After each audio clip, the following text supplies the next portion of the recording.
Good morning. Welcome. City of Lamarck City Council Budget Agenda of August 13th, 2024. Notice is hereby given that the City Council of the City of Lamarck, Texas will conduct a budget meeting on August 13th, 2024, beginning at 10 a.m. Council chambers at 1109 B Bayou Road, Lamarck, Texas, as well as via video conference hosted through Zoom. In accordance with section 551.127B of the Texas Local Government Code, the presiding officer and the quorum of the Lamarck City Council intend to be who will physically be present at the 1109 B Bayou Road, Lamarck, Texas. This location will be open to the public. The meeting will be broadcast at this location on channel 16 and via YouTube. Council will meet for the purpose of considering the following agenda. The meeting has been called to order. Gary, would you give us a roll call, please? Yes, sir. Councilmember District A, Present. Councilmember District B, Here. Councilmember District C, Present. Councilmember District D, Present. and Mayor. Present. Thank you, Ms. Nance.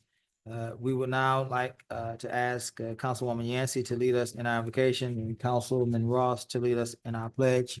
Stand if you're able.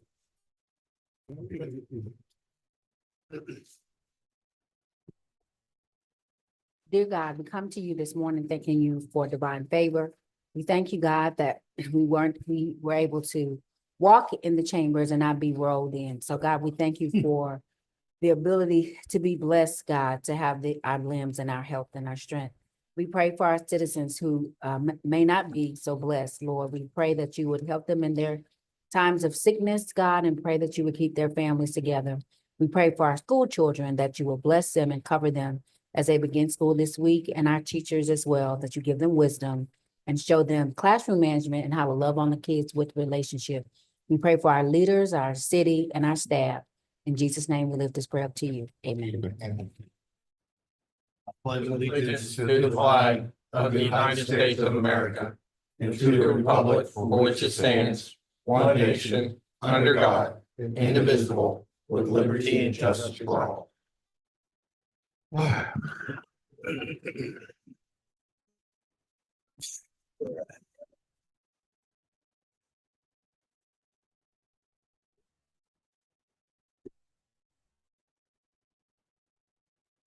Thank you, Ms. Yancey, Mr. Ross. We move to item 4, presentations. There are none. Item 5, citizens' participation limited to 3 minutes per person. Comments from the public will be heard at this time. Any person with city-related business who is signed up may speak to council. Limited to 3 minutes.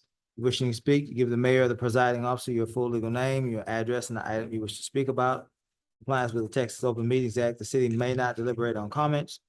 Personal attacks will not be allowed, and personnel matters should be addressed to the city manager during normal business hours.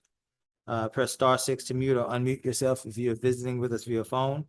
If you are visiting with us via the Zoom platform on a smartphone, tablet, or computer, there should be a microphone icon in the lower portion of your screen.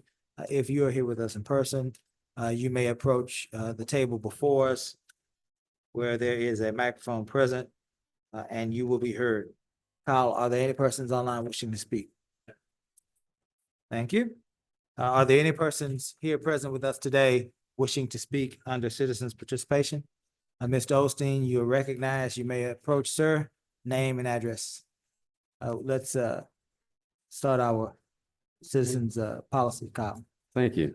James Osteen. I live at 2012 Giordano Street in Lamarck. I got a couple issues y'all might want to consider while you're doing your budget. I don't know if it's been overlooked or not, and you may do it today. I don't know. We've got collective bargaining in our police department and our fire department.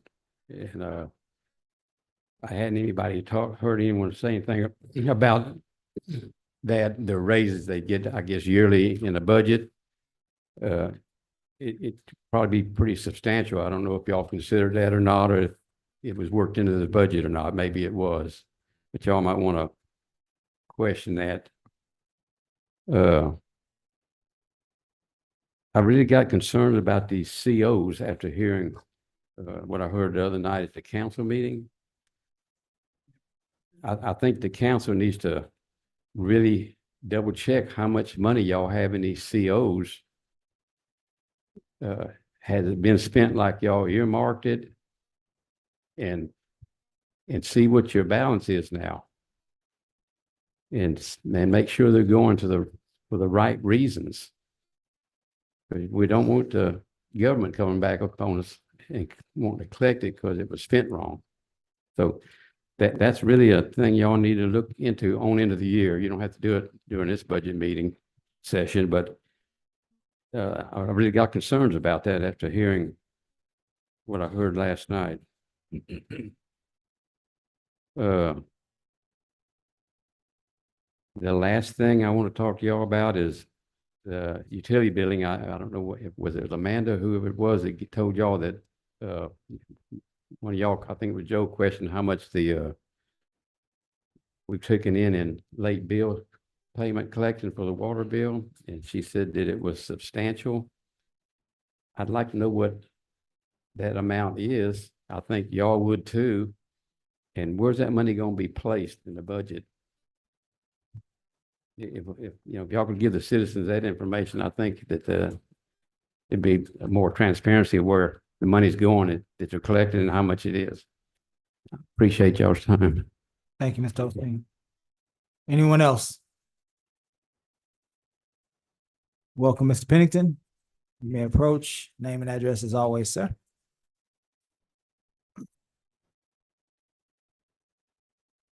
David Pennington, 924 Cypress. I believe it was supposed to have developmental services come in today. And I noticed that their budget for demolition is only $30,000. We've got like 60,000, something like that in there right now. I'd like to make sure that that gets rolled over because we're dealing with an apartment complex now that may or may not have to be torn down at some point in time. We're going to need the rest of that money, and 30,000 won't do it. So I just want to make sure that y'all consider that whenever you're doing the budget. Thank you. I didn't really hear what you were saying. Demolition budget, Demolition. demolition budget. It's 60,000 in this budget. It was reduced in the proposed budget to 30,000. And as the chair of the Building Standards Committee, the chair is recommending that we keep it at 60 because there is an apartment complex that we are currently working with. Well, I heard something about rolling it over. You haven't used it. We haven't used it yet, no. How much was in, well, I can look it up here. I've got the annual budget, but And let's be clear, what David is referring to is not that we roll the money over, but that we keep the amount in the budget the same because you can't roll money over in the yeah, budget. okay. He's talking about the number. I know Yes. that, but that's just for clarity, Mayor. You didn't use any of it this past year, but you say No, you have a need No, for the, but we very well may have a need Okay. for it. I just want to make sure it's there when we I do see. need. Okay. Yes, sir. Thank you. Thank you. Anyone else? Very good. Thank you for your participation. Item 6, new business. Items presented to council for discussion and possible action. We are now moving to 6.1, review and discuss proposed fiscal year 2024-2025 departmental budgets and all funds. We are still on this schedule. Kiara, is that right? Starting. Utilities, then city administration, city clerk, and city council. Would that be, okay, so let's do utilities, and then we'll do developmental services.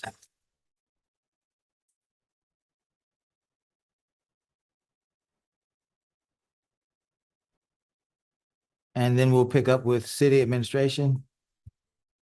And then city clerk, city council. And are you saying those are all of the departments? Yes. So then there is no discussion on hotel motel. We hadn't had that discussion yet. We had discussion on investments, sales tax.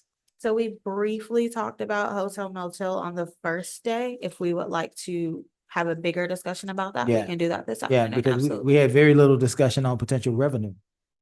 Mhm.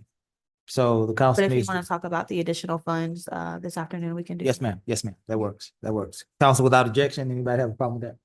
Great idea. Very good. and Mayor, that portion, I have other questions in general that Absolutely. relate to the budget. Absolutely. Yeah, You know, all of these things. this stuff, but I want to get to some. So if we can get through the morning session with all of our department presentations, the afternoon will be revenue, overall thoughts on the budget, Yes, sir. I had tax rate initially discussions. envisioned that that would be the time where you would go back and recap all that you've heard and start making your decisions. So Okay, very good. All right, do you have, Mr. City Manager, do you have anything before we get into utilities? No, Mayor, we're ready when you are. All right. Good morning, Mr. Saylor. Morning, Mayor. Morning, Council. Mayor, just to tell everybody, we're gonna start on tab 21. 21. And while we queue ourselves up, just a quick review of the revenue, since you talked about utility fund and then how that works and so on and so forth. Little bit of just kind of backstory when it came to where we were last year. As you know, you guys approved a small increase. That, along with some of the other efforts that are going to be discussed here today, has led us from being from a large deficit that we were driving the utility fund towards last year, towards where you see it trending today. So you'll see those numbers, you'll see how that's reflected there. And we're ready and open for any questions and comments.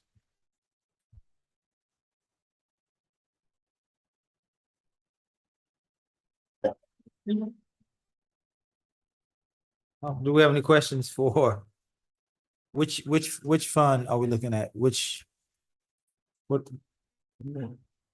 I've got utility 22 up first, but. Well, Mayor, in reference to that, tab 21 shows a summary of everything. And then as you go deeper, it goes into each individual one, but this is your beginning summary of where we are.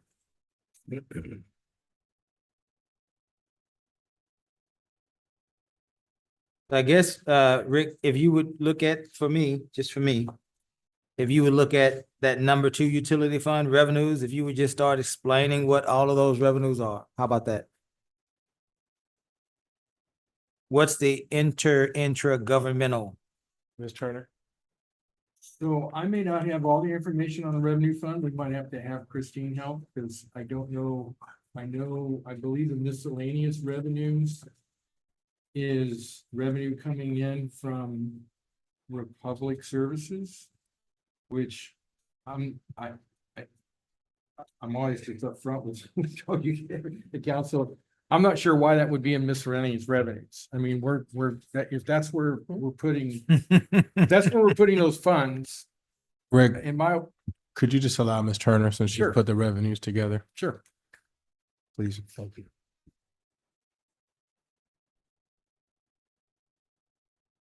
Good morning, Ms. Turner. Good. Would you do me a favor? Yes, sir. And make sure that everyone can hear you with that microphone? Yes. One of the biggest areas of confusion in a municipal government's budget is utilities. So let's all go back to 5th grade. Okay, what was the initial question again? So we are right behind tab 21. Is that what it is, council? Yes, There is Mayor, 21. a 02 utility fund, and then there are revenues. So that we all can learn together. All of those revenues, would you give us an idea of what sorts of items are in each of those line items so that we can be familiar with it before we discuss it? Okay, let me get myself here together.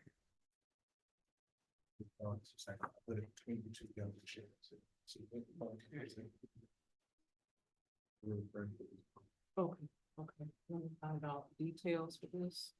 Right.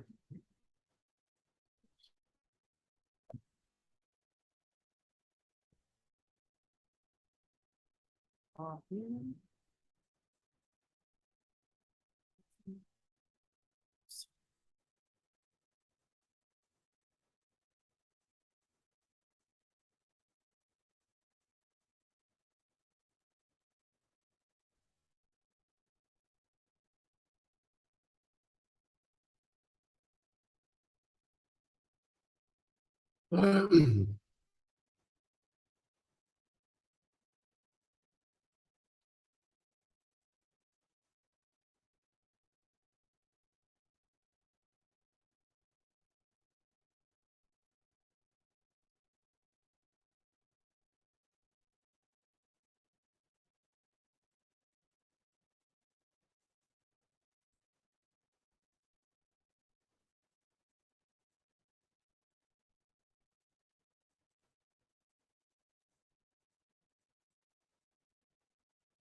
I'm running a report here, one second, so I can bring up the details.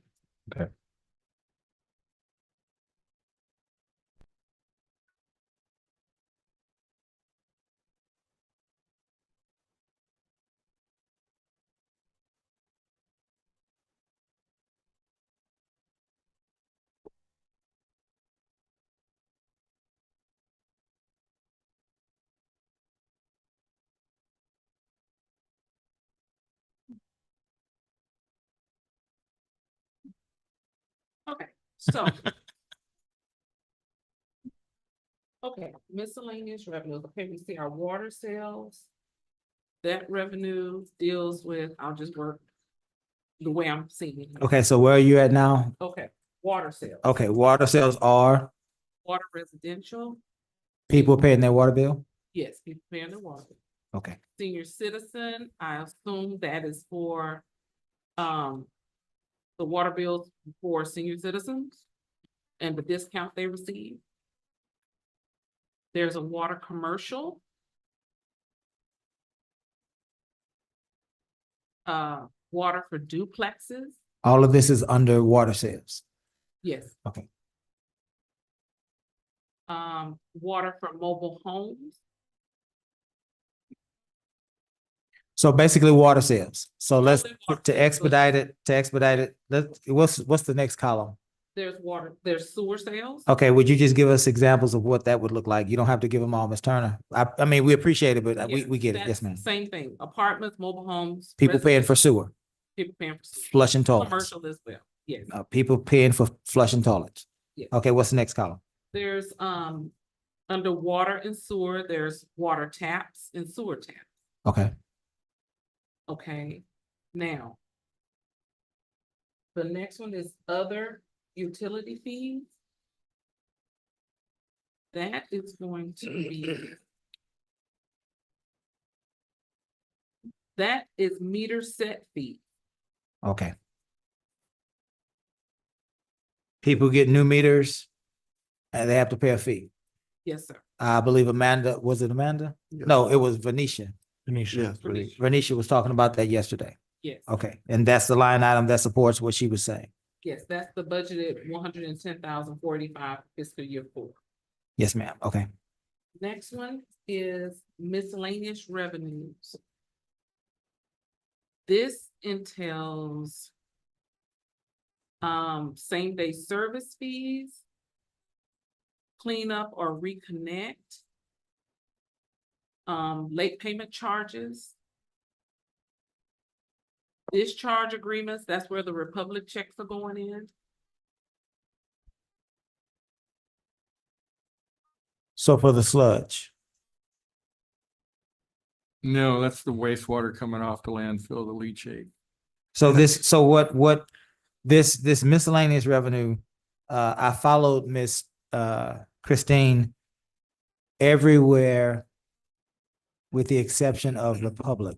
So what is Republic doing, or what are we doing for Republic in this line item that we're generating revenue? So the Republic landfill revenue that we're getting for accepting wastewater from the landfill apparently is going underneath miscellaneous revenue. Is going where? In my opinion, is going underneath miscellaneous revenue. In my opinion, it should be underneath wastewater, should be underneath sewer. Okay, It's no different. It's wastewater going in the system that goes to the treatment plant. We push it through 3 lift stations. So we have a lot of operating costs moving that wastewater. It's not, I just think it's categorized. oh, you're saying it's going on the miscellaneous revenue? That's where it's at. Okay, okay, and so I got you. So, And we can discuss that at the. Right. fit. yeah, that's, I yeah, mean, we yeah. can move it. I Right, mean, right now, we're just trying trying to get an, explain It's no different than Yeah. the other sewer water. It's sewer wastewater that's going in the system, that's going into the treatment plant. right, right. It's the same water as we're getting from any other business. Right. Any other. And all of that, at this point, council gets that. We're just trying to understand what are all these lines representing. Right. So let me ask you this then, Ms. Christine. In that miscellaneous revenue line, how much of that $1.4 million is budgeted as coming from Republic because of this program? 600,000. Now, how much of that is budgeted for, you said something to the effect of late water payments or something like that? There's an account for late payment charges. Late payment charges. How much of that $1.4 million is coming from late payment charges? Okay. I know for 24, we budgeted 345,000. So let's see what we have here.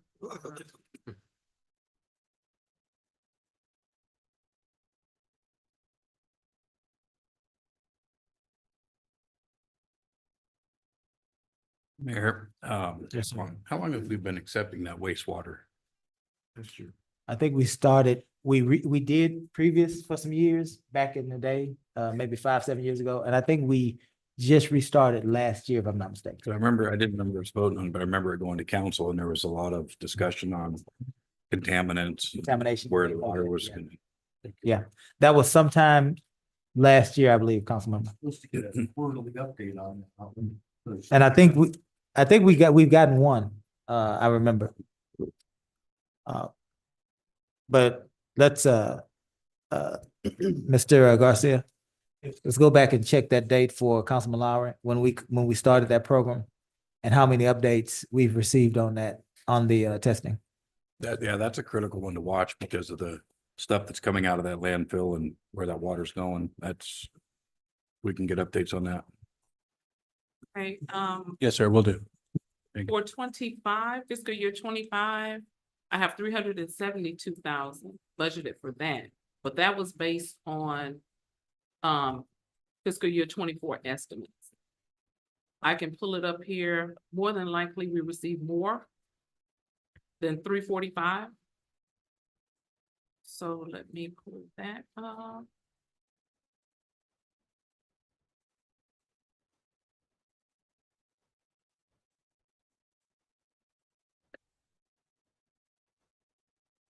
Okay, so for fiscal year 24, we budgeted, like I stated, 345,000. This year, as of July, we're already at $372,921. So I felt comfortable enough to budget for that. So the new budget projection is 372? Yes, Okay. And, so that's 900,000 of the 1.4 million. Can you give us other ideas of the other miscellaneous revenues? And again, we need to know for council's edification, right? We need to know what miscellaneous means. yes. Also in miscellaneous, there's investment interest. What does that mean? That is, but money that, the monies we invest, that's the interest from our utility investment money. So we're taking,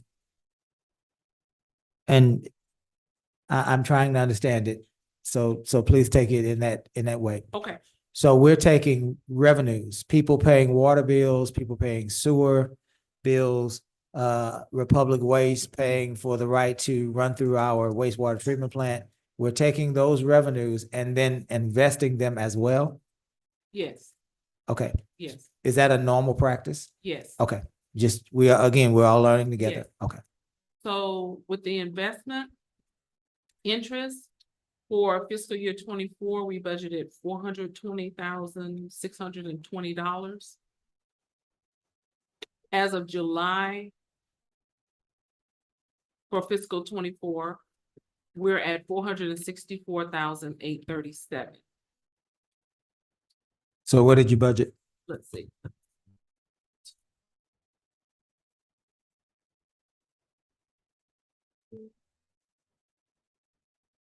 I budgeted 426,620. Okay. I feel comfortable with that, just where we're sitting. The market is soon to fluctuate. I feel comfortable with Did you say 426? $420,620. Oh, okay, 420. Okay, so that's the bulk of that line item. Yes, And that, all I wanted is for council to know what was in that. That's a huge number. So we needed to get the gist of what was in that line item. yes. The next line item, intergovernmental, $500,000. Intergovernmental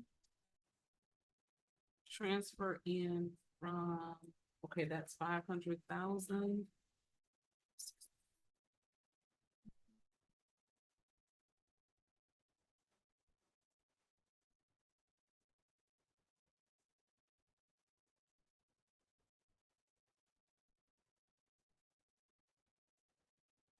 This is the transfer of, from impact fees.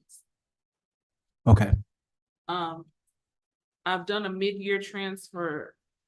As of fiscal year 24, I've transferred 250. I'll do the remaining close to the end of the fiscal year, but that is from impact fees. okay. So these are the fees that developers pay to have properties developed into homes, businesses, so on and so forth. Yes, And they pay these fees to allay the cost of the municipality doing their work to make sure that these homes, these properties, these businesses, to make sure that they have adequate services. Sounds good to you, though. It does. Okay, so council, do we have any questions on the revenue part? So far, Mayor Pro Tem, go ahead.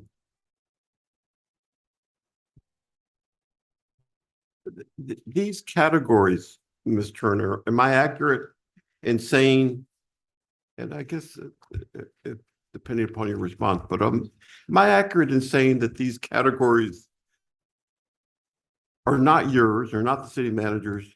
That's what you inherited, correct? that is correct. So that's been the practice here in the city of to include late fees, say in this miscellaneous category. Now, let me ask you from your experience in other cities, if you know, is that normal?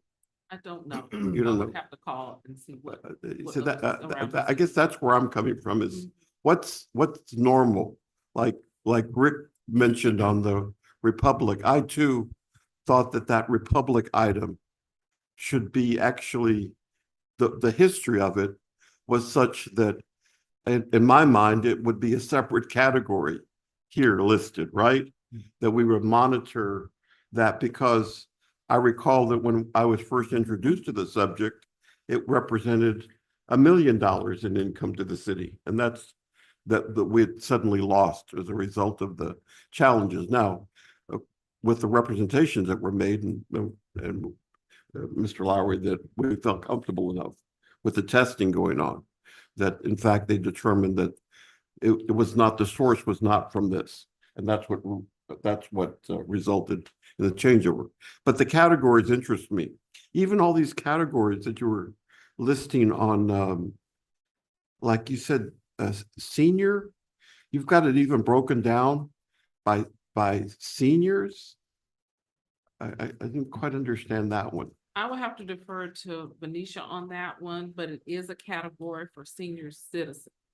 Senior citizen, is it, what's the category that It's a billing category within, so when we run a sales history on water sales, the water sales report gives us residential sales. It right? gives us commercial sales.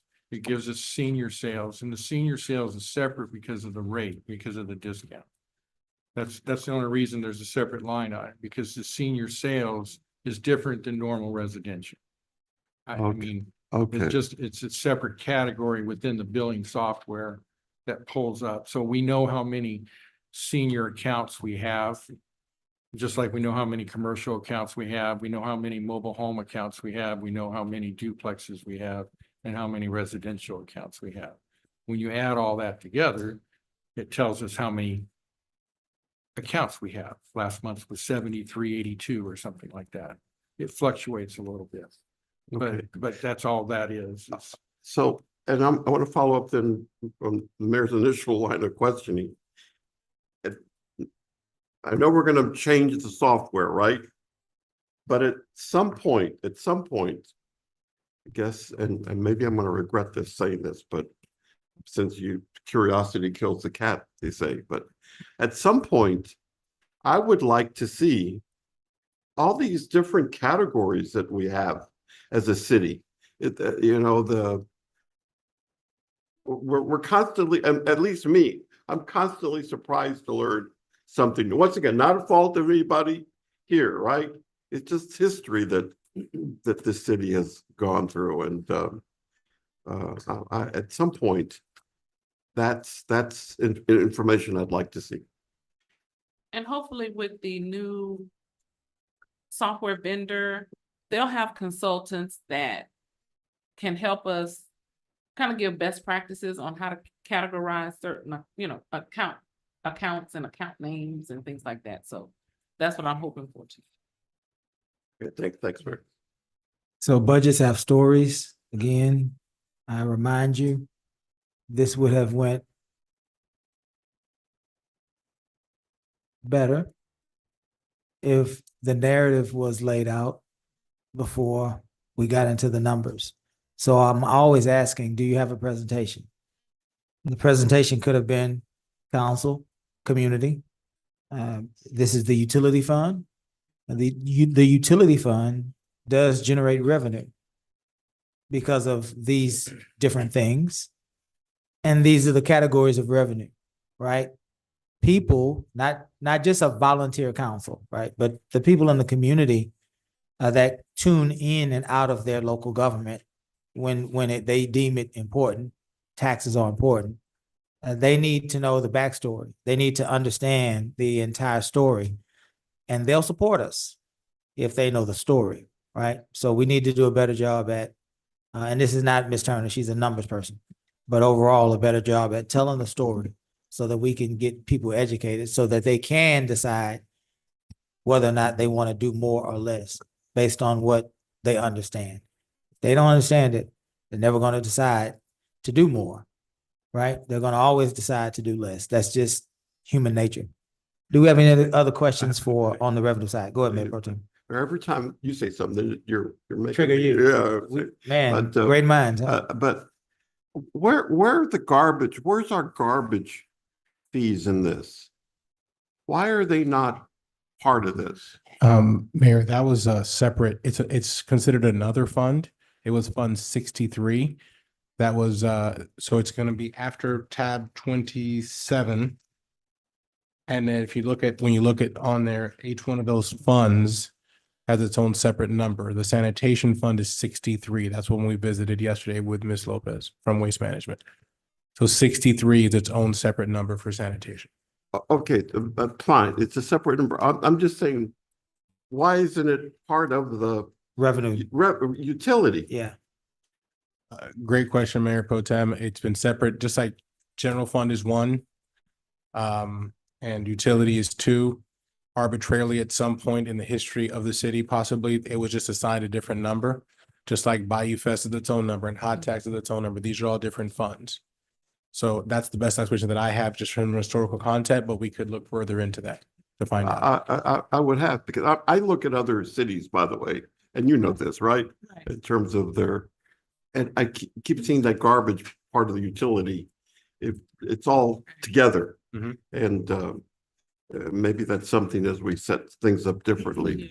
And then the other thing that I see as opposed to miscellaneous, there is usually a miscellaneous, but I think it's a bit, I don't want to say, it's a red flag when you see a miscellaneous category with that amount of miscellaneous revenues. I think that you have a lot of money, right? Interest income should be a separate category alone. And then the other one you said, well, that was investment interest. And there was another category, well, like I said, the Republic then, separate category. That was a significant amount of income. The late fees, I think that's deserving of a separate category because we talk about that, right? We get this, but it's good to see that we're getting the late fees on that side. Those are some of the comments. And then you have a miscellaneous category, which for me, best practices, or at least for me in my world, that should be a lesser amount. Miscellaneous would be a lesser I amount. agree. This is no, historically how it's been presented to you, Yes. and I can definitely change that in the future, definitely. Thanks, Yeah. Mayor. Any others on revenue side? All right, Ms. Turner, let's look at the expenditure side. Again, those accounts. Let's try to give a basic explanation on what those expenditures are. So we're starting with 22. 22, okay. That's utility line maintenance. What do they do?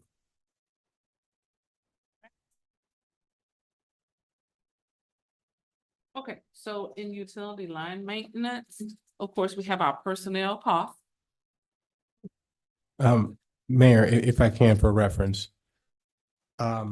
Just going back since 21 was the first one. 21 is what Venetia reported yesterday, which was utility billing. That's her division. 22, in fairness to Ms. Christine, who may not be boots on the ground, those are your folks, and Rick can chime in a little bit better. Those are your folks that are out there maintaining your utility lines. Because I just want to go with your explanation. In fairness to Christine, who may not know. And Yeah, no, that's fine. That's fine. As long as we get the answer. yes, sir. Okay. That's what utility line maintenance does. So these are the folks that are repairing our lines, and I'm sure their salary, Yeah, and we can go in that deeper Yes, sir. as council wants to. yes, All right. The people in 21 are the people that are reading our meters primarily and taking our water payments. correct. Yes, Right, that's what City 21. Hall. 22 are fixing our lines. Yes. Okay, proceed. 24, your water and your wastewater operations. Those are more of your folks that are out working, managing your lift stations. Those are your folks who are out there at your wastewater treatment plant and operating everything on that side of the operations. Major sewer equipment, Yes, lift stations, getting sewer out to the Yes. wastewater treatment plant, the wastewater treatment plant, working with sewer. yes, sir. Those folks, okay. So let me clarify a little. So it's a little confusing, I understand. 24 is a multifunctional operational division. So it's water and wastewater. Included in the 24 is our payments to Gulf Coast Water Authority for the water purchases. That's a huge dollar amount per year. It's $2 million a year. So that is in 24, an operational expense. We don't have a lot of water infrastructure per se, but we have 3 storage tanks, we have a booster station. All that is included in 24.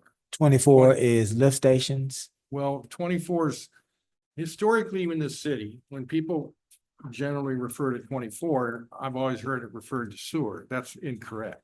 It's not true. It's 24 is, it includes sewer, but it also includes water. I brought this up yesterday that we don't have separate funds, right? So the 24 fund is an operational fund that has expenses in it for both water and wastewater. It's both funds. It's not just sewer. Right, but I was trying to get us to understand the people that operate the wastewater treatment plant, Is in 24, the people that maintain the lift stations, is in 24. people that maintain the water towers Yes, sir. in 24, Yes, sir. the water payment Yes, sir. is in 24. What else did you say? The booster station we have on 1764. The booster station, all of this is 24. Yes, sir. Okay, And it all, from a mindset, it's all operational because most of it deals with mechanical equipment, pumps, rotating equipment. right, except for the water payment. And so, Ms. Turner, have you ever seen a water payment coming out of a wastewater operation before? Rick, you may know this as well. If you have history in Well- a different city. And that's where I'm trying to make sure we're giving you good guidance. Do not think that it's coming out of a wastewater operation. It's not. It's coming out of operations. So it's, the 24 fund is not wastewater operations. It's not. It's operations for water and wastewater. Right, I'm asking about the water payment. Right, so the water purchases comes out of 24, not 22. Right, Because it doesn't really have anything to do with maintenance. The Mm-hmm. 22 fund has more to do with pipeline maintenance. We're actually fixing stuff, mainly water leaks and sewer repairs, right? We're fixing pipelines. That's all we do with 22. It's pipeline maintenance. It- 24 basically handles everything else that we deal with in water and wastewater, including the water purchases, which is a huge expense, but it's an operational expense. It's not a maintenance expense. How that- When you're buying water, it's not a maintenance item. If you're buying water, how, and sounds like a debate, but I'm curious. So if you're buying water, Right. how is that an operation? Because we have to move that water through our system. So like on 1764, we take water from Gulf Coast Water Authority, we put it in a tank. It comes out of that tank and we pump it into the system. Yeah, but you're still So- purchasing water. This is the purchase of We're water. Purchasing water. So we have to put it someplace, right? So the only two funds to put the water purchases is either put it in a maintenance fund, which is 22, or you put it in an operational fund, which is 24. Historically and to date, we put it in the operational fund, which I think that's probably more what it is. It's more of an operational function than a maintenance function if we're buying water and moving it through our distribution system. So, Go ahead, man. so why? I think there's a bit of a disconnect. I'm Here's trying to this- clear that up. No, at least you're, and once again, no fault of you guys, nobody, right? Because I look around the room, everybody's new. Okay. Except for Mr. Osteen. We'll blame him. We'll blame him. Yeah. But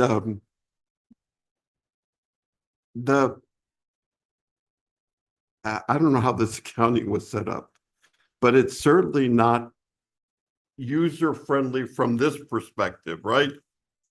From us as a board of directors, Sure. in effect, trying to understand the operations of this company that we have. Right. And because in my world, I would like to see the water purchases as a separate line item. That's something that we need to be monitoring, right?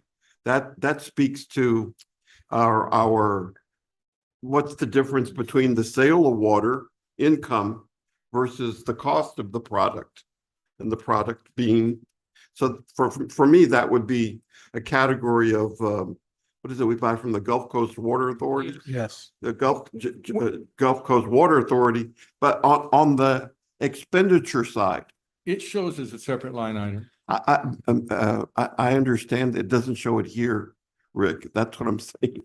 There in the accounting and you guys that you have access to, all the, remember what I said earlier? I'd like to see a line, a listing of all the categories that you have, these accounts that Ms. Turner was talking about.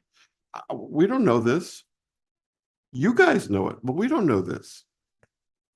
And so and the public doesn't know this either, right? God, if I were sitting on the public and looking at this, man, I would really be confused. I'd really be confused. Gulf Coast Once again- Water, oh, I'm sorry. You go ahead, whatever you go ahead. Gulf Coast Water purchases from GCWA. It is accounted for under 24. Water and wastewater operation. That's what Rick is just saying, Yeah. correct? Under some object. And I speaks understand to what 11. Mayor Pro Tem, I understand what you're asking, and we could show it, but remember yesterday I was talking about eventually what we're working towards is to have a water fund and a wastewater fund. No, correct? no, yeah, In order to run a good business, that's what you need, right? We don't have that right now. So when we get there, the water purchases would be part of that water fund. It has to be, because it's your biggest expense, right? So that would be, once you do that water fund, you're gonna have personnel, you're gonna have equipment, you're gonna have operating supplies, et cetera, power to run pumps, maintenance, all that stuff. The water purchases would be part of that category and would be a large part of that category because it's a major expense. But to me, that's just where it would be. It would be underneath that water fund rather than this operational fund. and that's important because of this 4 million for FY 25 here, that I think as I recall our contract, although we've been doing good because we're reducing our water, but it's somewhere in excess of $2 million. $2 million, yeah. Yeah, it's $2 million. Right there. 2.1. Yeah, yeah. On that side. So that's what I'm saying is that we're, Ms. Turner, Yes, sir. debt service? Okay, debt service is the payments, the principal and the interest for the vac truck. Okay, for what truck? vac truck, the vacuum. Oh, that the vacuum. truck. Yeah. Stormwater permit program.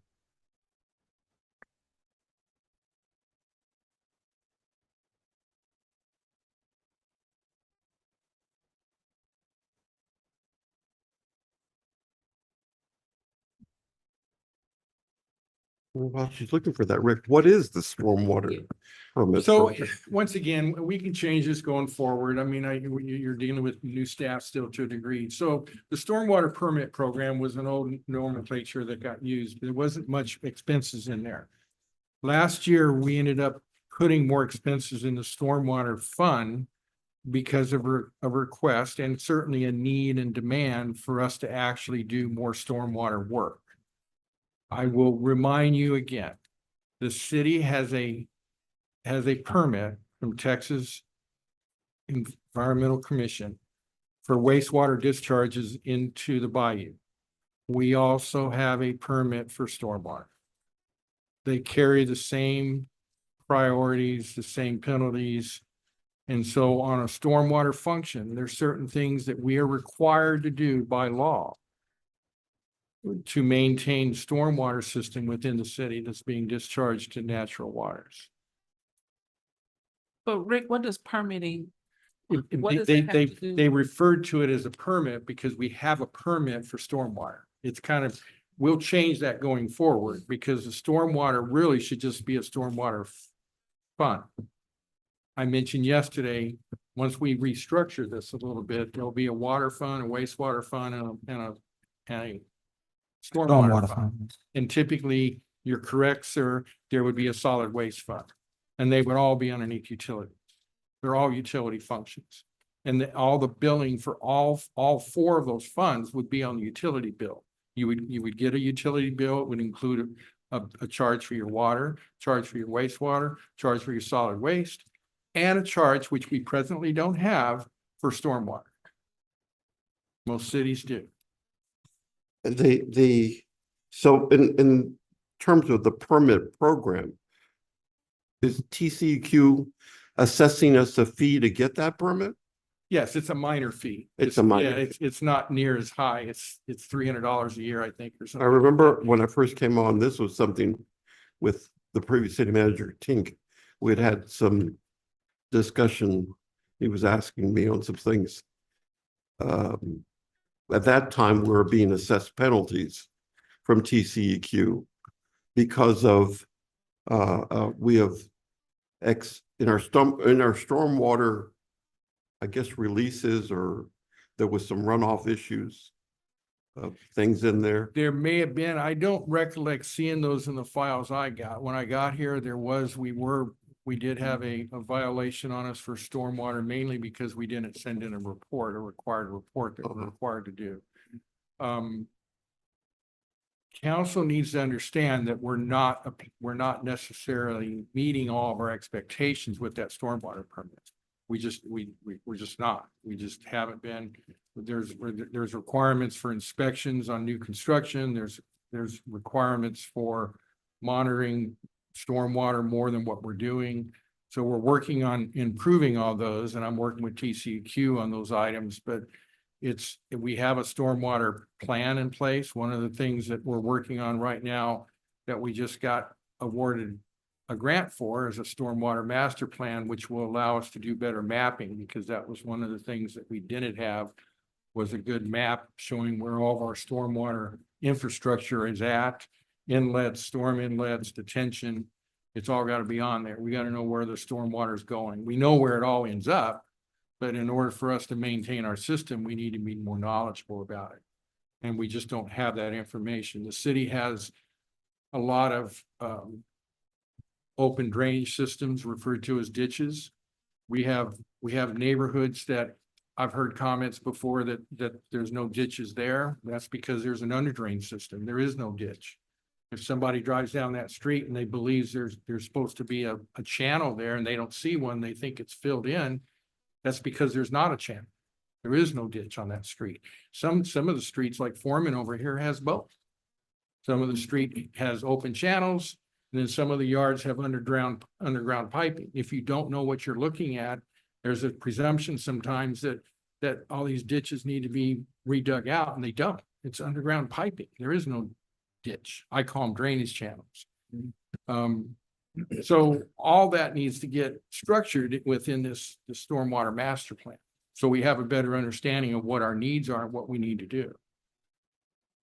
So needless to say, we have a lot of work there to do.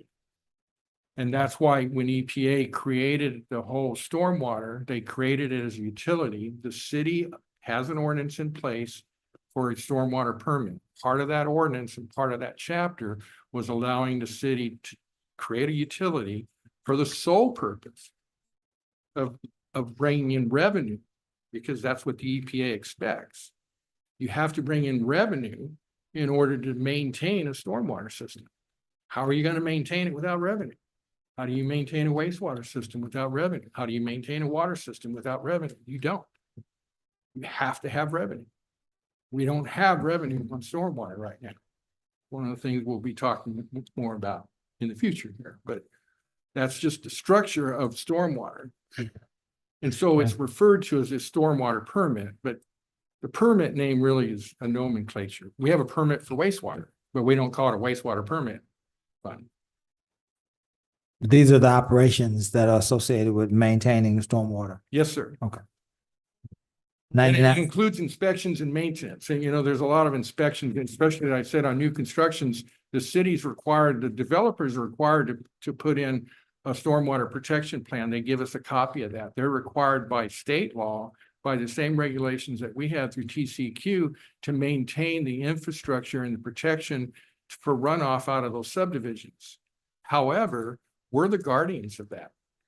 There's an expectation that we're checking those areas after storm events to make sure that the silt fences are up, to make sure that the streets aren't collecting a lot of mud, and that the infrastructure that they put in for erosion control and stormwater protection are being utilized. And if we don't have those inspections, we will get our hands slapped. This speaks to inspections. Right now, I'm glad that the school district has begun the groundwork for the new high school. That was delayed for too long. But I also am told that the delay was due not to the city, but to the drainage district, issues associated with that. You're talking about stormwater, and it appears to me, well, I know I've confirmed that there is a detention pond that is one, at least, that is required. And today, as I was driving in, I noticed that there's appears to be another one that's being dug out toward the Vaucher side, corner of Texas and Vaucher. TxDOT project, yes, sir. Okay, so, and you mentioned stormwater. The purpose of detention, of course, is for stormwater runoff, correct? Yes, sir. And so here's my question. When the pond fills up, where does that water go? So detention ponds have a release rate that they're allowed to discharge. So as rain events and starts to fill up a detention pond, there's an outfall, but the outfall only lets X amount of water out of that detention pond. At some point in time, it has to release more, somewhat like a lake or a dam, right? You're going to go to overfill. So if it rains enough, it's going to start pushing water out of that detention pond. But ideally, from a design standpoint, the detention pond is purposely made to collect a large amount of rainwater in a short amount of time, rather than letting that rainwater go downstream. That may cause other problems, because if your downstream infrastructure is not adequate, you're just gonna have flooding problems. So we require big commercial properties, apartment complexes, things like that would require detention ponds to make sure that the release from the pavement area, the non-pervious areas of those structures are not released downstream to neighboring properties. So they have to detain it. And then it releases over time. Outside of this, Rick, once again, I think it would behoove all of us on council to get an update as to the planning, because when I first saw the first one, I thought to myself, from my own personal experience, that's a big flood waiting to happen on this street. When that detention, because it appeared to me the outlet, and I was familiar with that, but is one that goes to a drainage ditch on the other side of Duro that's open. Right. Right? And what the connection is from Sarah Giles School, there's an underwater then flow. Right. That you can see now in that detention area that they're working on right now. You see it there. And it seems to me that what they're going to be doing is adding another one, possibly under Duro, possibly weakening that good concrete street that's out there. That was one of the conditions when they built the high school, that we would only expect a concrete street because of the bus traffic, and then they would not come by the other way. But that's all changed. Anyway, What they're doing, sir, is most likely, and I'm not an engineer, so don't think I am, but the whole point what they're trying to do is when it rains them out, there's a lot of water that's gonna come off of I-45, right? And off the streets. It's all pavement. So they gotta move that water somewhere. So where are they moving it? So when they design these big projects and I-45 is widening, so there's a lot more pavement. So they calculate how much water is coming off this pavement. And they say, what are we gonna do with this water? We can't just shove it down the street because the infrastructure is not big enough for it to take all this flow. It's gonna be coming off this section of pavement. So they put it into what they refer to as the detention pond. And there's a bunch of calculations that go into that. And then there's an outfall weir, which is an opening that lets a certain amount of water out of that detention pond. That's all that it is allowed to release is what those openings are. And that's a calculated flow. let's hope we get So it's updated. Yeah. somewhat engineering, but That's fascinating. sorry. What's even more fascinating, Rick, is Fund 99 that somehow went from $1.8 million, Ms. Turner, to $3.1 million. And here is where the rubber meets the road, Rick. So in 99, the Department 99 accounts, there's one for general fund and then one for utility. And from what I understand, the past finance director, she would use this account for expenses that she wanted to keep separate from on the departmental level. For instance, paying general liability insurance, paying for the fleet program, even communications, anything that supposedly she did not want commingled with the departments. It will be paid for under the 99. In an So effort, they wouldn't think that it was money that So- they can just spend, and then we don't have enough money to pay for, general liability insurance, fleet program, things like that. So, I have a $700 car note, 12 months. I take that $8,400 right, and I put it in my savings so that no one touches it. can't be touched. Simple. Mhm. And you said there's one for the general fund Yeah, and one for the utility fund. yes, This is the utility fund. yes.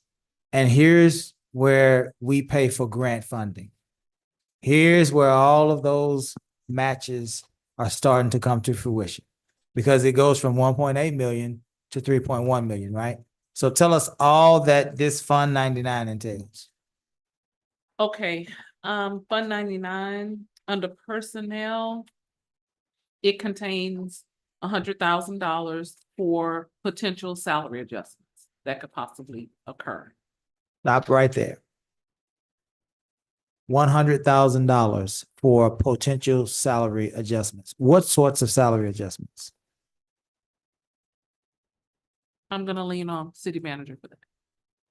Because does your, and this is not gonna turn into a, Caesar having a bad day moment. This is education. So in your line item, it says potential salary adjustments, Well, it just says salary adjustment. salary adjustments. So Salary this is a proposed budget. So these are proposed salary adjustments. Mr. Garcia. Yes, sir. Mayor, if you remember last budget cycle, you asked us to take a multi-year approach into getting our operators and our utility staff up to par with some of the adjustments. You gave us a certain amount of money last year. We knew it wasn't going to be enough to get there over the years. So we would want to try to lay that out over the course of 2 to 3 years. This would be that second installment should you approve it. So why would that be in a Fund 99 line item under salary adjustments? And why wouldn't those salary adjustments be reflected in those particular positions inside of those particular line items, number one? And number two, why was this not clearly delineated in this presentation to council with, again, that narrative? Council, you remember what you said 2 years ago, right? Does that make sense? Absolute sense. The narrative is missing. We have made note of that to make sure that we produce that in future. The only reason why here, I would say, because last year, this is where Susie put it, so I'm assuming that's the only reason why we would have put it here. If you notice, that did not exist prior in 23 or in future years before that. So we pretty much put it where it was put last year. This money is then transferred because it might be from different accounts, from different staff that might be paid out of different accounts. That's my best reasoning that I have from this quick look. Okay, we'll have to certainly speak with Gus about this, let him think about it and get back. Gus, don't hide your face, Gus. I'm teasing, trying to make light of the moment, but we'll let you think about that and we'll get back to that to make sure that we're okay. Ms. Turner, Okay. what's next?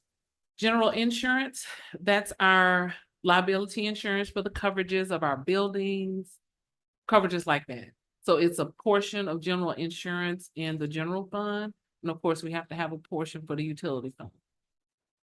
To cover the utility buildings and For equipment, for liability, for insurance coverage. wastewater treatment plant. Yes, all Gotcha. that. Gotcha. We have legal services. How much is general insurance?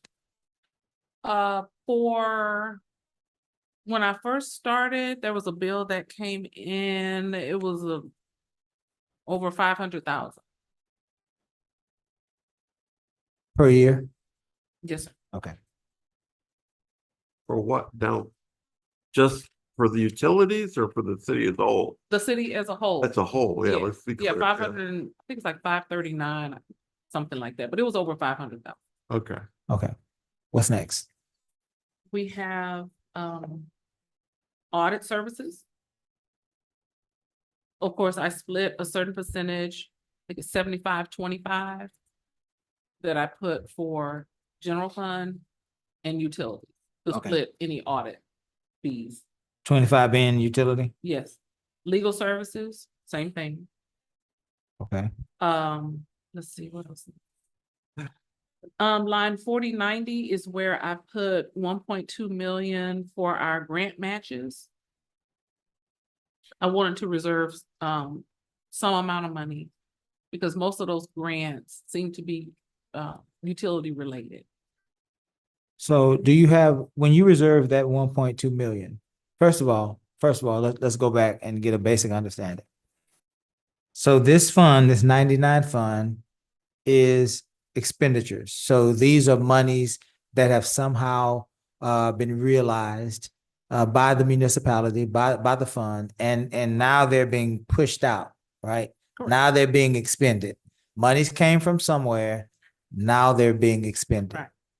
How did we get enough money coming from somewhere to afford to have that line item increase by 1.2 million that we're giving out? Does that make sense? I would assume from our utility sales. For utility, yeah. Yes, from our water, our sewer. So my next question is this, because I'm trying to understand this in real Yeah. time. So we have raised, or we are projecting to raise $1.2 million more than we were expending before these grant matches. Am I making sense? Does that make sense to Absolutely. anybody, what I'm asking? Absolutely. That's what the numbers say. So if we didn't have these grant matches, to expend, we would be at least $1.2 million to the good, is what you're saying. Yes, sir. And then if we were $1.2 million to the good, what could we have done with that 1.2? Could we have then returned that into the hands of the taxpayer? Could we have rebated? If you so choose to, I would assume. Am I making sense to anybody here? But, Mayor, I- let me interject. Yeah. Okay. These grant matches have a lot to do with the GLO funds and that we've received, right? On our sewer line improvements, the treatment plants, all of these areas, right? So in order for us to be recipients of those significant dollars, we have to have these grant matches there. All right. That is correct. And that's, I want people to understand that. And that's precisely my point. My point is, as we accept grants and as we cheer on the process of applying for grants, there is a cost here. And some of these costs associated with these grant matches are extremely vital. I'm not suggesting that. But what I am saying is that we have to always understand that these grants will ultimately have a cost. And I think that that part of the equation needs to be more open and more transparent. And so I'm not suggesting that somehow we just accumulated 1.2 million. That's not what I'm suggesting. What I am suggesting is we've seen all of the victories. Now here's what it looks like when we're at the kitchen table. It looks like $1.2 million. Now, if we are investing that in our infrastructure improvements, then that's great. That's great. That's a good thing for us to do, right? But we as a community have to know this is what we're doing, right? We could have gotten a rebate. Everybody could have gotten $50 in their pocket or whatever that number would have looked like, right? Or we could have invested in our future, right? To the tune of 1.2 with grant matches. I just think people need to know better But let me clarify. and more about what's actually happening. Yes, ma'am. You see 1.2 million, but on the other side of the coin, we may have received 25 million. True. And see, True. Mayor, that's what, thank you for saying that. That's where I don't see in our numbers and Mayor's right. I've said this to both of you, right? The telling the story part. I don't see anywhere in this budget book that we say, we've listed all these grants and that goes back, right? These are active grants because they carry over from year to year. The time period to implement the stormwater treatment, right? The engineering work, the foundation. That we don't tell that story. We don't remind people. We don't remind us up here that this is going on. And once again, you guys are coming in. It's opportunity to change Yes. the narrative, because I'm hearing that we had a software that didn't really. No one was doing that. I hadn't seen that. I went back, by the way, and started looking at past books. I didn't see it in the past ones as well too. So please, we have changed how we've grown as a community I think for the better, right? Because without this over nearly, it's almost 100 million with everything that we've done. We would have not been able to make these, to undertake the expansion of our sewer plant, Rick, correct? You know, and that's crucial for all the new development. It all kind of, what is it, the right elbow hooks up to the, what's that song? And so it's all important, but we have to keep reminding all of us that this, you know, the grants and there is a part of it. It's not free money. Sometimes we did like yesterday, last night, we got some free money. Thank God for that. But there is that portion. So Yeah. I just, Mayor, one thing that I want to also bring up is who we're using for these grants. The cost of some of them versus, you know, one company versus the other. There's been some big losses with one company versus other companies. Like, I think there was 2 that we lost that cost us 39,000, and then there was 7 that we lost that was 16,000. So we need to be very careful of who we're using for these grants. And it also got me to start looking into other cities and talking with other city managers in various communities around Texas, locally and across Texas. I just think we need to take another look at the grant companies that we're currently using. Yeah.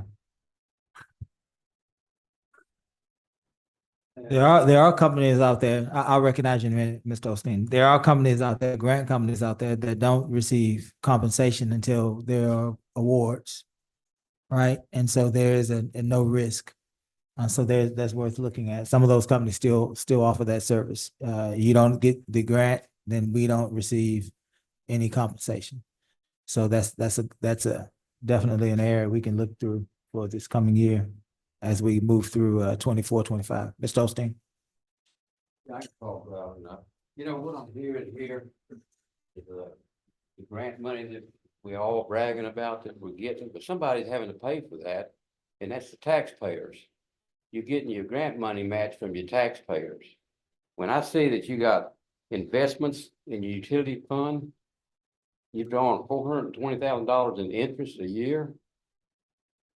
You're not giving that back to the taxpayers. You're drawing money on it. That's so wrong. You know, you're probably gonna hit it with another water rate increase because we need money for infrastructure, but you're not telling the citizens about you're holding $420,000 in interest, and something's got to be making that interest. Y'all sucking the life out of us. no, Yeah, let's clear that. No, let me Yeah. finish. No, Mr. Osteen, No, and then I'm getting down. Mr. here. Osteen, Huh? Mr. Osteen, just give us the information without the accusation. But- Thank you. This money that y'all making, you're not showing it to us. Almost how many $1 million up here, Republic? The miscellaneous, that's a slush fund. When you don't tell the council how much money's in each one of these line items, they can take that miscellaneous and spend it on anything, because y'all don't know what they're spending it on. It's just, you know, miscellaneous is like tools, notebooks, paper, just miscellaneous stuff, but 600,000 Republic.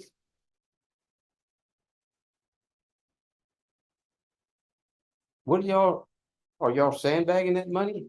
Mr. Osteen. Maybe worded different. And Mr. Osteen, we are asking all of these questions. You're in this room with us. We're asking all these questions, the same questions as you. So we are learning these things together, which means we want to know these things. And you know that, Councilman. I mean, We're asking the same questions as you are. This council has been doing that. Joe brought up a good point earlier. This stuff needs to be line item by line item, so y'all know what Yes, sir. what the income is. Yes, Then you need to question, where's it going? Yeah. And why do we need to do this and that when we got this kind of income sitting somewhere that we don't know about? Y'all didn't know we had this money sitting in there. You just now found about it today. And I have a Mayor, question. No one ever I will questioned recognize you. Ms. Turner? the last year's I recognize budget about these same line items? I mean, has there been questions in the past? Because it seems like this is something new, but it's not anything new. So the frustration is, this has been something that has happened the last few years. And this council has struggled to understand the numbers for a few years now. And so that's where we are. And I think there's more scrutiny this budget cycle because of the experiences this council has had in previous budget cycles. So that's why we're doing more scrutiny. That's good. Mayor Pro Well, Tem, you I- want to I- be recognized? When I walked into this, I wasn't cheerfully running for office, by the way, right? And it is what it is, but one of the first things, Mr. Osteen, and I've said this to Ms. Turner, I've said this to city manager, it is important to remind us all of the terrible history of the city on the accounting side. Right. And we're not doing that. We don't start off with, here's the refresher course. You know, it's like when you're watching a Netflix movie and it says you can push the button about skip the intro. That's how most councils, in my opinion, are saying, we skip the intro. We don't want to hear about it. We don't want to hear about, and this is during your term, Mr. Osteen, and I don't want to, but the city and the mayor's term, right? But it was past councils. I'm not saying it, but the way y'all didn't understand this, but the city was supporting the water purchases in the negative. In the negative each year from the general fund, millions of dollars were being taken to buy water. And water that we're losing in the rate of excess of 60%. We're losing it. And you know that, and it came up, I've got newspaper headlines on that, right? So, and what is it? Tink, and then there was Chase. And then for a while, the Chief Aragon, and then finally Cesar here. And Cesar, in the first budget season, was the first one that actually was bold enough to point that out to us. No one had ever said that. And God bless her. I liked her individually, but our previous finance director would just say, just tell us what you want and I'll straighten it out. That was her. She didn't like going and getting asked these questions. Right. And I appreciate you guys for your patience on that.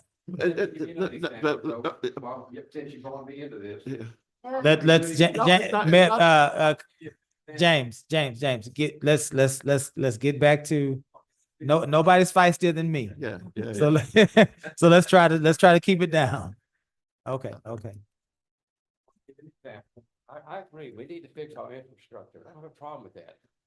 I understand I know we got $404,000 in our utility fund because that was brought up last night at the council meeting when we was gonna do this resolution to use that to pay for the West Water line. You remember that conversation? Yeah. So, but if we'd have spent that money out of that fund, that's $404,000 we wouldn't have had in that utility fund. That we could have had in there if we'd have done what y'all told them to do, and that's take it out of the 2020 CO. That's what I'm saying.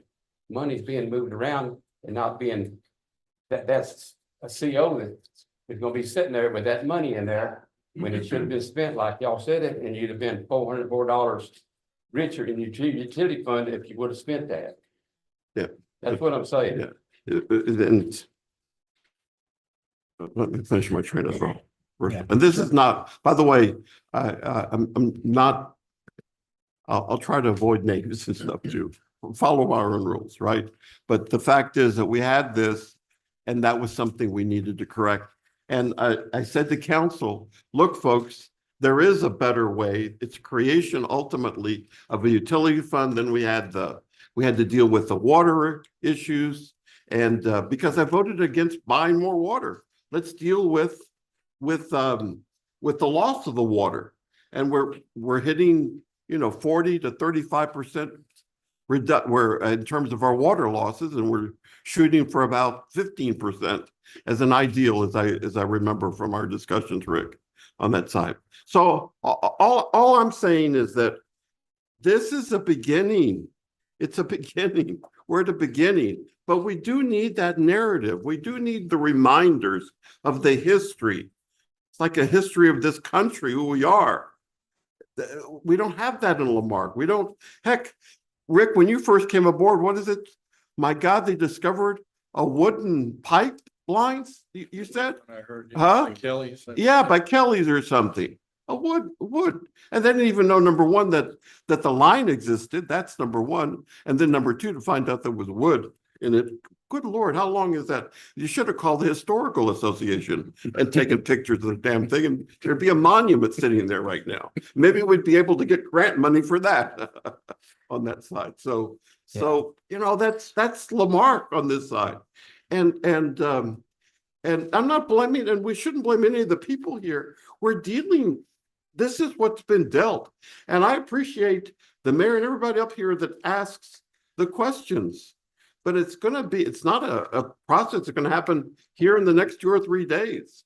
Yeah. On that side. But I think Mr. City Manager has been hearing what we're asking for. Give us the narrative, give us updates, make sure that the budget amendments occur.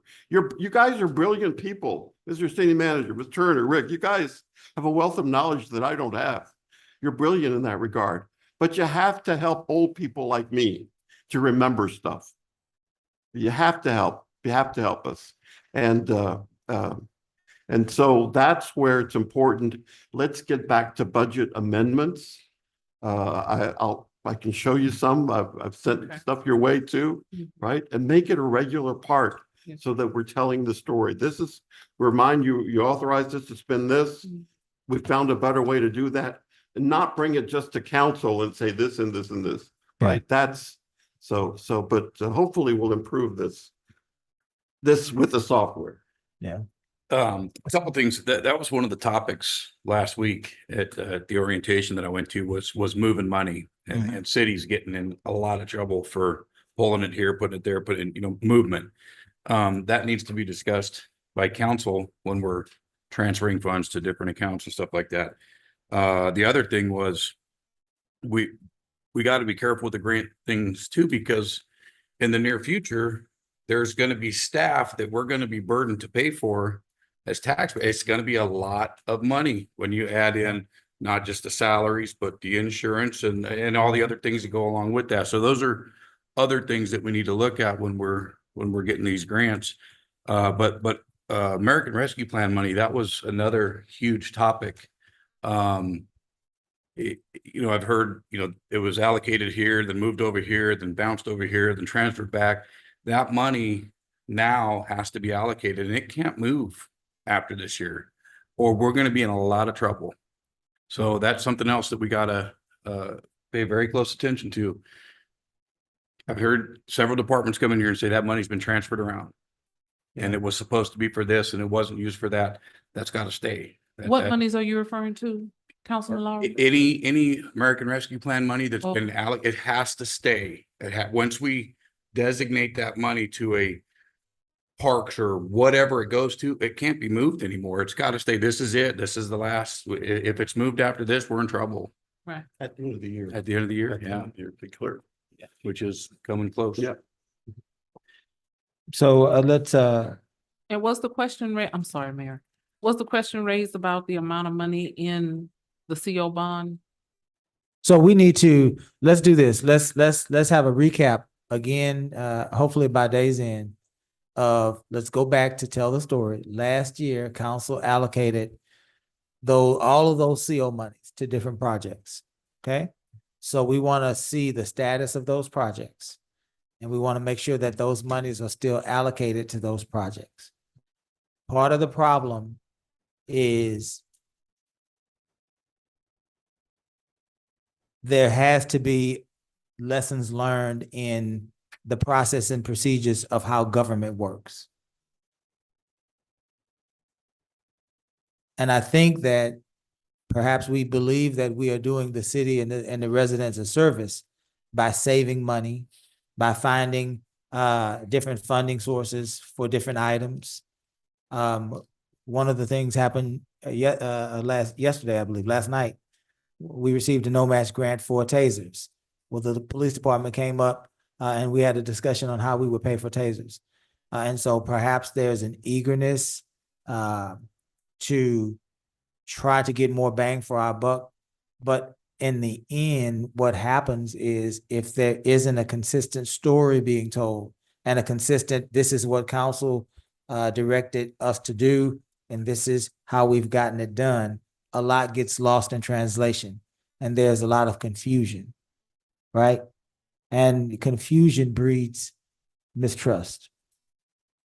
And so now an entire budget is under scrutiny because there's a lot of confusion happening, right? Nobody really knows, nobody can really comfortably feel they can comfortably have a grasp on the numbers and the mission, right? So on and so forth. So we need to have a recap. We need to have a CO recap. If there has been any changes, and I pray that there has not been any changes to those COs, there needs to be a full explanation. We also need an ARPA recap. I believe that I asked for that earlier in the week or maybe last week. The council needs to see that as well. Again, so that we can see where all of these monies are. What recap did you just make? ARPA, ARPA. American Okay. Rescue. Okay. Yes, ma'am. Councilmember Lowry asked or expressed concern about interdepartmental transfers of funds. Would you help us to understand, perhaps with Gus's help, how that actually happens? What responsibilities you have versus what responsibilities council has? And Gus, any opportunity that council can assert themselves legally in that part of the process, even if it's anytime money's being transferred, it will be on a council's report, whatever that looks like, so that we can begin to start seeing about these different transfers, so that we can, again, if we can have clarity, we can understand and move forward. There's one example of a intergovernmental transfer, for instance, EDC. EDC uses accounting services. So every year, I believe it's just off the top of my head, but 33%, I'm not sure with the figure, but there is an amount that is transferred from EDC to the general fund to support those costs of staff work. Because finance assists EDC, city manager, so it's different departments. So that's an example of a transfer. Right, so we would that need, happens. we would need to be made aware of that in some way. Okay, Gus, if you can help us understand what that would look like, so that we can keep track of. There's I one of can make a the, list of all transfers. one of the Why- worst areas for councils to supervise is finances, because we simply don't understand, and because we are not administrative, because this council, mayor, council form of government, council manager form of government, we have no administrative duties. So all of these things are new to us. So we need help understanding what, apples to oranges and things of that nature. I wanted to share a couple things though, if I could. There was $100,000 in that line item, and we haven't finished looking at the 99 fund expenditures that was dedicated to salary adjustments. And one of the big issues is, again, why wouldn't that money be in those particular, if the council gave direction, and it's just a question that I don't want a response to, I just want us to think about, if council gave direction for salary upgrades, and we are trying to implement salary upgrades, why wouldn't those monies be in those particular positions, right? If we're upgrading an equipment operator, why wouldn't we find parts of that $100,000 in that equipment operator line item? The fact that it's in Fund 99 raises, or has the potential to raise, question and concern, right? Why wouldn't it be, council already gave direction, so why wouldn't we move forward with that direction with an explanation? This position has a $10,000 increase. per council direction on upgrading equipment operators. Why wouldn't it be that as opposed to being stuck in a line item? Again, I don't really need an answer. I just want us to think about how we find ourselves being questioned. So that we can perhaps move differently the next time. The other thing that I wanted to ask you really quickly, and this is something that I don't know, and I don't know how long, if this is happening or how long it's been happening, but I'm asking so that I can become educated. And so let me go back. The Public Works Director's position is paid out of which line? Definitely comes out of utilities. Let me check 24. Is it 24? I would love to, I will give you time to find whether or not it comes out of 22 and or 24. It's 24. Where would 24 be? And the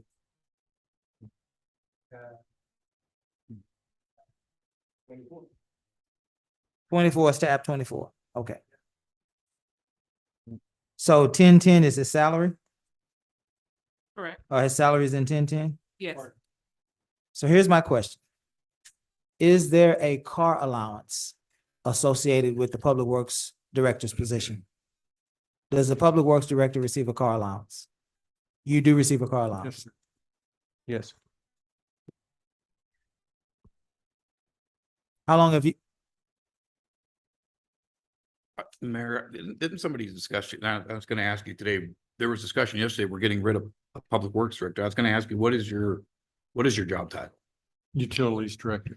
Utilities director. So you're not over public works.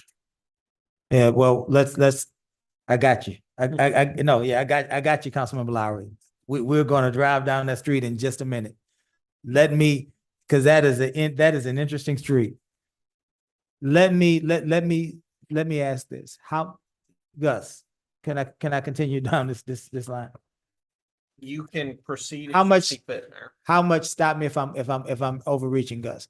How much is the car allowance associated with the position of Public Works Director?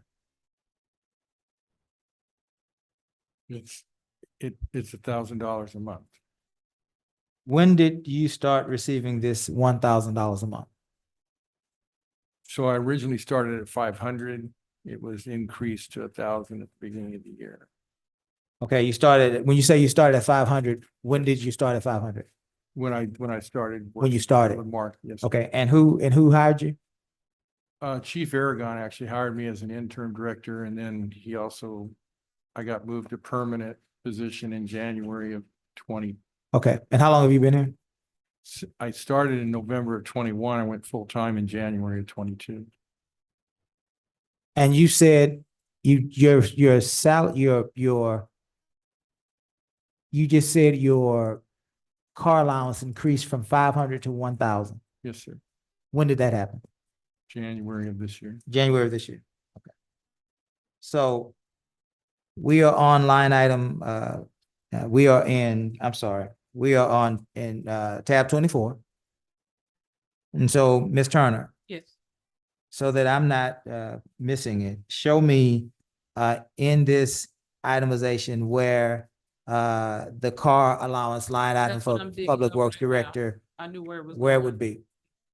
I don't, Why, you don't see one? I'm consulting with the payroll person. I don't see a line item for car allowances in 24. Do you see a line item for car allowances in 23? There's a 22. You see one in 2022? Okay, what are you asking? I'm looking for a line item that would be associated with a car allowance that was granted to the position of Public Works Director. I'm looking for that line item right now for 24. And I'm asking our payroll person, how is this, is it part of our regular salary line item? So I'm consulting with her now. Okay. So that is again, a concern because it was news to me to learn that we have a position of Public Works Director receiving a car allowance. I can recall that this Public Works Director, I believe, started with us on contract, right? Yes, sir. And so if in fact that was part of the contract, that's anybody's ball game.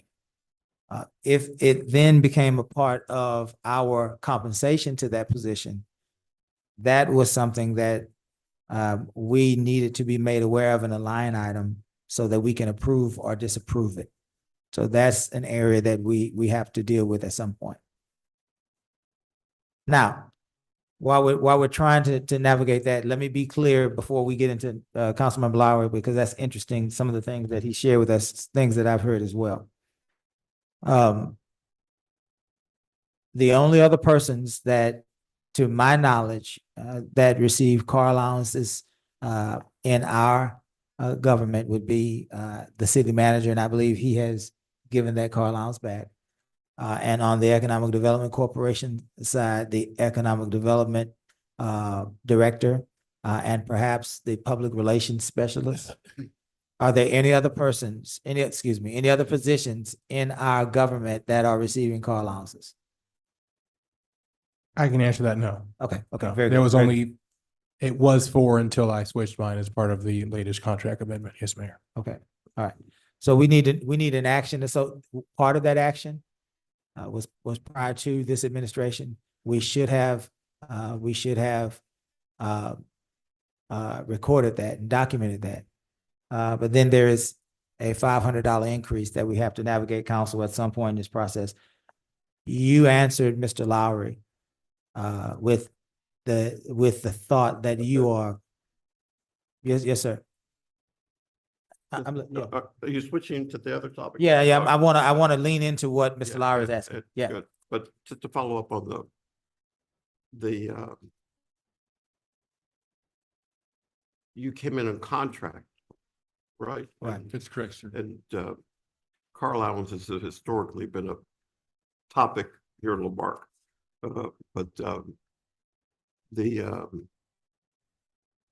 So that's what was negotiated with the city manager at that time on bringing. Actually, when I was under contract, the city paid me mileage on the truck that I was driving. So I was under contract with the city and there was a mileage reimbursement because I drove my own truck.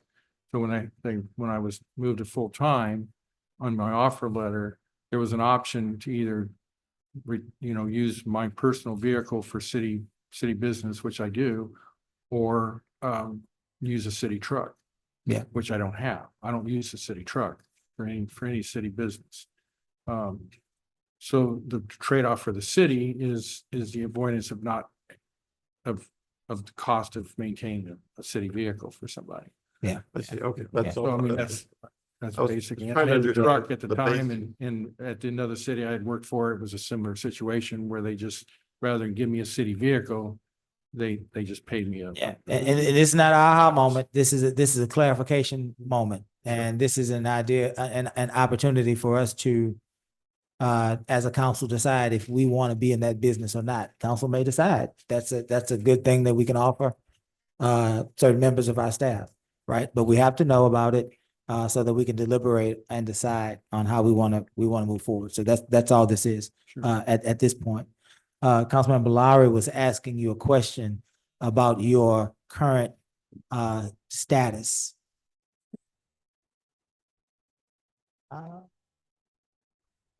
And you said that you are currently. Utilities director. Did you want to say something, Ms. Turner? Oh, I'm sorry. I'm talking to myself. Oh, okay. I actually, You're I'm current. sorry. I'm a little. You're dirty that way. you're currently utility. I found where his is probably coded. It's under Department 12. Department 12.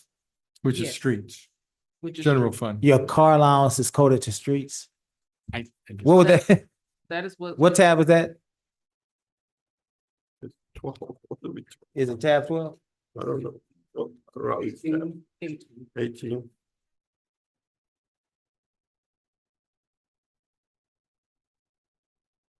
Now, what line item, Ms. Turner? 2031. Let me look it up. Under rental? It's not gonna be enough. One second, I'm looking as well. Okay. Before you, Mr. Ross, Councilmember Lowry had a, yeah, and then we'll come your way. Alright. Before, and this is important, before we got off into the car allowance, Councilmember Lowry asked you what your current position is, and you said it was, Utilities director. is that his current position? Yes, Mayor. We have gone through we're going through end of the year pilot program that we discussed briefly yesterday, where we've tried to clear up the span of control. So we're seeking guidance as to the best way to handle all of our instruction. And we came with that process to try to find the best way possible to make sure we're streamlining all the stuff that we're doing. As you know, Public Works has been a very, very, very thin area for a very long time. There's a position, and again, I have to look at the exact title as to what it is. Title may have been erroneously stated as to what the actual title needs to be or should be. But the idea is that we needed somebody to oversee utilities while someone could oversee the part that was not.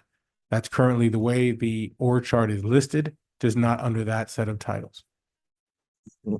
It is against the charter to create a position outside of a budget cycle and outside of council approval. To my knowledge, there is no position currently titled, what is your position? Utilities directors. Utilities directors. There is no such position.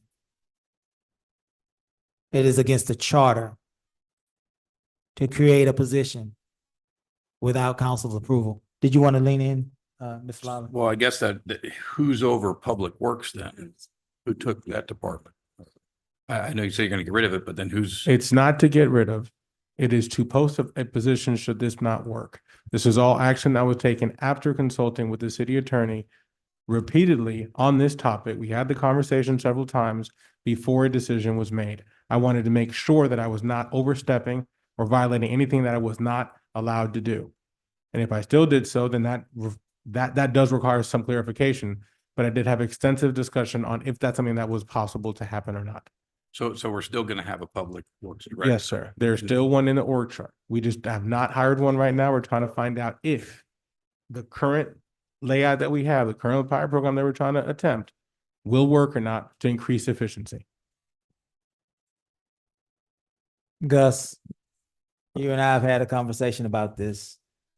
And I asked you directly, is it against the charter for the city manager to create a position outside of a budget cycle without council direction? And you shared with me that it was against the charter. So I guess, first of all, he's got to update y'all, which in discussing with Kiara, in discussions with me, the plan was, and the plan was and is being done now to update y'all in the budget process. And the reason the budget process was done that way as opposed to a separate council meeting is because the budget process was the next council meeting. It's not like we wanted to wait to the budget. It's like this was next. The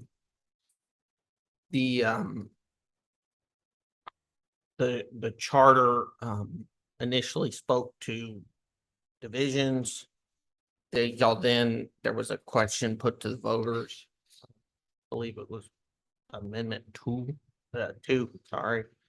About approval, temporary divisions of a department. Upon approval of the council. So I guess the question is, what has happened here? I mean, is there still a public works director? Number one, because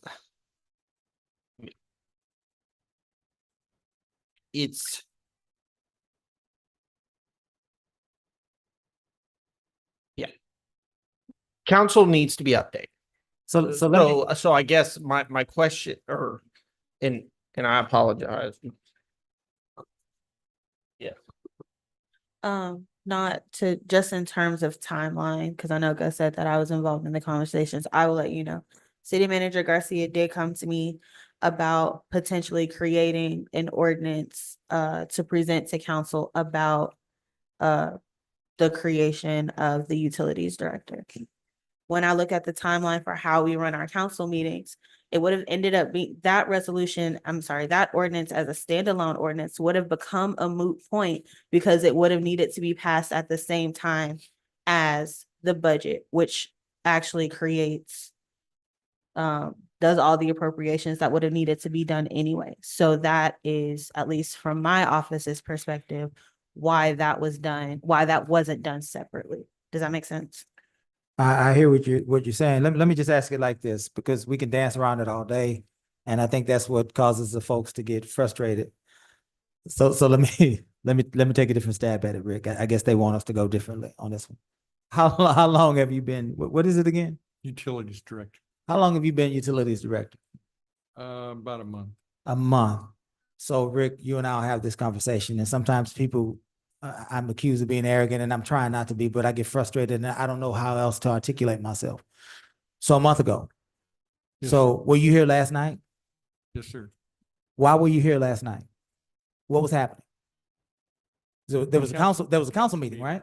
Yes, sir. There was a council meeting, right? Yes, sir. And the council was deliberating, correct? Yes, sir. Okay. And how long have you been in this position?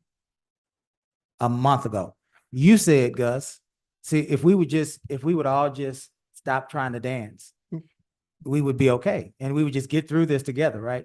You said that it takes council approval to even temporarily separate departments. You just said that, right? Right or wrong? Yeah, let me pull up the ordinance. Okay, Mayor. so my point is, this happened a month ago. I guarantee you we had at least 2 council meetings before that, since then, excuse me. And council was never updated, nor was council ever given an opportunity to ratify this. So we can dance around it all day. The problem is what the problem has been for this entire process. Council has left in the dark because for whatever reason, there is not an awareness that council needs to be educated and informed. There are some things that are happening within our organization that can only happen by council action. There is a place and space for the manager and staff to move autonomously in the day-to-day operations of this municipality, but there is definitely a clear space for the council to act and to lead this city. And it is usually surrounding budgetary ideas, budgetary items, and budgetary issues, as well as the moving of staff and departments through collective council action. That's how we affect change. If council is not being allowed to, does not necessarily mean that it's nefarious, does not necessarily mean that there's something untoward going on or unsavory going on. It just could mean that there perhaps is a level of misunderstanding, a level of inexperience, and perhaps at the end of it, no shade, a level of incompetency. Perhaps that's what it is. But whatever it is, we're sitting here, and I'll be done, Joe. But whatever it is, we're sitting here with a person who has been moved out of position into a position that council has not approved for over a month. There's been at least a couple of meetings, and that council was not notified nor given an opportunity to ratify. If we don't want to believe that, then let's go to the other side of this and believe that there's a person on our staff who received a $500 per month car allowance increase without council approval, or at least without a thorough discussion of what council was approving in a budget. We can go either way, but I'll get to where I'm trying to go, because where I'm trying to go is the truth of it all, right? Did you want to add something? Mayor, we're also going to lead to the, if there's a new contract, is there a new salary? I mean, there's a lot of questions that go with a new job placement. Was there a difference? I don't We'll work get- in, I don't work in a contract. So there's no contract. I'm just an employee. Employment agreement or anything like that? So let me ask a couple questions here. under the utility line maintenance for salaries, we have a public works director, chief plant operator, utility chlorine, and all this stuff. It's broken down under the salary for 1010, right? For $686,468. Under the Fund 24, water and wastewater operations, it just says salary. It's not broken down. It's $494,657. If you're the only person getting paid out of that fund, is that your salary? I mean, No, I mean. it's not broken down like any other fund, so that Staff is leaves, getting paid out of. There's other staff, there's an equipment operator, maintenance tech, maintenance worker. The meter readers are now there that came from utility billing. Stormwater foreman, et cetera, et cetera. I thought when we looked at the utility billing, that it was broken down in their budget for salaries with meter readers and such. That We moved utility, the meter yeah, readers. that's to- gonna be corrected in this budget. They're gonna come off, the actual wording at the bottom is gonna come off. I'll clean all those positions up in the software. But they have been moved. And Their that did go salary to and council. everything. Mayor Pro Tem. Here's what I heard. Actually, they're not there. We'll pause a little Yeah. bit. I think you need, Yeah, you want I Mr. know. Turner, Oh. what, do you have did we need clarification before Mayor Pro Tem makes his comments? Sorry, Rick. I was just showing Councilman Ross's point, and I I don't see. remember the page number on this, but under utility billing, under the software, what it shows as salary is it lists off the positions. Sanitation supervisor, customer service technician, we have 3 of those, billing analyst. What this one does not do is under salary, just list the positions because I think that there's more than just 1 or 2. And I think that that's just like, if you were to make a note in the margin, it doesn't break down each of those if you look through the entire thing, because it doesn't show this, this person gets paid $13, this person gets $13.25. And I know that y'all understand that. I was just showing Ms. Turner for clarification of Councilman Ross's point, the difference. It says salary because it's 1010 for each one, but on the one for utility billing, what he was asking is it actually says underneath there as a note, just kind of in the margin, what position that's for. And it doesn't in this one. Most of them don't. I think it's about maybe 4 that actually do. That's probably notes that Ms. Turner has added for herself and her staff since taking over this software. But it's just a note in the margin. And I was trying to tell her what you were referring to, what your question was, because to Rick and all of these additional positions, they're in that line item. It just doesn't break them down as notes in the margin. Gotcha. And last year, I also had mentioned that I felt the public works director needed to be in the public works line item, not in utility billing or utility line maintenance, just by nature of title. It made more sense to me instead of, but that's just semantics to me. Mayor Pro Tem. Following this conversation, the city manager, in terms of what, and feedback of other individuals as well too, in order to promote efficiency in this area, because of the number of projects that we have going on, said there's a possibility that we need to take a look at this and designate persons to take responsibility just on the utility side and then also then on the public works side, right? That's what I heard. Okay, that's number 1. And then with that idea, it's also heard that the city manager discussed this concept with the city attorney. Is that correct, saying that? Yes. Okay, that I heard. And in the discussion, a part of this too was a discussion of a car allowance, which was not, it was prior to him, prior to any of you guys, prior to the city finance person. But there was initially under contract that was converted to salary, but the car allowance continued, period. And of course, we weren't really aware of that on that side. But it's true that I only know of the city manager getting a car allowance, the EDC, and the assistant PR person. And I don't know, those are the things that I know. And in the discussion with the city attorney and the city secretary, the city clerk here, it was determined that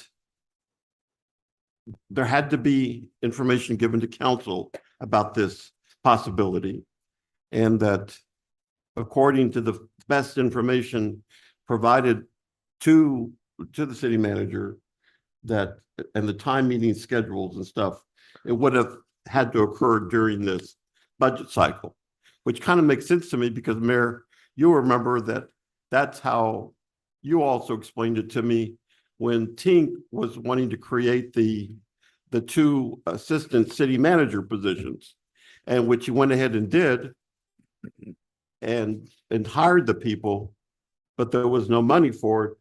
And then ultimately the council came back, and that was during one of the first actions.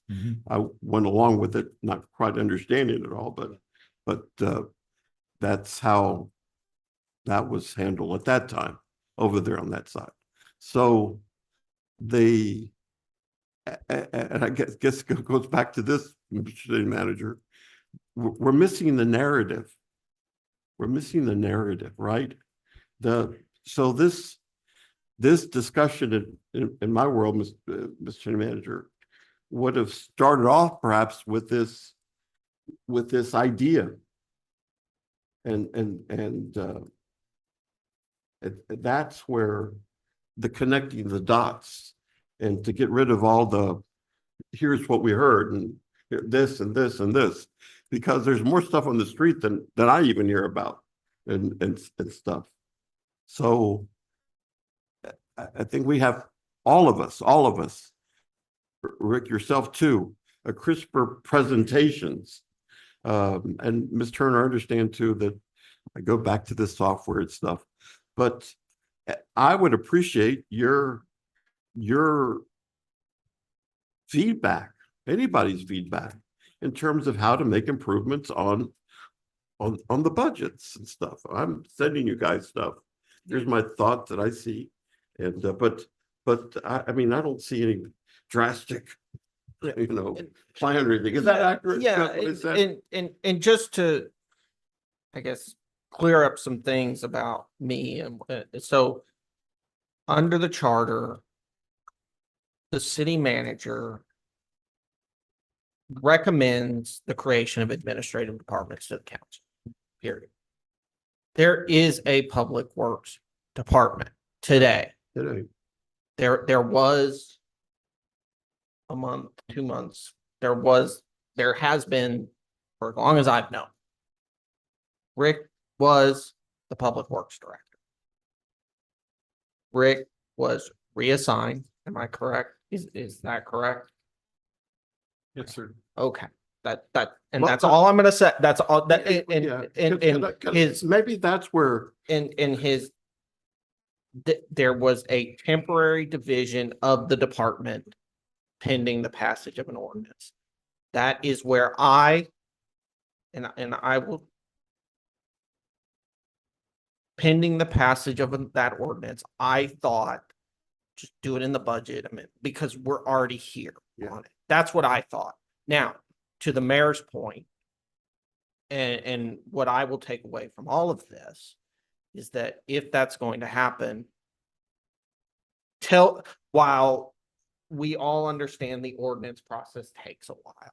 And I think that, well, it does. But if that's gonna happen, tell y'all immediately. And that's what I'm going to take, but that's what I'm going to take away from it.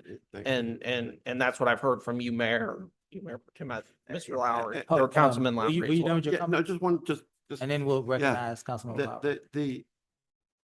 Perhaps I think that here's where we're having the difficulty. It's the titles and stuff like that. And you just said it, Gus.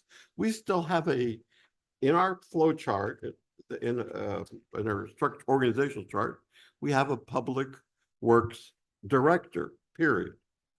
Right? Right. What Rick is doing is lending his expertise and focusing on the utility side because of the vast amount of work that's going on that side. Is that accurate? Yes, I mean, I spend a fair amount of my time on capital projects. On which the capital, includes So several different for me, functions. it's, and this is just you guys that live by titles. It's just, hey, I'm lending my expertise to the utility side. And then Mr. City Manager is saying, I think this is an opportunity to update our organizational chart if this is going on, and consulted with city manager or city secretary over here, and then bringing it now, that's kind of the way I see it. That's how I'm looking at it. Councilmember Lowry. So I referred to it as a contract, and then I guess the better terminology would have been job description. As Mr. Compion said, your expertise is basically desired all over the place. Now, we found out that you have a new or an increased car allowance, which I get. I don't think I've ever seen you in anything other than your own vehicle.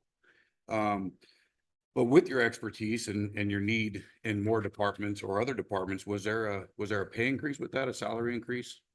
This is a demotion. There was a salary reduction. Yeah, no, Councilmember, this decrease. is a demotion. He was demoted. Yeah, not promoted. He was demoted. You were demoted. How did you get talked into that? I guess would be my next question. I don't believe I had a choice. I think, yeah, I don't think council wants to have that discussion yeah. 'cause Look, here it is, guys. We're finding in every area of this budget, we're finding issues. And we can explain away these issues all we want. But there's issues with this budget. There's issues with this presentation. There's issues with the narrative. And let me be clear, not issues with what Ms. Turner has done. Now, I'm not saying that at all. I'm saying in the line items, in the preparation going into the line items, in some of the work that was done. For example, there's absolutely no reason to have $100,000 in a Fund 99 line item, and there had not been no earmarks associated with it. If council gave you the directive to have certain monies to increase compensation for certain positions, why aren't they in those positions in the budget? Why are they arbitrarily hanging out in Fund 99? Why was it so important to demote the Public Works Director? It was so important to demote that person that it was done before we could get this on the budget, on an agenda for council temporary approval. That was not even done. We have an issue. I need to create a place and a position and it's an emergency, council. I need you to approve this, and then I'll come back behind this in the budget process, and then I'll solidify this. So it's clear. It really is. And the sooner we understand that we have work to do to resolve this, the better. That's it. This is a big deal to a council. A budget is a big deal to a council. This is the biggest thing we do all year. Taxpayer dollars are important.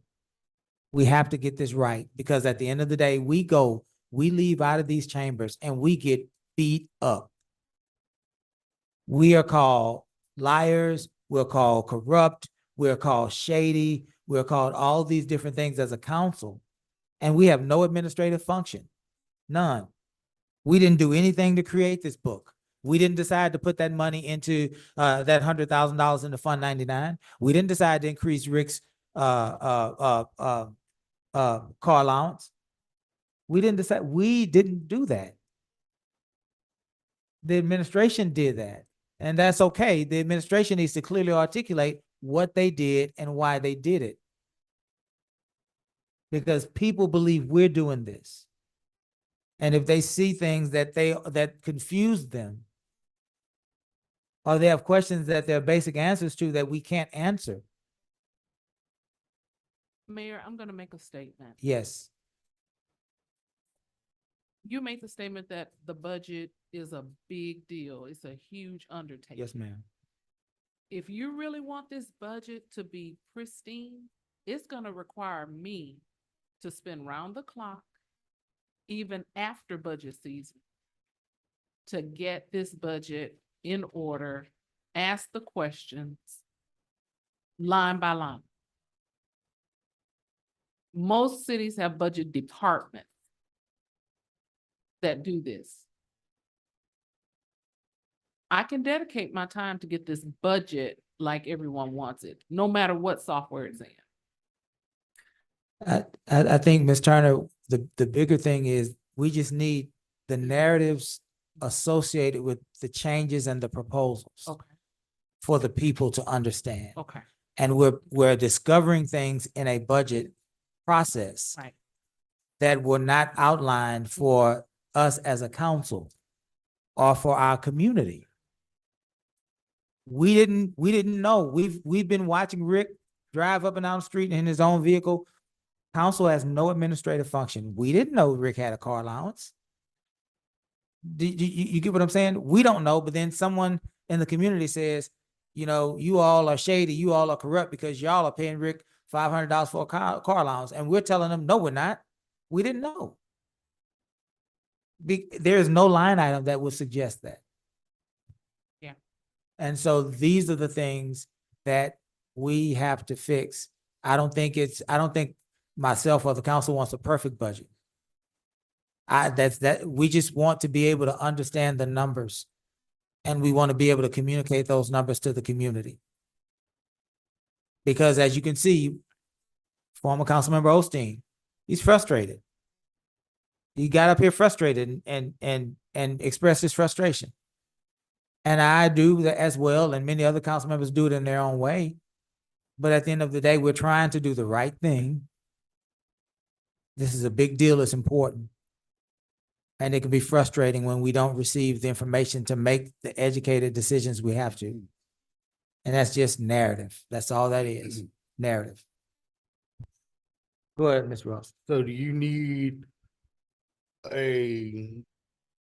somebody to make a motion to create the utility director position now? No. And then you said you would come back behind us with the resolution? No. Go ahead, Mayor Pro Tem. Mayor, no, I don't think we need that now. We need, when we approve the budget, first, we need to hear the plan. We Right. haven't heard the plan, the narrative, right? What's the grand design here? That we just hear the plan, right?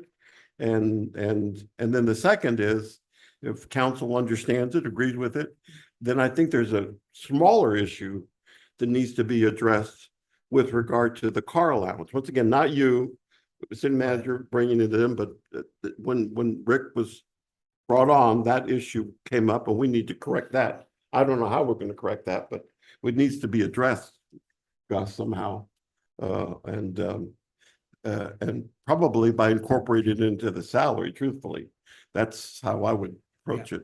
And then And then having said that, then we as a council would say yay or nay, right? That's kind of where I'm at in terms of the process. Can I read y'all something? About the ordinance? That's fine, Mr. One last shot, James, and I think we can, yeah. Ms. Stolstein, did you want? It's in your charter. Utility Department, head of the Utility Department shall be the Director of Public Works, and the Director of the Public Works, there should be a Director of Utilities. Okay, who shall be appointed by the Director of Public Works and confirmed by the City Manager. Such other personnel shall be appointed for employment in the Utility Department as may from time to time be authorized by the City Council for employment therein by the City Manager. No, thanks. I mean, that Yeah. clarifies there's a director. There's a director, but you are the, you said you were what now? The superintendent? Utilities director. Is that what you said earlier? Yes, sir. Mm-hmm. I thought you said supervisor. No, sir. Utilities director. Read that again, James.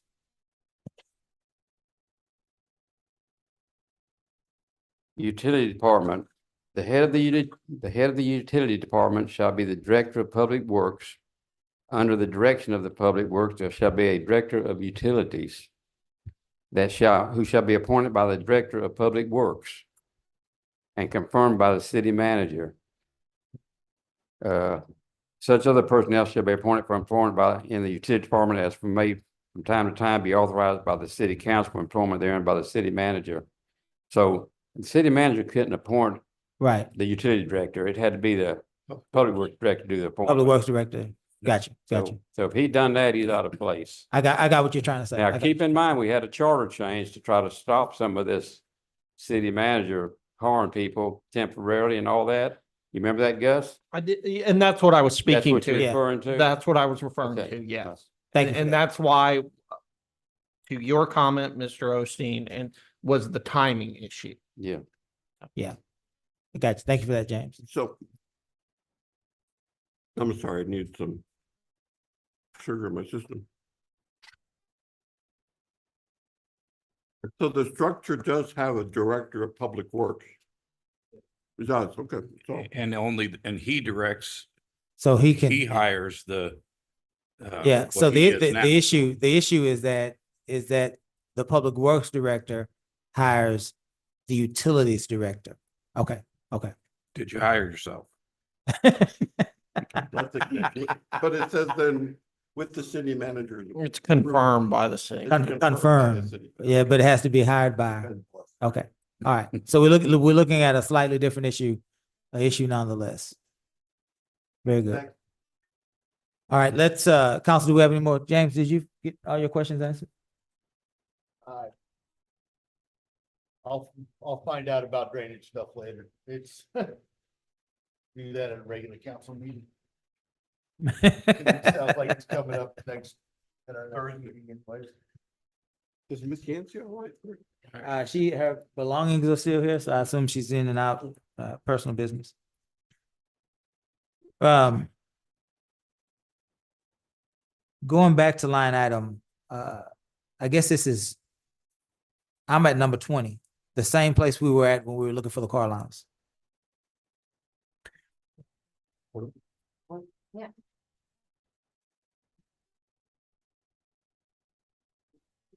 Are y'all there?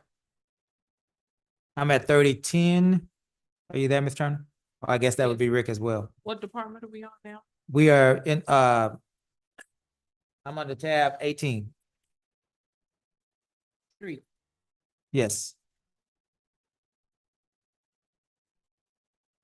Here's another area of, again, as we learn together, question. Well, So we are at, if this is streets, correct? We are at Department 12. Department 12. I'm looking at, 3010. Yeah, thank you for that, Ms. Yancey. 3010. So it looks like we budgeted $48,000. But we expended 125,000 Or we're estimated to expend 125,000. We're talking about repair, maintenance, street roads. Yeah, now that would be, that's the line item that we buy, we get supplies out of, right? The supplies to maintain the streets? Yes, sir, or do street repairs, Okay. concrete repairs, sidewalk repairs.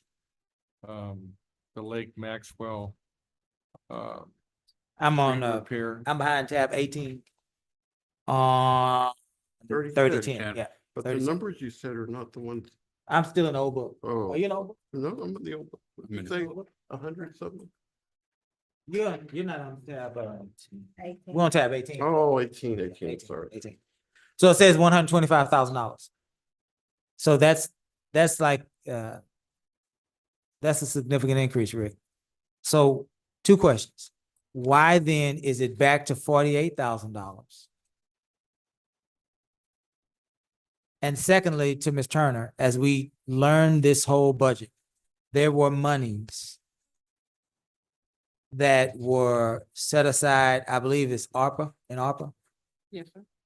Maybe even COs, I don't remember, but there are large sums of money that council set aside to maintain streets. So, this is again a question. Why wouldn't those monies be recorded as revenue in this budget cycle, and then placed in this line item for street repair and maintenance? You're talking about monies that should have been paid under the CO? The bond money? I'm speaking about monies that the council, like ARPA funds, the council, let's say we earmarked $1.5 million in ARPA funds, right? So why wouldn't the budget reflect that we received in to utilities $1.5 million in ARPA funds and earmark them for street repair and maintenance, and then those funds be a part of the proposed budget line item 3010? Does that make sense? So if I can chime in here. Am I making sense though? I know what question? you're asking. I know Okay, what you're okay. asking. So in the ARPA outlays, there is a little bit over $1 million that we set aside to do street work, right? So the ARPA money has to be procured through federal procedures. So you just can't drop that money into an O&M fund legally. You just can't do that. It's not going to work. Also, from my background experience, whatever, typically your O&M funds should not move much. If there's a project you want to do, $500,000 project, $1 million project, that should get done underneath capital projects. Separate line item. It's not a standard O&M item, because you don't want your O&M expenditures to move year to year that much. They shouldn't. It's O&M. You got salaries, you got supplies, you got maintenance of equipment. If you want to go out and buy a piece of equipment that costs $500,000, you should do that under your capital expenditures. It shouldn't be underneath an O&M line item. So it's not that you're losing track of it. It's just that for O&M is O&M. What's it cost us to run the street department on an annual basis? So for instance, when I do the budgets, I do averages. So the average O&M for street department over the last 3 years was over about $1 million. And it's consistent. It's 1.1, 1.2. Another year was 884. Those are pretty consistent numbers. They move around a little bit, but the 3-year average for O&M for streets was 1.1 million. So this year, the estimated 24 is 1.2 million. It is up a little bit. We're doing a little bit more work. Where are you getting that from, Rick? I'm getting it off of my sheet.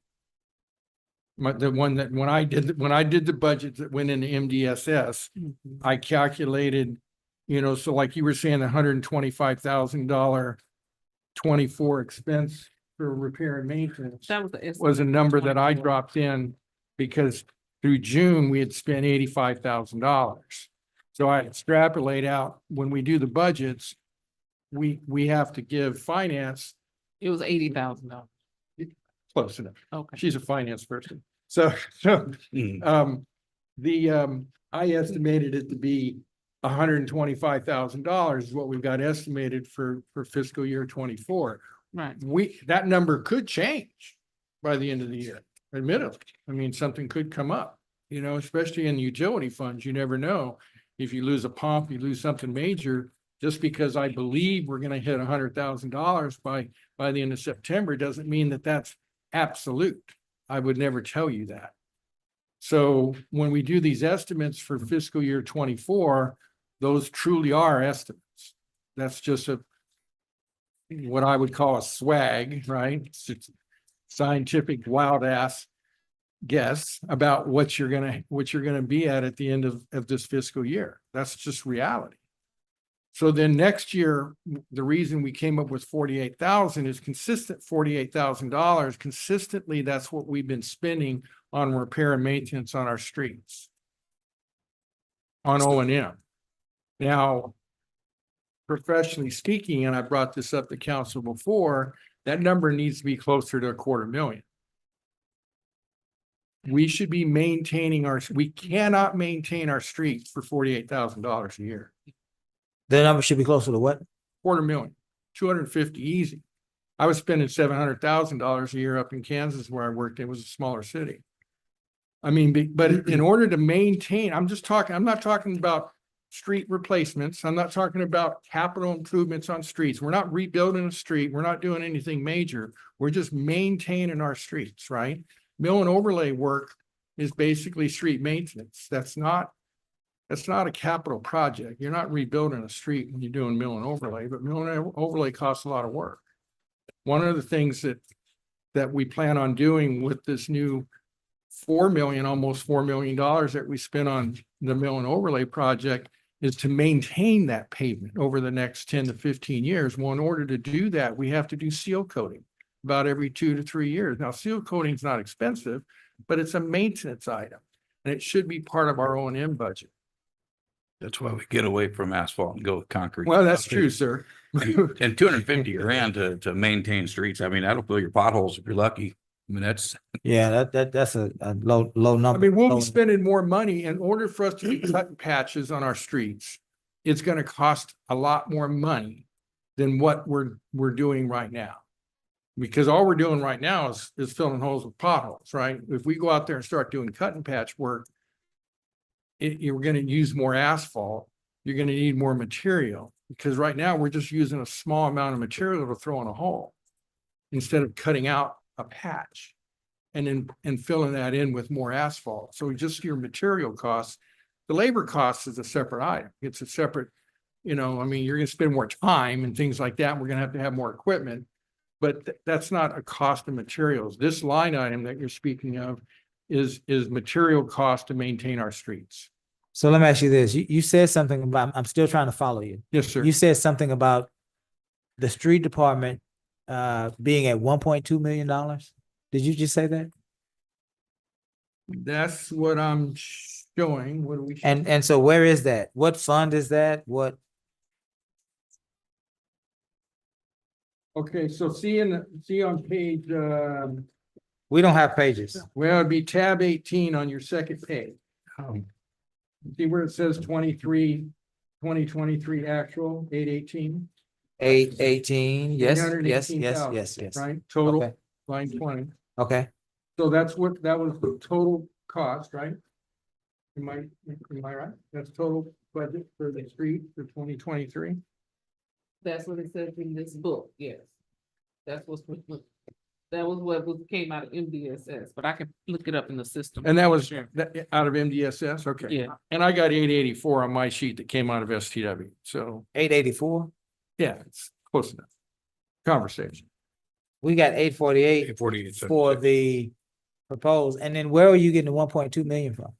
Well, in 2022, according to STW, that's where I pull my numbers from our accounting through STW. 1.5. The total expenditures for 2022 fiscal year was $1,269,719. 1 point. I looked for it. I couldn't find it. It We're may at not be in 1.5 budget books. too. I go back 3 years when I do my budgeting. So you're so you're okay. So it was 1.5 in 2022, correct? I had it at 1.2 1.- 69 in 2022. I don't have that. I'm sorry. I don't. And I got 1.107 in Is that 2021. public? Is that Department 12? Yes, sir. I got actual 1.5 in this new sheet that we were given. And then that's 23 actual of 818.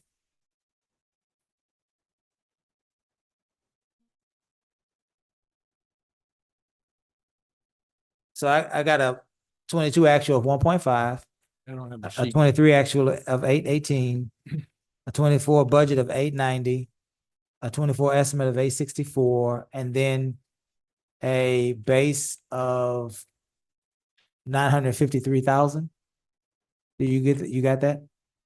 I don't have the 12 sheets with me. Okay, go.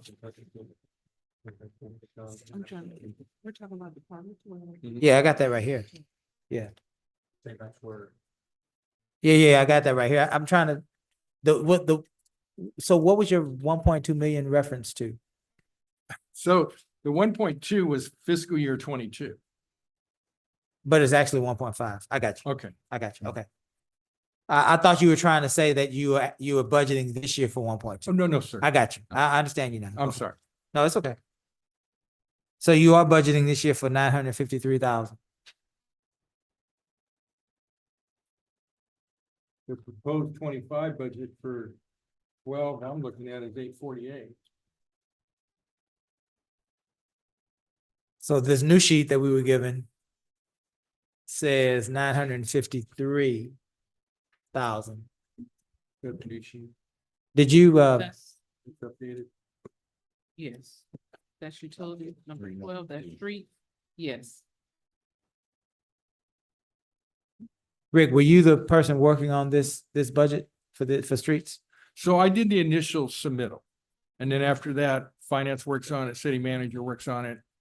And so some of these numbers are new to me as they are to you, probably.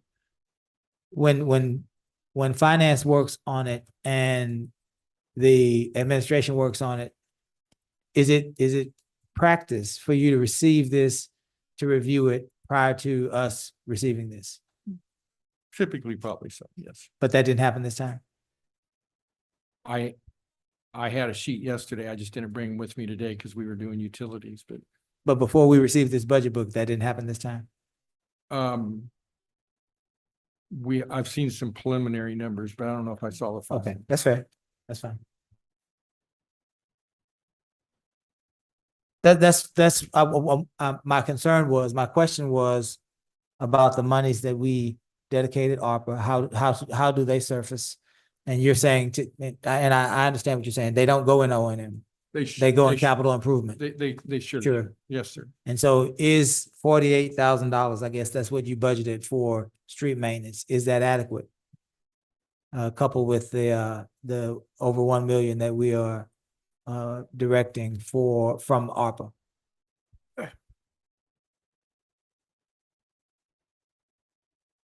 Does that make sense? So, no, I mean, so what I put in the budget when I entered it was 100,000. Mayor, Yes, sir. okay, this might be helpful, and Yes, sir. I'm looking at some other cities and their proposed budgets on how they handle the ARPA. And once again, I want to have an event where when we're finished with the software, to have a big burn event or bring my sledgehammer and pound it to bits. But what I see, and which I think is probably the best thing, as soon as the new software comes in, is ARPA and all these other, like each special event, Hurricane Beryl now should be a category, right? It should be a category of what are our expenses? What have we been submitting for reimbursements? And to show that. Right. We set that up, sir. Okay, to It's show a- that. yeah. And then in that process, there should be a transfer out category there, and this speaks to the ARPA stuff. We should have our ARPA listing of the total amount. And then there's a transfer out category on that report that says now, as you said, X amount is going to the streets. You gotta create a fund. expense. Exactly, to the, and then transfer out to whatever other categories that we approved, to the Right. police, I think, Equipment or whatever purchases, it was, the fire, Sure, yeah. right? So that we're tracking these things and we know that that's occurred. So that's my suggestion, or that's what, at least in my mind, I'm keeping a track of. I agree. Okay. Right. I spoke to Rick this morning about all of our CIP. And our CIP fund, when I'm looking at it, I want to look at every single project. Every project should have an account line item number. It's kind of like, it's not like that right now, but I want to get that straightened out. But I want to spend some time with him to go through the capital and CIP. You need to know what your expenses are on every project. Yeah. Project 1, project 2, project 3, project 4. Exactly, Everything. and So from that capital side. projects are different than your O&M funds. And I had some difficulty since I started, when he sends over purchase orders and invoices and things like that, he will say, well, where does this need to be coded? And I'm hunting and I'm hunting and I'm trying to find Oh. where it's just been a challenge. It's because we're busy, Sorry? because we're busy. Oh, well, you are. So I have one question since the mayor came back to Public Works, tab 18. Why is repairs and maintenance of drainage on that instead of inside our stormwater or water and sewer operations? And it's zero, Zero now. which means that we're not doing anything because we're not paying for it. Where it's, So that line item actually needs to be removed. It stays in there in the system because prior to last year, right, we weren't using the 27 fund. So when I started, since you asked me that, when I started here in Marque, parks and stormwater was all getting done underneath Division 12. We didn't have a 27 fund. There was no 09 fund for parks. Those got created in the 23 fiscal year, I believe. So we created a parks fund, a expense fund, and we also did the same with stormwater. So that 3011, if you look back through the years on 3011 in the 12 budget, there is expenses there. right. And that's why it's It still, showed in that's why, 22, but right, 23 and 23 and 24 would be zero. So that would make sense. but when because I go to the stormwater fund, the 3011 is repair and maintenance of wells, and the same thing with, So that's a help me, that's a typo. It okay. shouldn't say wells. It should Okay. just say repair and maintenance of stormwater system. It got brought over in the system. And that was my next question, because water and sewer operations and stormwater both said that it was for the wells. And I Yeah, it's wanted- the wells, it should not say wells. Okay. Mayor, Rick, I have a question. And I don't see it in these, but the grants that we've received from the GLO or other Whoever, states, right. or whomever, Sure. Mhm. that affect our flooding stuff. Are those considered hazard, or have we received any hazard mitigation grant funds?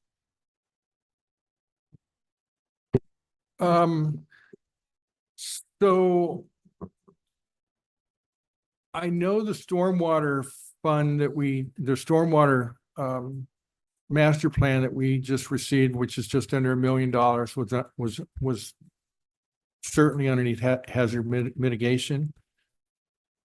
I'd have to read the fine print, but I believe most of the Harvey money and the Harvey disaster money basically was hazard mitigation money. That's what I'm thinking So too. the 50 million that we Yeah. got through both those grants that we're working on wastewater and sanitary sewer projects, I believe are hazard mitigation money through HUD. Yes, You yeah. know, I think they have that determination, that And Mayor terminology. Council, I just, those are the things, we talk about the story. They need to be carried over year by year as a line item to keep us refreshed. Yeah. What are the transfers going out now, Right. right? Or the expenditures from there? And that would include the 4 million that we got on the water line. The 4 million water line grant was basically just, that was regional money that was given through HGAC. So Exactly. HGAC did the distribution, the MOD part of that. Right. But it was an MIT mitigation, you know, that was mitigation money. That was the MIT part of the mod, right? MIT Exactly. mod. Exactly. So that was still out of Harvey. That was still money coming out of the Harvey Right, disaster money. It was just region, it was given to a region rather than applied by cities. And what I'm saying also, Ms. Turner, is that I want to see these zeroed out, right? That's what I've never seen in being on council. I've never seen any report that says We spend it all. we spend it all, right? We spend it all. And that also goes for the CO stuff and Right. the KO stuff and stuff. You know, I've never seen anything, so we've zeroed these out. And the other worst thing is that we have staff turnover, we have council turnover, and we miss these things. That's what happened on the CO side, honestly, Mayor. We had turnovers and no one remembered. Knowledge it. gets lost. It gets lost. And one of the things that I would just point out that staff certainly struggles with, and we try to keep council informed, is especially on projects, these big projects we're doing, there's always changes. It doesn't matter what the number was to begin with. You can just take it to the bank that it's not going to be the same number at the end. It's just not. Say that. Whatever number we had at the beginning of the project, most likely is not going to be the. number Oh, at the okay. end. On a capital improvement project? Yeah. I got It's not. It's gonna be most likely, generally, unfortunately, it's more, but sometimes they come in under budget. But certainly from a grant project, you don't want to leave money on the table, right? You don't want to leave $500,000. So what would happen is you would end up trying to do a change order. If you can do that within the grant, if we had it in the performance statement, because it's very regulated. So we have to run all that through our grant administrator, make sure we've crossed Ts, dotted Is. Can we do this? And if we can, Kind of important. maybe it's $600,000 and we got $500,000 grant. Well, then we got to come back to council and say, hey, we can do this, but it's going to be an extra $100,000. So that's going to have to come out of city coffers. That similar situation just came up with the West Lawn project. If you remember, we came to council and we said, hey, we think we want to do this whole project. We still didn't do the whole project as they originally submitted it. We left off some of the upper street sections that we just didn't have funding for. So we didn't get everything done that was actually designed.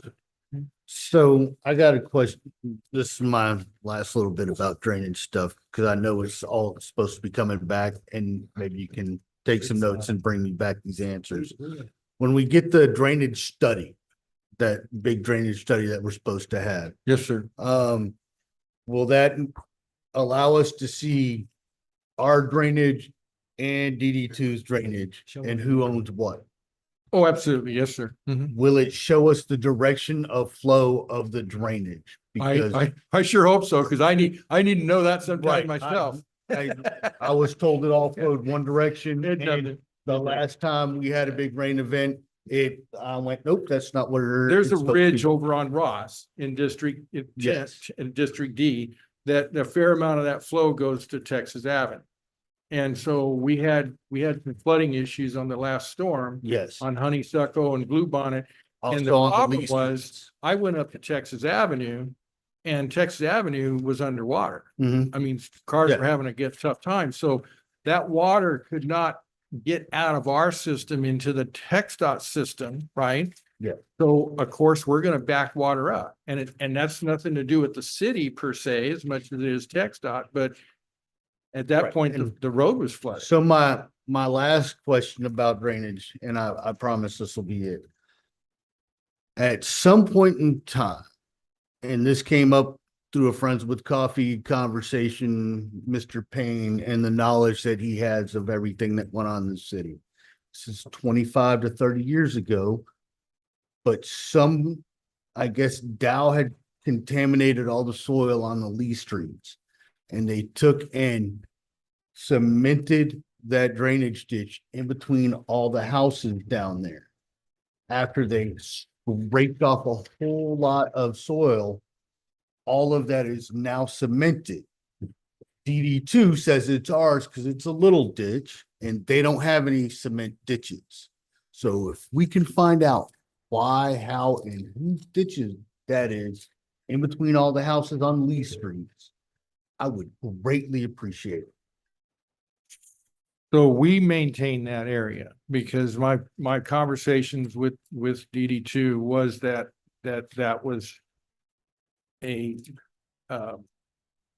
city request that those embankments be poured. I mean, that's a stormwater retention embankment is what they put there. I have one where I live and I live in League City, so they're not uncommon. The city had not done a really good job maintaining it, so it had a lot of overgrowth. You basically just got to spray the weeds. You don't want to go in there and cut it. But it was purposely put in for retention, for bank retention and that's typically what you're talking about, the rock walls. It looks like concrete. But It looks it's like, pumped, it looks right. like concrete pillows, right. yes. And that's an engineered system.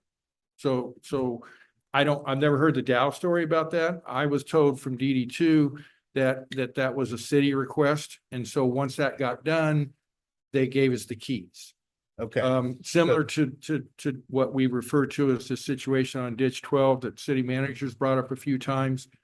That included some of the areas that we just did with the West Lawn project that according to the DD2 maps, some of that area is still within their system. They tell us that it's not. And like, and nobody's that was, been able to come up with the transfer paperwork Right. or anything when I like went that. to, But when I went to the meeting, it showed that ditch on their map. And it does show. we- It shows off ditch 12, but ditch 12 isn't really a ditch anymore. So Mhm. most of 12, once it leaves north of Lynn Street, Right, which is it's north the- of Main it's Street, an open it's all culvert. underground. And in Understood. Drainage District 2 does not own or maintain any right. underground infrastructure. So I guess I believe them at their word that somehow when that piping got put in, which used to be a drainage channel, which is now underground piping, somehow the city took it over. Even though, and I don't know if I've leaned on Gus about that, I don't think we've ever been able to find any legal transfer of that, and yeah, city manager and I've had this conversation a few times. Anything else, Councilman Ross? That's it. Council, do we have any further questions for Mr. Saylor on the utilities item? You know, and I'll tell you because we're friends, I only tell my friends that, but my last name is actually Seiler. Saylor. What did I call you, Saylor? Yeah, you do. I'm But my sorry. cousins used to go by Seiler. you So know, I answer to both. I go you know, back and forth on that all the time. That's why I just I call break it you up. Silo. Like It looked like a like Saylor. silo. Yeah, yeah. Why did y'all let me do that to her? So Mayor, is Go ahead, this, Ms. Just get rid of the A, Rick. I know, yeah, you know. is this, because I've been in and out, and I'm trying to understand it, and I started looking at it yesterday, and I'm still trying to understand it. Is this the area where you're talking about finding the cushion? This is an area utilities had $1.2 million of monies earmarked in this budget for grant matches. And it went from about 1.8 roughly to about $3.1 million of grant matches. We are going to get a breakdown from Ms. Turner, what those earmarks are for. We suspect they're for the infrastructure grants that we were awarded. So yes, this is one of the areas that was concerned. And the grant person, she's gonna be here tomorrow, Alice Ashley. Okay. So she'll Oh, be we're able to not break. meeting Tomorrow. I mean, Excuse me. Thursday, What is- Thursday. to Tuesday. Okay, tomorrow's Wednesday. Okay, so Thursday. I feel. They all kind of running together now. I know you're right. Well, you notice that it was all of it jumped up into tomorrow. Right. So she'll be here Thursday. Any further questions? No. So I'd like, as we get ready to break for lunch, again, we are doing our due diligence. Doesn't always look pretty. This is real time, humans reacting in real time, trying to do what we can for our community. It's not going to look pretty all the time, but we'll figure it out. In the interim, I would like to see that $100,000 that's in that line item, that Fund 99, that's associated with these salary adjustments. I would like to see those salary adjustments. I would like to see where that money is going. And at the end of this process, Gus, if this is legal, I'd like to see that disappear from that line. Hey, Gus, I thought you were over next door. I'd like to see that. Talking about that Fund 99, the 100,000, let's take it out of 99 and put it into these positions and then build a narrative around them, if that's what council has asked us to do. We would also need to see, council needs to decide at some point whether or not we want to continue with car allowances for any persons other than the city manager. That's a question we need to have council answer for us. Former Councilmember Osteen alluded to $420,000 worth of interest that we've realized, some sort of interest increase that we've realized in a line item he was referring to in one of his comments. Could council get some help clarifying what that looks like? By the. There's something else? Yes, sir. And by the way, on that interest line, just looking again at other cities that operate and have a longer history, that is a regular line item. The interest. It is. It's a regular line item that appears. That's one way that we keep water bills low, is collecting interest on money Right. that come in short term. And so. And you do invest. Part of what we need to discuss also is it is routine practice for the finance director to invest revenues in various departments, right? Yes, sir. And so we just need, again, council, we're all lay people. And the community needs a better understanding. So we would probably need just a brief understanding of how that works. We needed the CO recap and the ARPA recap. When you say the CO recap, do you want me to provide balances of CO money that's invested? Council last year earmarked our COs to certain projects. And so we want to look at that list last year. Kiara could probably find that for us. And if there's a breakdown, a cost breakdown, and we want to see where we are with those projects. In other words, I think, for example, council voted to expend $10 on a new bottle of water last year. Where are we? Did we secure that bottle of water? Where are we in the process? Was that money reallocated by council approval? Those types of Now, things. There was a list of expenditures that the auditor sent me. And he said, or they stated that these expenditures could have or should have been expended through the 2020 CO. Okay. I have that list. Maybe it can be compared to what Kiara can provide. When you say should have, well, we need an education of what that should have Well, means.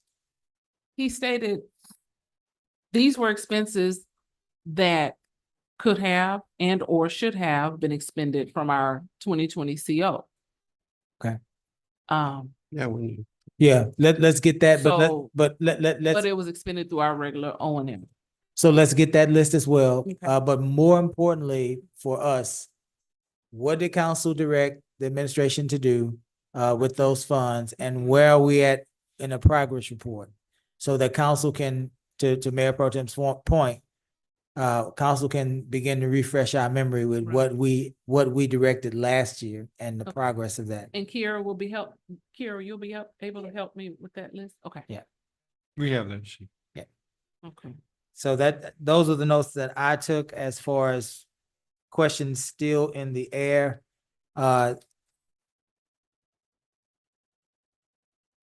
Council, did I miss anything on questions that we had for finance? Very good. Ms. Nance, is it lunchtime? So we're ready? The council will break for lunch. It is 1:05. We will return at 2:05.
Good afternoon. We are back in session. We had some technical difficulties. We have a portable air conditioning unit in council chambers to help alleviate some of our heat.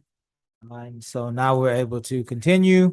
And council, we are moving into our developmental services budget. The director of developmental services is unavailable at this particular time. And so I believe Mr. Garcia will attempt to present the developmental services budget. Is that true? Is that correct? Yes, Mayor. Mr. Garcia, you have the floor. Thank you, Mayor. For those, for reference, we're looking at tab 10.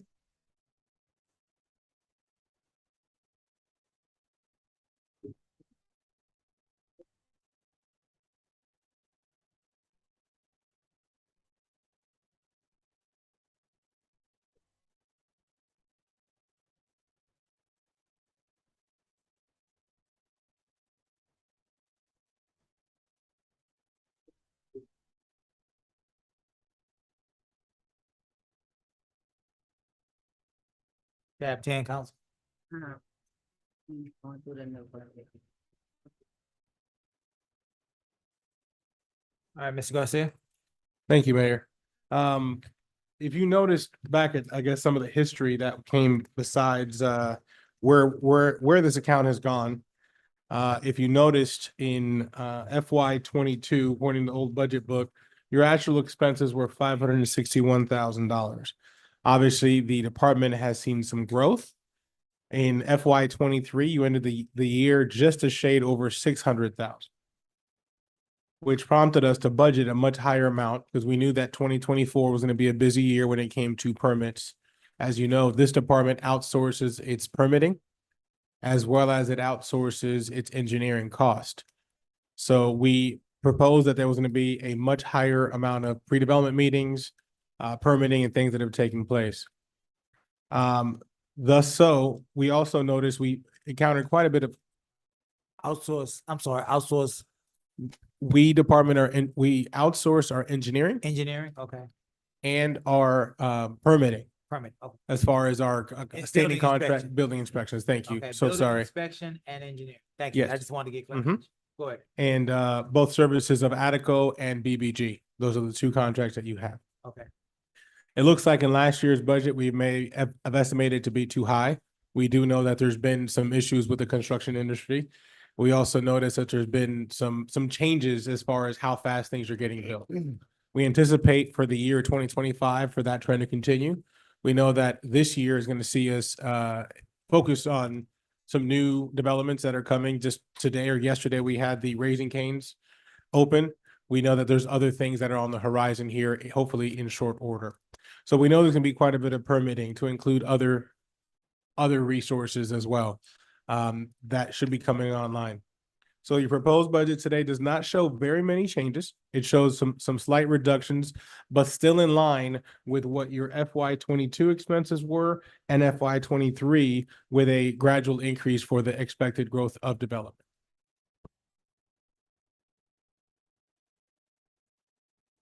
Caesar, Sir. where in the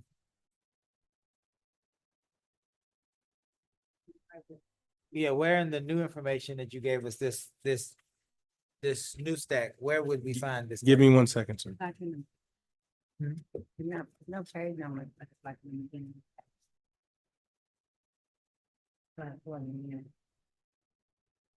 Like right here. I put mine in there.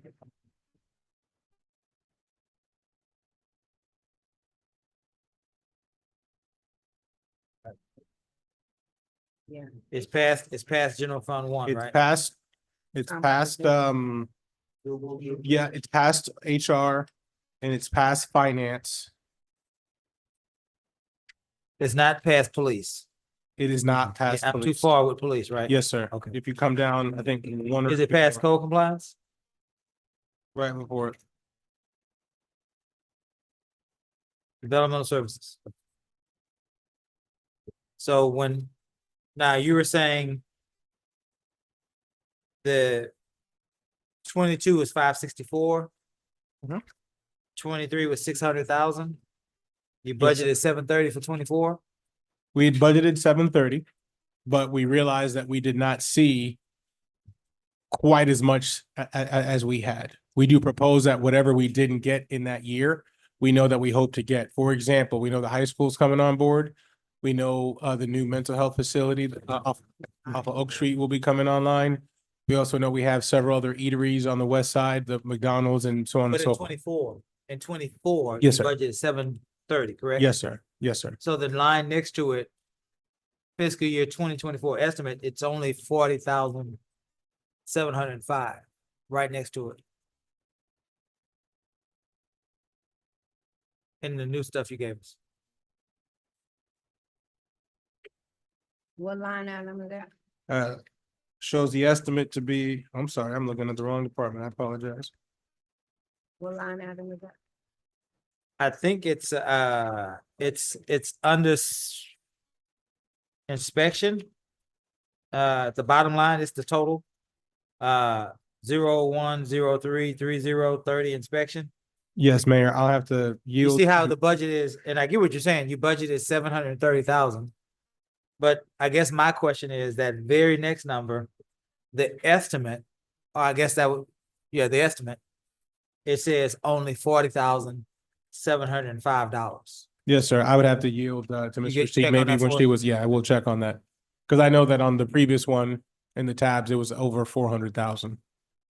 So it was 399, I It's think. in the Yes, sir. old book, it's 399,975. Yes, sir. But before I write that down, you want to check on it. is Yes, what sir. you're saying. I will. Okay. Okay. I think I hear finance behind me probably. I'm sure that they'll check on that for me to find out what we missed there. So then the fiscal year 2025 proposed says in the old book, 661,750. In the new documents you gave us, it says 754,411. Yes, sir. So which one of those numbers is correct? The one under the new package I was given The are, 754. yes, sir. Okay. That includes whatever arrangements were made by Ms. Turner and her team to get the new estimates and where we propose that will be next year. Say that to me again.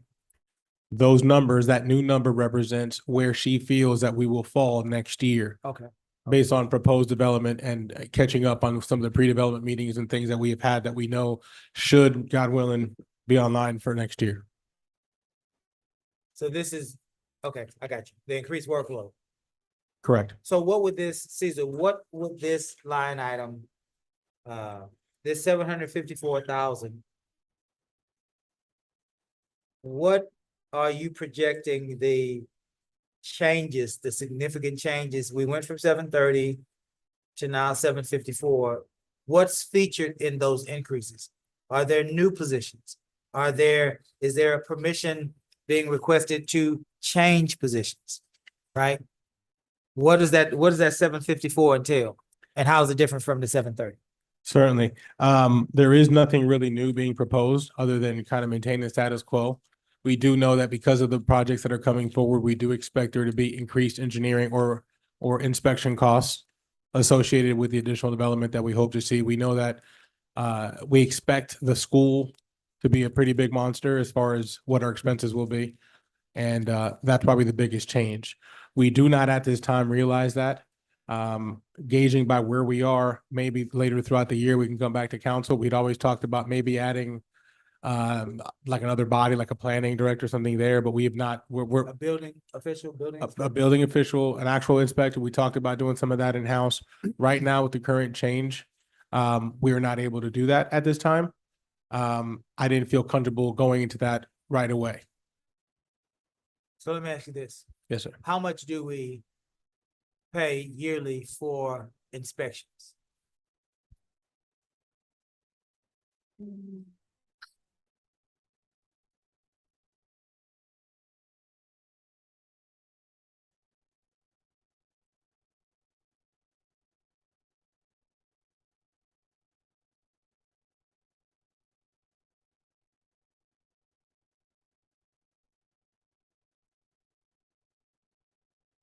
Line item 4040 is where you would see that come from. And it looks like it is professional fees, inspections, plan reviews, plat reviews, and residential, commercial. Looks like we average 375 for the plan reviews for building and civil, and then 475 on the other side. So looks to me by that reading, 475. Is that under your new document or your old? I'm going by the old as far as what the estimates are, since I noticed that this other new one that we pointed out earlier didn't have all the estimates in it. So you said 4040 under sir. inspection. You have a number of over 400,000 because our number says three. Excuse me. Yeah. We expect that to be closer to 375, excuse me. 375. Yes, sir. I Okay. apologize. And those are for all the inspections in our city. Yes, sir. And I would assume that the inspections that we are outsourcing, it's a basically a cost equalization. In other words, we are paying what we are charging for inspections. We charge $2, we pay $2. Is that how that works? That is correct. I mean, obviously, there's any overhead caused by our staff, what portion that they do in processing, whatever happens with that, yes.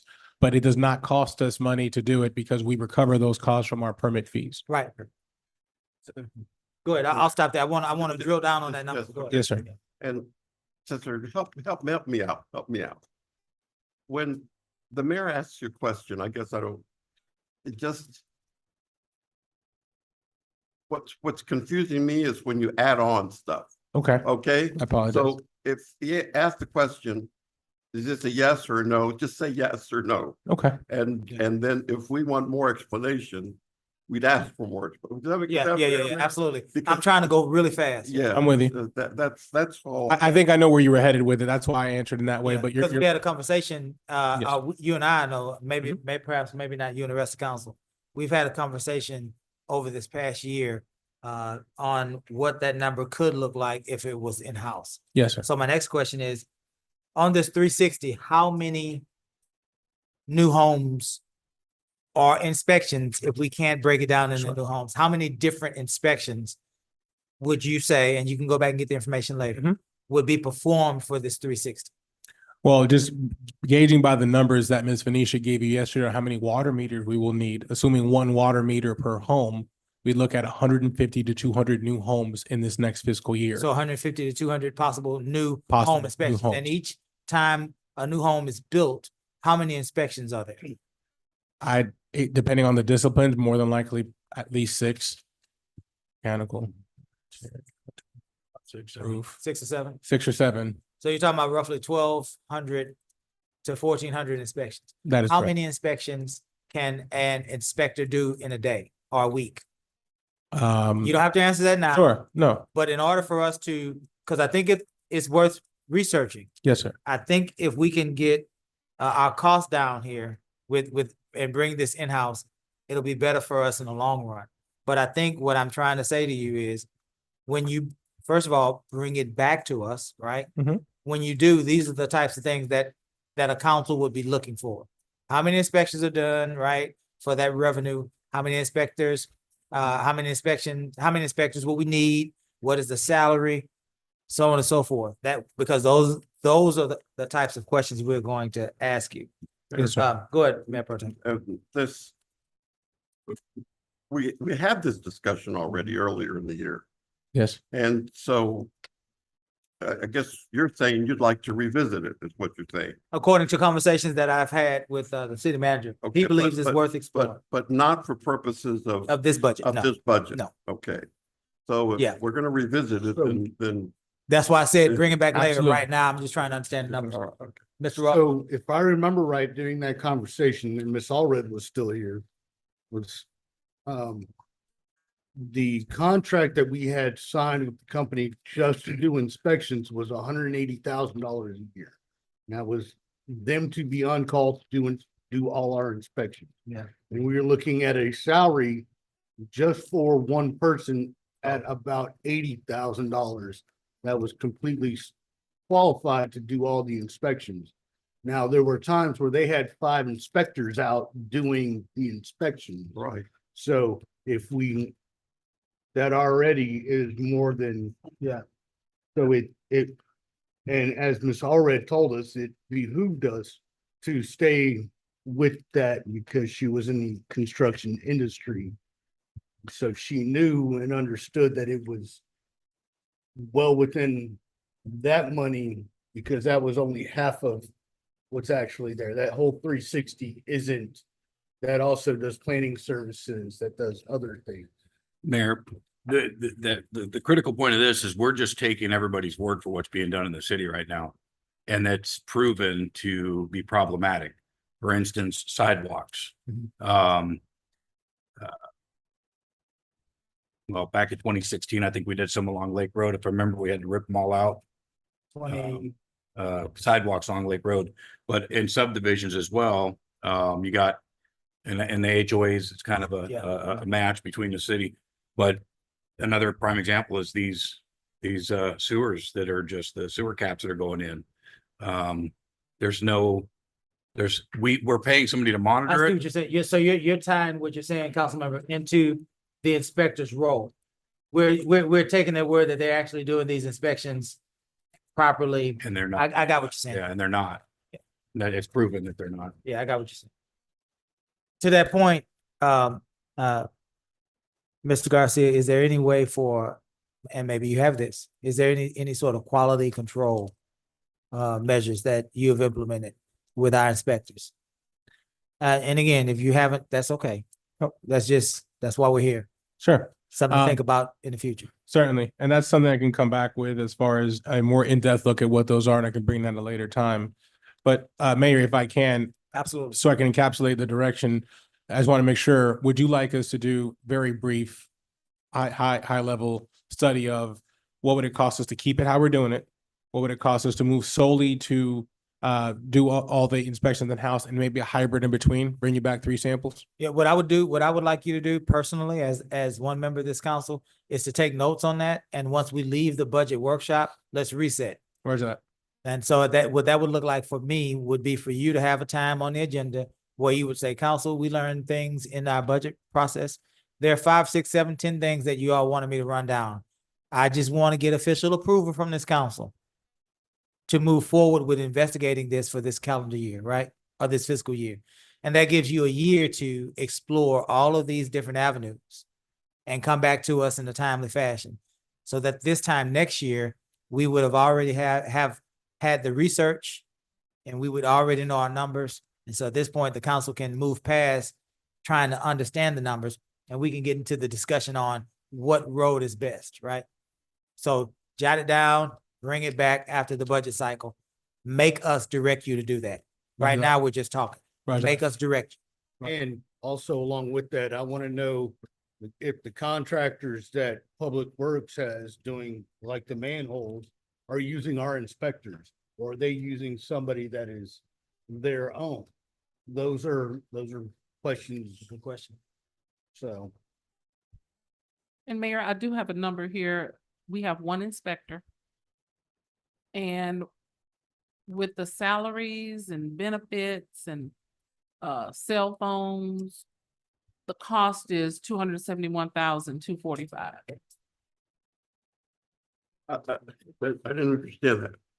We have one inspector. In-house, No, outside. outside, so yes, so. And, No, and, that, and and that, by the way, that's not accurate. We heard the report. You weren't here, but, or maybe you were, we have access to more than one inspector. Okay, we have We have a They call company. one outsourced company. a full combo inspector and then an ICC certified, a plan reviewer. There's several.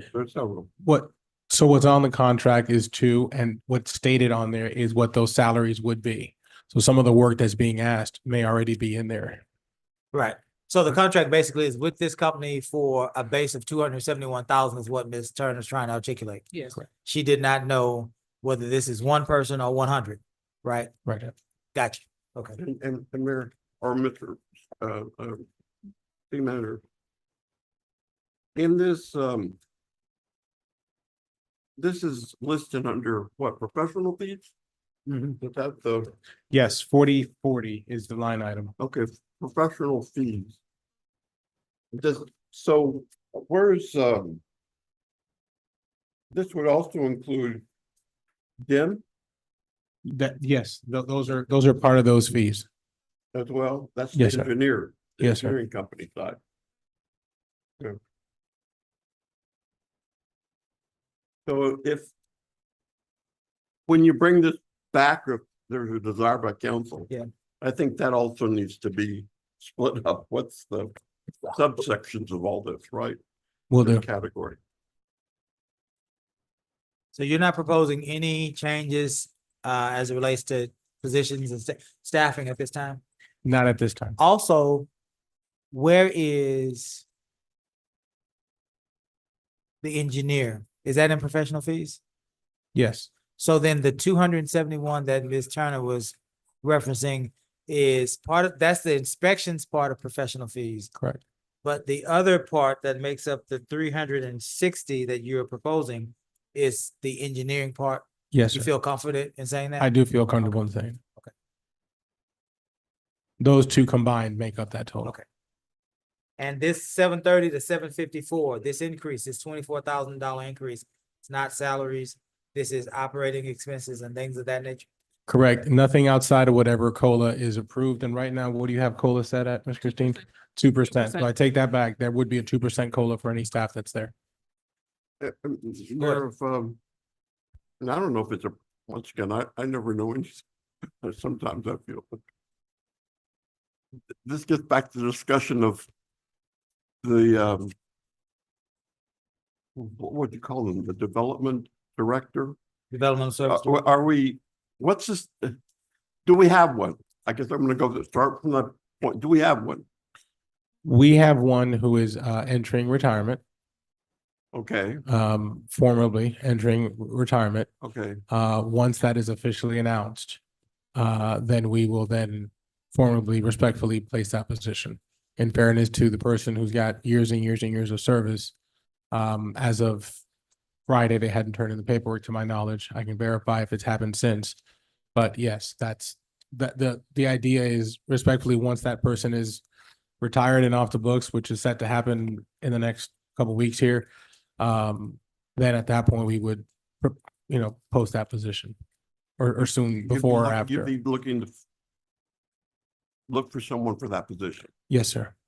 And conceivably, based upon the background of professionalism, whatever we're looking at, Correct. there may be a salary reduction. I'd have to look at it. I know that arguably, and I don't want to speak for Ms. Kathleen, but somebody of this position with the necessary credentials is Yeah. probably going to request as much, if not more, than what maybe the previous person was making. So I will be respectful to that. I'd have to look at a salary study, and then I'll come back to you for that and advise accordingly. Mayor, engineering firms that we've hired outside of this, where are those numbers at? Those would be looked at on a project basis. So for example, the project that we're doing in District D for the water line project, those were bid out and those were awarded to, I want to say it's LJA. So that would be tied to that specific project. And that fund, those funds would not be here. This is your general fund, day-to-day engineering services. There's not project scope. Okay. So where you might see, for example, Attico is also awarded some project funds for some specific projects that we have bid out. For example, I think wastewater treatment plant, whatever that, some of those GLO projects, those don't come out of here. Those come out of those capital funds or capital accounts, excuse me. Thank you. And that's why I go back and say those, I'd like to see the reports from, we need a line or report for each one of these projects. So we can see these things and the numbers zeroed out. That's interesting because Ms. Christine and I just talked about that during the break, that we need to, whether it's a CO project, whether it's an ARPA project, whether it's a GLO project, whatever kind of project it is, we need to show its entire story in its entirety individually and separately. And to date, we haven't done that. I do have that's the confusing. So development services no longer has anything to do I'm looking at, I refreshed my memory with last year's budget with code compliance. That's Correct. totally now officially two separate entities, right? Correct.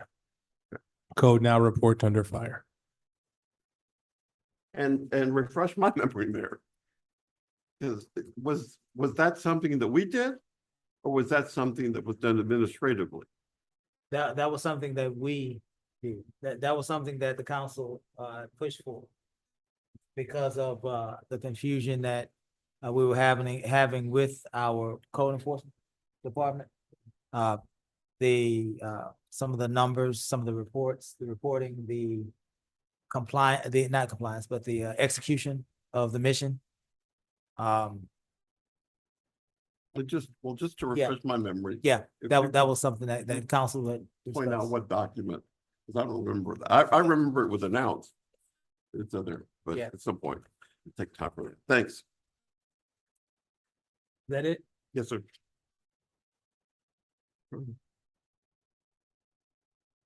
Oh, I know, there was a question, this is development. The development for I saw it, it's that boardwalk RV, Yes, sir. is that anticipated this year?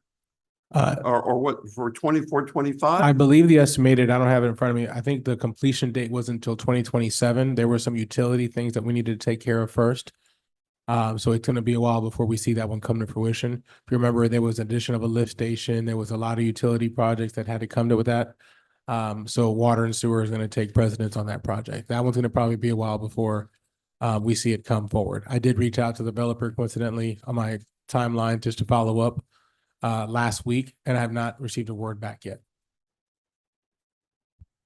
So you're saying that when it was announced, and we were proud of this, we were not committing any dollars to it. No. Which one was this? The one up. Crossroads. Crossroads, okay. Crossroads development. Crossroads, that's it.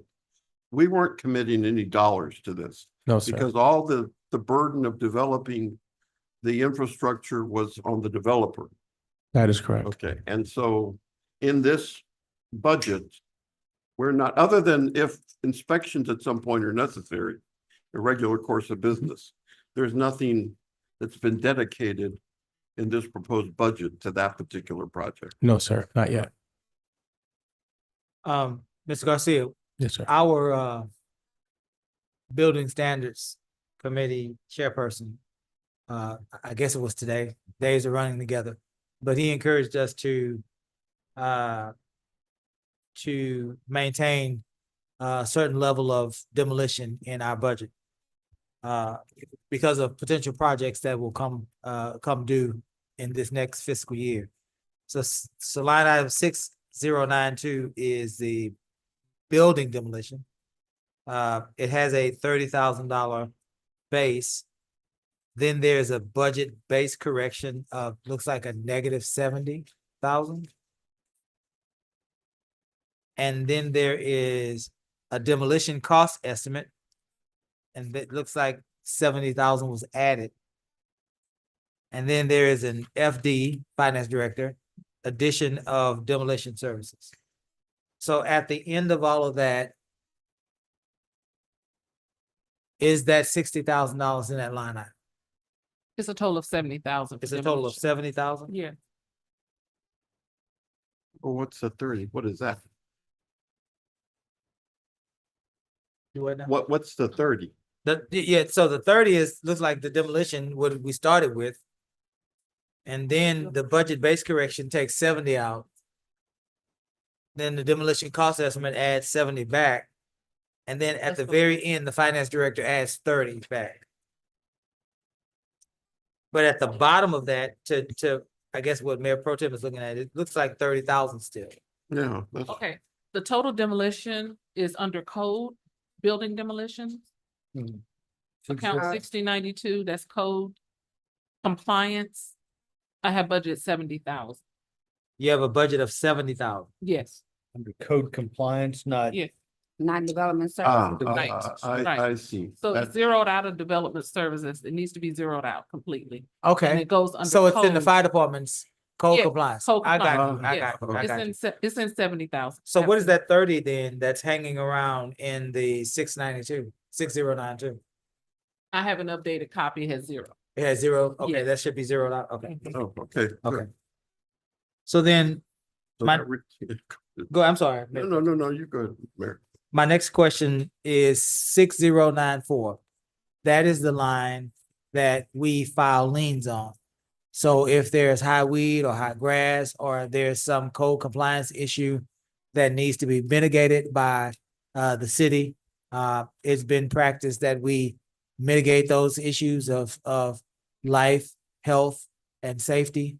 And then we file liens on those properties to recoup those expenses.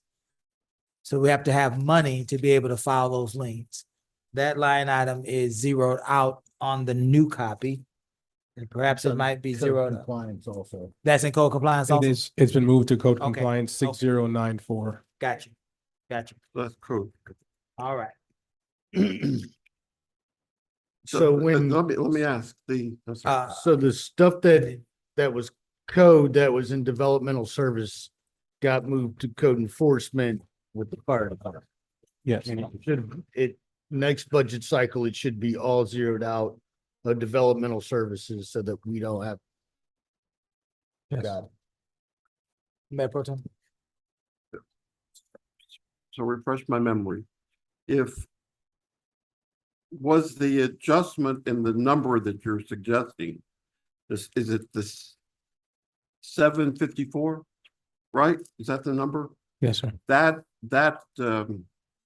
has includes that only includes the $30,000 on this oh, no. I'm not following. It has the 30,000 been deducted from the 754. That's my question. What are you looking at again? You said we're 64. zeroing out the demolition of the 30. It's an additional, Right. the mayor mentioned, the 30,000 Yes, you're under development services? under development service. Yes, that is zero now. So that's zeroed, but Yes, that zero, has that adjustment been made on the 754? On the total. Because this shows it in here.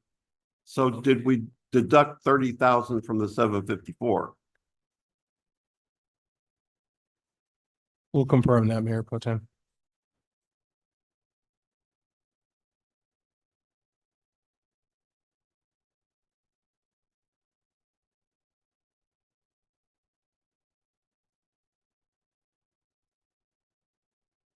and you're talking about the seven, that's in total.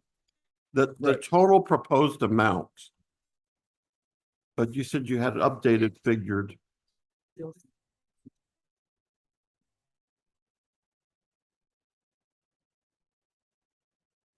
I don't know.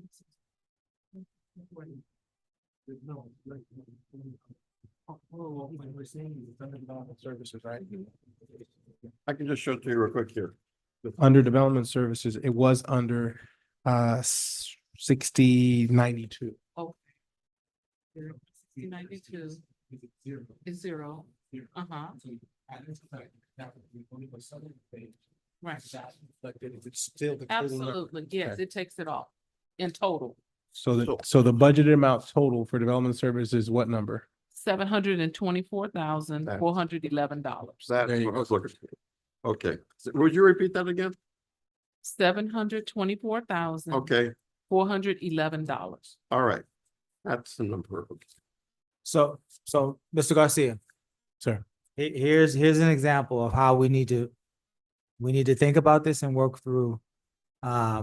Let's try this and go a different way with it, because they're just questions.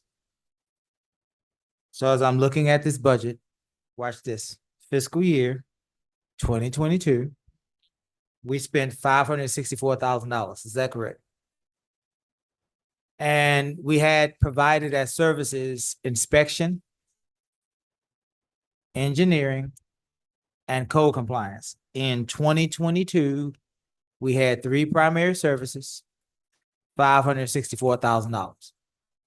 2023, 3 primary services, $600,000.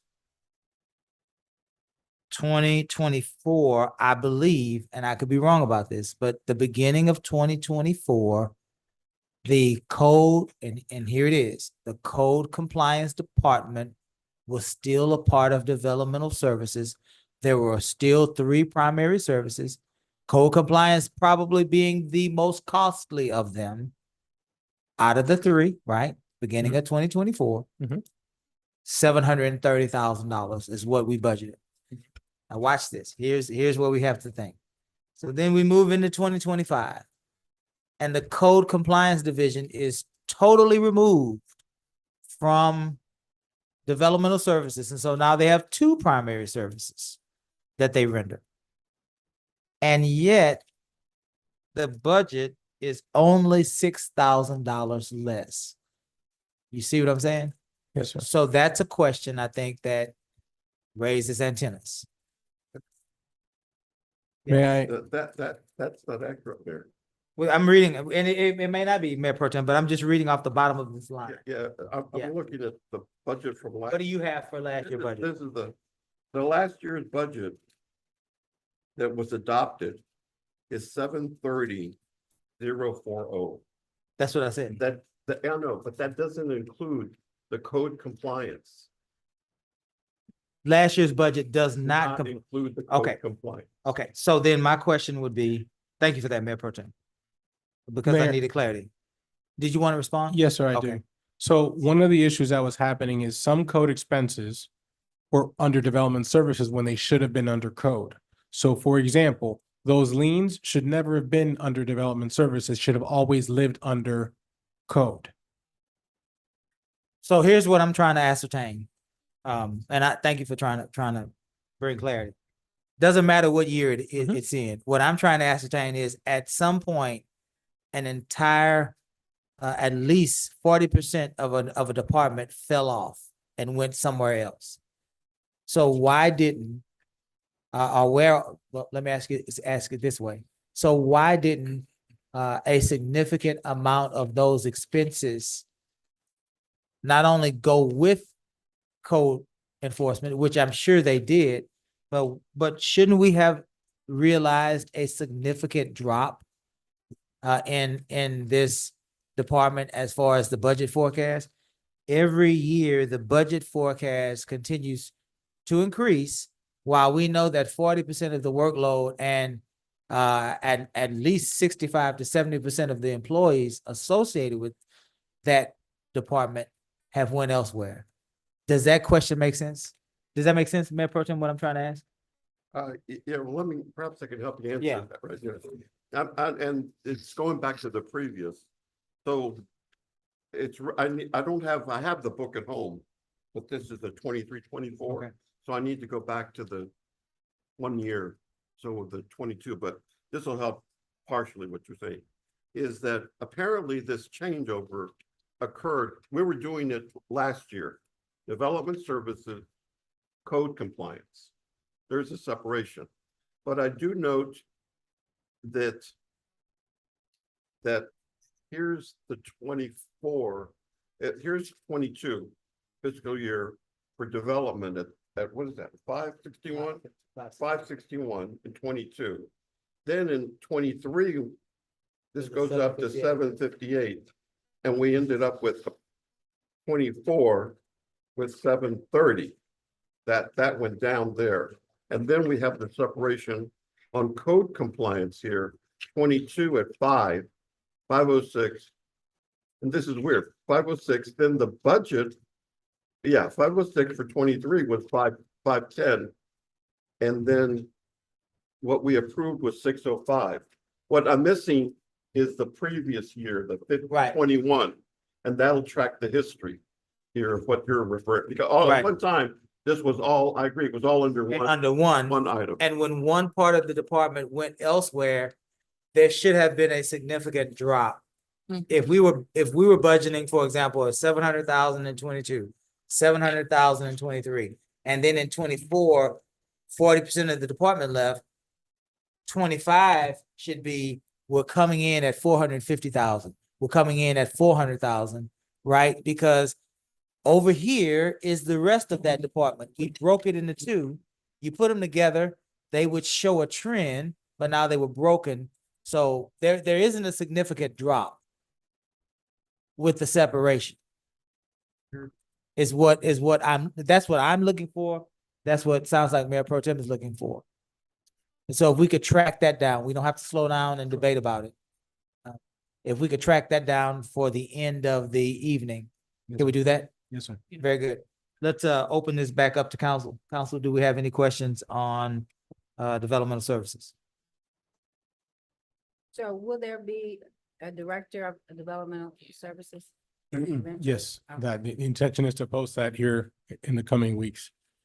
Sooner rather than later, as soon as we get the official document. And it's still gonna have 4 positions?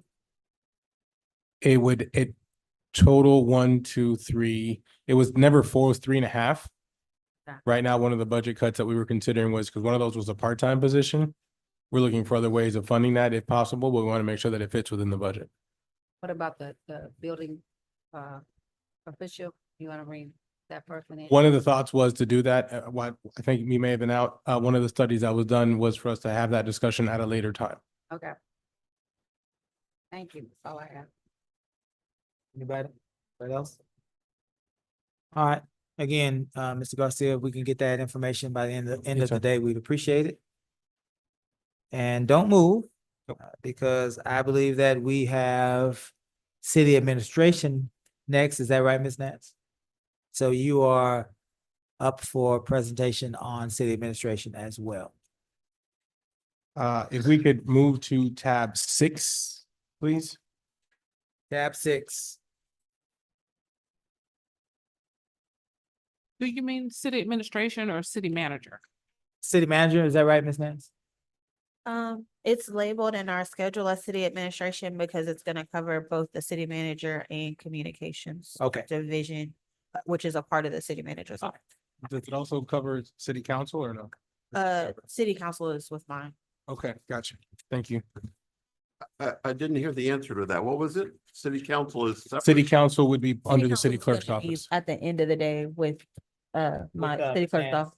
That's with your. Yes, your- sir. Just to clarify, I want to make sure we're on the same. All right. So you are going to cover city administration and communication. Yes, Okay. and I think I That would be feel, yourself, the deputy city manager, your administrative assistant, Agatha, and the rest of her team. yes, How many people do you have? I said that like you had several people, right? one person. The whole van load of people you have working with you, right? Go ahead, Mr. Garcia. Thank you, Mayor. We can start with communications. We talked about, we know that was something we struggled with, I would say going back to about 2 years ago. When we first started, this joyous venture together, it was one of the biggest challenges that we had. We took the bull by the horns. Have to commend JB, who I'm sure is behind me, and who carried that torch for quite a while. And then now Agatha, who's come in and helped us, pick things up from there. So much so that obviously it got us some pretty high acclaim throughout the year and a lot of other recognitions. This year's budget moving forward compared to previous years looks different than what it did in 23. Because remember, originally communications was listed under IT. So it was part of what you now affectionately know as Department 13. That move was made to make sure that communications, again, we go back to span of control, that it was under city manager's office by direction of council to make sure that we were more involved and that we could make sure that things were getting out. That change occurred. Also in the last fiscal year, you've added a deputy city manager position, which was hired JB February, if I'm not mistaken. Right, beginning of this calendar year.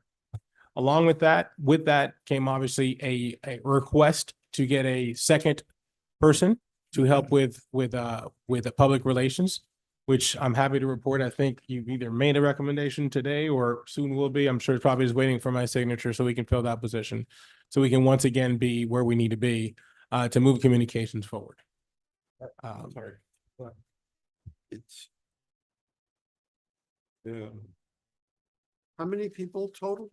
With Okay, so it'd be currently 4, sir. 4, It's 4. I see 4 here from last year, correct? and it's still 4 now? Technically, when you did your budget amendment, it's probably not reflected properly on this org chart. Okay, You added a second a public relations clerk okay. is what was added. Absolutely. And that was added through council action. Alright. And so we brought that forward and now we are at the point of hiring somebody here soon. We've been lucky enough to cover that position in the meantime with an intern. So up until this point, as part of the other program that you approved with the college intern program that we piloted this year. Having said that, that shows the growth and the trend that has happened since the 22 year, why you've seen such significant growth. Obviously for FY 24, the numbers are going to be significantly lower because we did not hire the deputy city manager on October 1st. They weren't hired until February. And obviously we did not hire the new public relations clerk as of yet because you just approved it at the last amendment and we're in the process of hiring now. So the proposed budget here shows a slight reduction. We have been as lean as possible. Every year we try to look to cut wherever we can. Certain items may look bigger than others. So I want to highlight one, for example, being travel.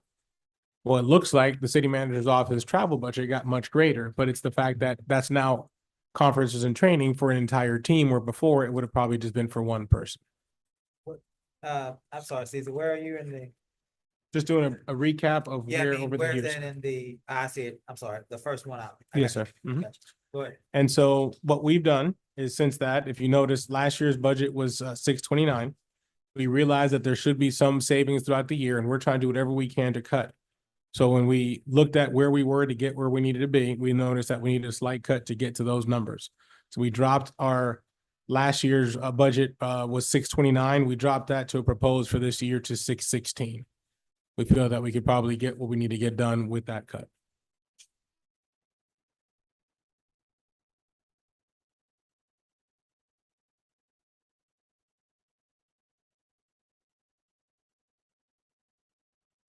That just about capture everything.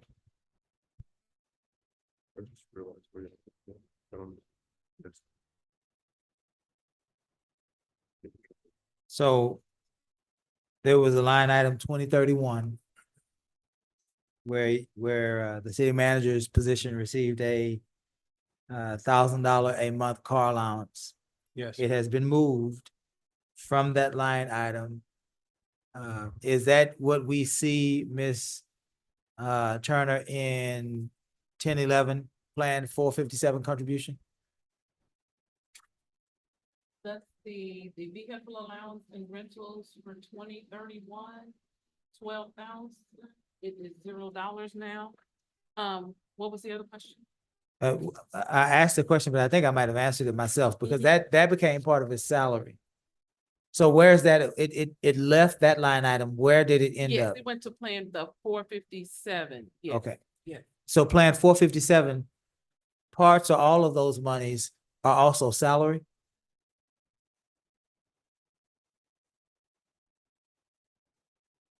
Parts of those monies are salary in 457? You said the car allowance went to 457. Yes. So what we did with Mr. Garcia was we converted his car allowance to salary. Is that right, Mr. Garcia? That is correct. And you had a plan what you wanted to do with that, but it went to salary. It actually, if you notice, I think it's being reflected under group health insurance 1070. If you notice, that line item went up by from the estimated where this year is because of the reduction to stay the same next year. And I can't speak for that because I know Christine was, I did not instruct her or anything with the pay Yeah.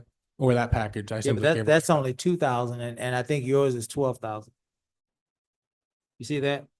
I added 12,500 to the 457. Is that, were you trying to reflect the? Yes, the car Okay. allowance. So I guess what I'm saying in this, I don't know this. Yes. Is that line item plan 457? We know that as a cafeteria plan. Those are pre-taxed, deferred compensation. deferred compensation for health plan. Right. So I guess what I'm asking for my own edification, the monies that we see in that line item, are they salaries reflecting in that line item? Are there portions of, is that part of his salary? Well, that portion is what the city contributes for him, the 457, from the way I understand your contract to be. So that's where that money is budgeted.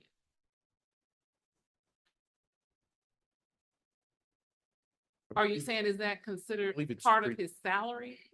Yeah, so I'm just trying to track the car allowance. Mhm. The council voted that he would no longer receive a car allowance Right. and we converted that into his salary. Those $12,000 went into his salary. Does that make sense? Salary or 457? Well, he wanted it for a specific purpose, Okay, then, which is whatever his business is, okay. but we converted it into salary. So I guess what I'm asking is that, and Caesar, maybe you might answer that. Is that reflected? Is this reflected? Does this reflect the change that you made? I'm gonna be Because we just honest paid with a me. salary Yeah, and right. then you signed your family up?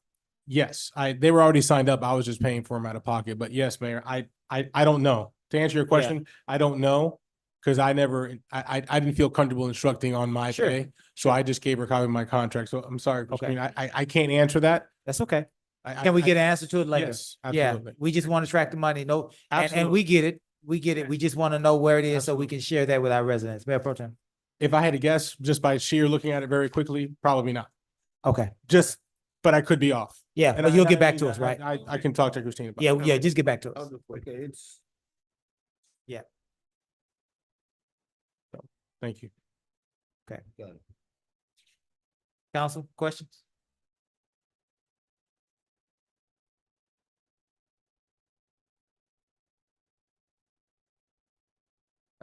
So at the end, let me just think back about this. If I have this, like, that you've got nothing for business cards or anything else like that. Letterhead, envelopes, it's that sort of stuff. I see zero. Oh, no, I see 50, is that a zero or fifty? It's That's $50. No, that's 2,450, sir. where? 2,450. It should be 2010 at the very bottom of the first page of the newest packet that Miss Turner gave. Yes, sir. Under city manager, just after the title page, city manager, first page, that starts with salary at the top, at the very bottom of that page, it says 2010 operating supplies. The proposed for the city manager for 2025, 2,450.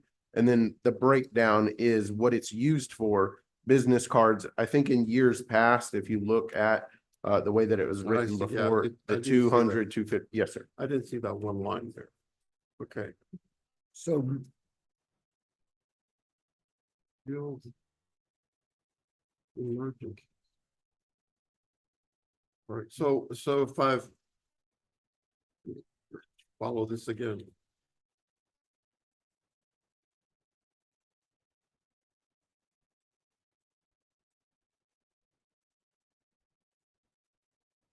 So we've come up with a total for the city manager's office, you're proposing of 616,292. Correct? Yes, with the possibility of an addition of, after our research, Oh, the that- 12,000 from car allowance that could possibly go to salary. Okay. Versus what we adopted last year of 629. It's a reduction. Yes, That's not what we're seeing here. Okay. I just want to make sure I see. the- absolutely. Last year's comparison. Okay. 40 professional fees. What sorts of things would we find the city manager's office using professional fees for? Anytime that we would do any specific grant administrations bids or anything of that nature, that would fall under something that was not a particular category of a water project that would come out of the, whatever utility or whatever the case is. So any part of those professional fees would have been there, or anything else that would have been done for the past year. I've been pretty traditional in not using very much of those funds. I believe the 15,000 that are shown there was for the recent HCAC grant application that I believe was done by the Goodman Group, if I'm not mistaken. So let me confirm that, but I believe that's the only thing that I used it for this year. And I think I only used 1 or 2 grant administrations last year for that. I haven't had the need, thankfully, knock on wood, to have any other professional services. So we also see a line under 4040 for Marsh Darcy, $20,000. That company is specifically outlined in the budget. Are there plans for that company? Is that company working on a project that we need to be reminded of? Certainly. That line item in particular is Ms. Darcy has worked with the TERS before. With the TERS. Omega Bay? Omega Bay TERS. She's also been very instrumental in any other incentive plan that have been done throughout the city. So any TERS expenses that are incurred there would be then reimbursed to this account at the end of the year through the TERS fund. Correct me if I'm wrong. That's something that Gus and Kira oversee. Also, any additional expenses that may be through EDC, if it's in one of those programs, that they would reimburse for. But it first comes out of our account, and that would be reimbursed back as part of their annual contribution. So Ms. Darcy, she's a lawyer, as everyone there says, she's a lawyer. Absolutely. With the particular expertise in economic development instruments and Yes. things of that nature. When she was present at our discussions that we've needed her for development on the west side over there, that's been on EDC side, or that's us, or who's paying for that bill? So as I understand it right now, we pay the bill and then we go to EDC to seek reimbursement. Okay. Okay. And if it's been tied to the TERS, then the same way through the TERS. Okay. So basically, most of her expenses are somehow covered from other than the general fund. That is correct. And if they go unused, like I think 2 years ago, I believe they didn't get used very much in 22, then we just don't use them and we show a surplus for the year. They're there if we need them, only for that specific, should a potential development come on board and we need to do some research on it. Okay, thank you. Yes, sir. And as a note, it was budgeted in that line item for professional services, 33,750. As of the end of July, 15,479 has been used.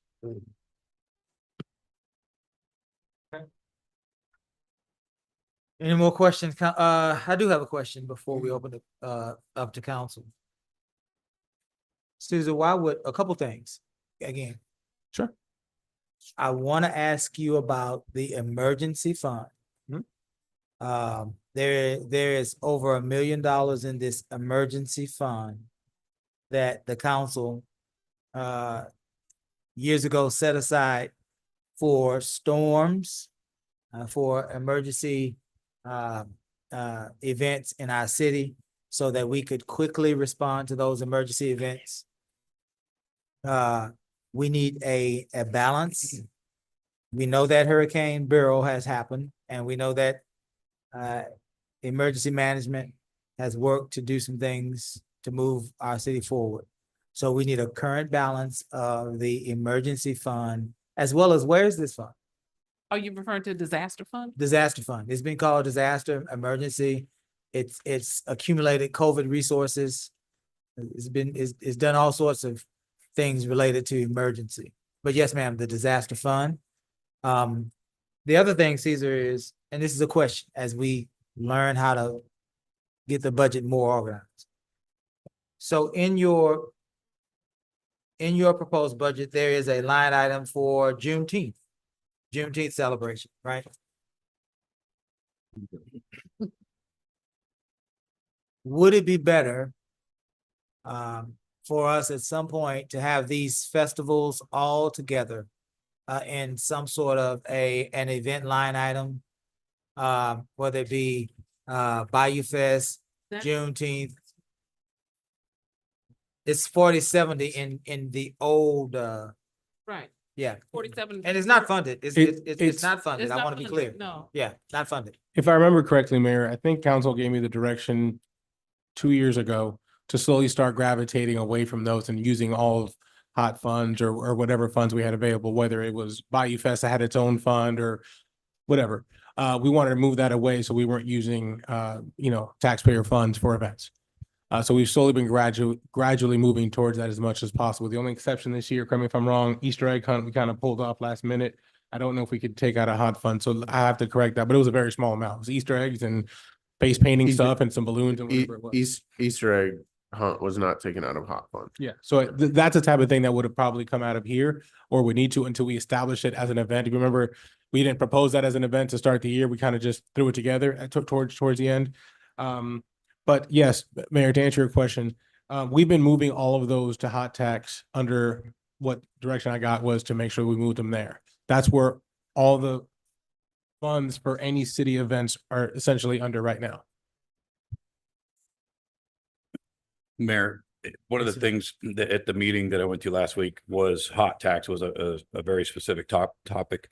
And you have to, when utilizing that, you have to show, they called it, Heads and beds. heads and beds. You have to show that. So cities have used it in the past for a slush fund for whatever, but it has to have evidence of heads and beds when we utilize that. And we monitor that. Obviously, there are a certain number of hotels and motels that we have in our city. Hot funds specifically for Texas coastal region are even different in the sense of tourism, right? We hear them winter Texans, snowbirds, all of the different things that are said. A big part of where we see a lot of that influx, Mr. Lowry, is at those certain times of the year. And so the part of the reason us utilizing those for certain festivals are because it's at those times of the year that we see people visiting this region. And so the rate that is outlined for hot tax for the Texas Coastal Bend region is a certain percentage. And when we collect those from those hotels or motels, there's even a very specific what they can be used towards, even to what draws people. You'll know one of the things that we started doing is partnerships with the chamber or partnership with other organizations for events or for groups. And it's just due to the fact of the last few years between Mr. Garcia and I have really kind of reined in the way that those hot funds are spent for that exact reason. Because it does have to show it. You do have to have, what is the economic impact? Why are people coming down? I believe I've spoken with you about different things, whether it be, a health fair race or a car show or different things. And it has to draw people to the region in order to be utilized. So yes, you are correct in that. So just to be clear, Mr. Garcia, that line item, although it's still there, again, I want to be clear, it's not funded. And at some point, you're expecting that the council would no longer see that line item under your budget, but that it would find a home in more of a consistent line item that would have all of our events, Easter egg hunt, Juneteenth, Life and Liberty, so on and so forth. And if I could ask for just some clarification, because I think this proves a good point. Do we want to do similar how we do for Bayou Fest, where we transfer out money from hot funds and put it into the Bayou Fest account?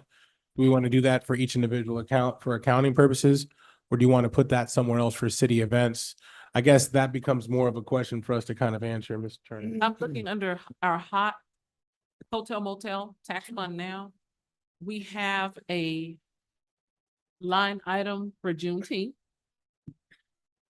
For $5,000. We have a line item for 4th of July for $12,825. We also have a line item for Founder's Day, October 10th, for $20,000. So all that is sitting under our hotel occupancy tax fund. Okay. So I'm sorry, Mayor, real quick. You asked if in time council would see within the budget for that line item of 4070 Juneteenth celebration to be removed. In the 24-25 proposed, not this new one that we're working on, but the one that we came to at the very kickoff of budget. It's page 37 in the digital. Again, line item 4070, Juneteenth celebration. It's in the it's the bigger binder. It literally says remove Juneteenth event from city manager budget. And it shows that money deducted there. So I know that we're working in the newest ledger that Miss Christine provided Monday, but what we received the Monday prior, Mr. Garcia did notate in that to where that is being transitioned over to the hot fund. In the digital portion, It's in the printed portion as well. I'm just going off of what's in on Oh, this my sheet, on this page here? on the breakdown page, the ones that look like this, sir. Okay, okay. But it is a note in the bottom, again, 4070 Juneteenth celebration. It says removal from city manager budget. Deduction of 10,000. So at some point, thank you for that, Yes, sir. Mr. Pritchett.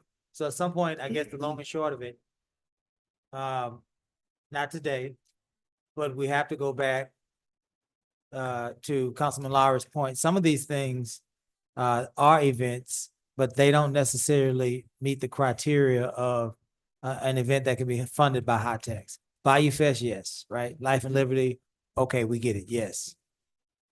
Even some might even argue Juneteenth because it's of the cultural event. Perhaps there are folks that may travel. One of the things that probably wouldn't, but it's still an event, is the Easter egg hunt, right? The summer programming for our children, the summer, the 8 weeks. So I would say, not today, because we'll be drawn out forever. But at some point, council should see a line item, a new line item for events. Some of those events might be funded from hotel motel tax. Some of those events might be funded from the maintenance and operation budget, right? Some of the smaller ones, Easter egg hunts. But we can then see it all in one place, right?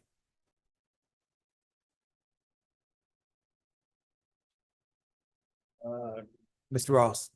So Were you saying something? No, it's- Okay, Mr. Where you Ross. get- and then Mayor when you get your business cards and stuff, what about, does that include the deputy city manager and for communication? So between three of y'all, you're only gonna spend $200 on that? I mean, 2,000.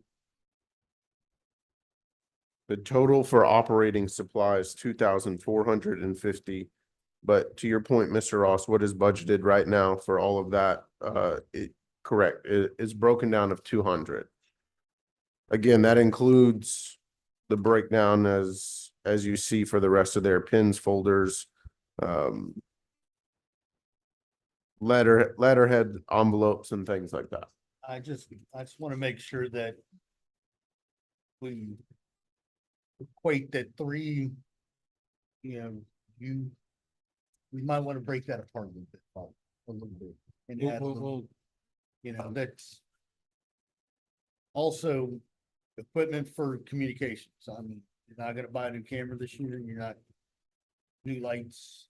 As a point of information for that, sir, so because communication was not a department built out in itself, but the communication of the efforts of the city was a want and a need from the taxpayer for the past number of years. And so when I started, those monies were spent out of Fund 88, which is a restricted fund known as PEG funding. So the only thing that can be bought, you can't pay salaries with it, you can't do anything but buy equipment for those that contribute to Channel 16. So our servers, the cameras are bought from there so that we don't take it out of a general fund, but we use our franchise agreement with the local cable providers so that we always push out information. That's why you always hear us kind of go video heavy, Channel 16 and all the above, because, well, to make a long story short, that PEG fund, it buys the equipment, it pays the bills. So we want to make sure to push that out and hold up our end of the bargain when it comes to that franchise agreement with the cable providers. Thank you. Yes, sir. Mayor, If I could add, I know we talked earlier, a lot of departments talked about packages and so forth. One of the things that we talked about doing that obviously we could not fit into this particular package was we talked about the addition we try to do once before of a program coordinator to run all these events and run all these programs and all these new MOUs that we've had. We did have that originally in our package. Staff brought that recommendation to us based on the fact that we've been spread pretty thin on doing some of these things. But we did have to remove that from the final request because of the fact that we need to fall within our line. So similar to the rest of the departments that had to make cuts in their packages, we did the same. But I did want it to be reflected the fact that I'd be remiss, staff did make that request because we are going more program heavy, more MOUs, whether it's our own or somebody else's, more event heavy to make sure that we can address some of those things. I would, one council member, what I would do, Mr. Garcia, is before the end of this process, I would really think long and hard about perhaps allowing for some sort of a stipend or maybe some sort of a salary adjustment for one of your more trusted directors to get them to at least launch that position. Part of the problem is, like with the deputy city manager, these new positions that have these, six-figure price tags on them, high five-figure price tags are difficult for small towns to swallow. But if there is a proof of concept, right? If we can start year one, adding $15,000 or so to some person's salary, allow them to coordinate 5 or 6 events, council can see the fruit of that. Then over time, gradually, we can build that position out, right? Certainly. So if you didn't get it as a full-time position and right now, perhaps as we leave the budget, you might be able to have a stipend and designate one of your directors to pitch in, if you will, for this year to be that person. See how far we get. Sure, absolutely. Thank you. Food for thought. Absolutely. One last. Mr. thing, Ross if I and then- can. Is Ms. Michaela ever coming back, or do you have a new assistant that? So, because it's an HR matter, I can't talk about it, but we just hope to have her back very soon. I guess is the best way I can answer that question. We're hopeful here that she will be rejoining us in-house very soon. But we do have a new city receptionist. She started last week. No, last week. I just don't remember. I want to say it's been a week today. She's currently sitting in Ms. Michaela's station while her office is being used or built out by Kyle's team. So we have somebody sitting there since middle of last week, trying to hold down the reins a little bit because we should be finishing her office soon. If she's not back in time, then we'll look at getting a temp. But right now, we've been just getting by. We were lucky enough to have an intern who we never in a million years thought was going to have to fill that role and help out in that capacity. It's taken longer, and we just hope to have her back soon. So I hope they're answering the phones. Whoever it is, answer the phones. Yes, sir. That was one when I first. Yes. Was just that simple little thing. Walk down. And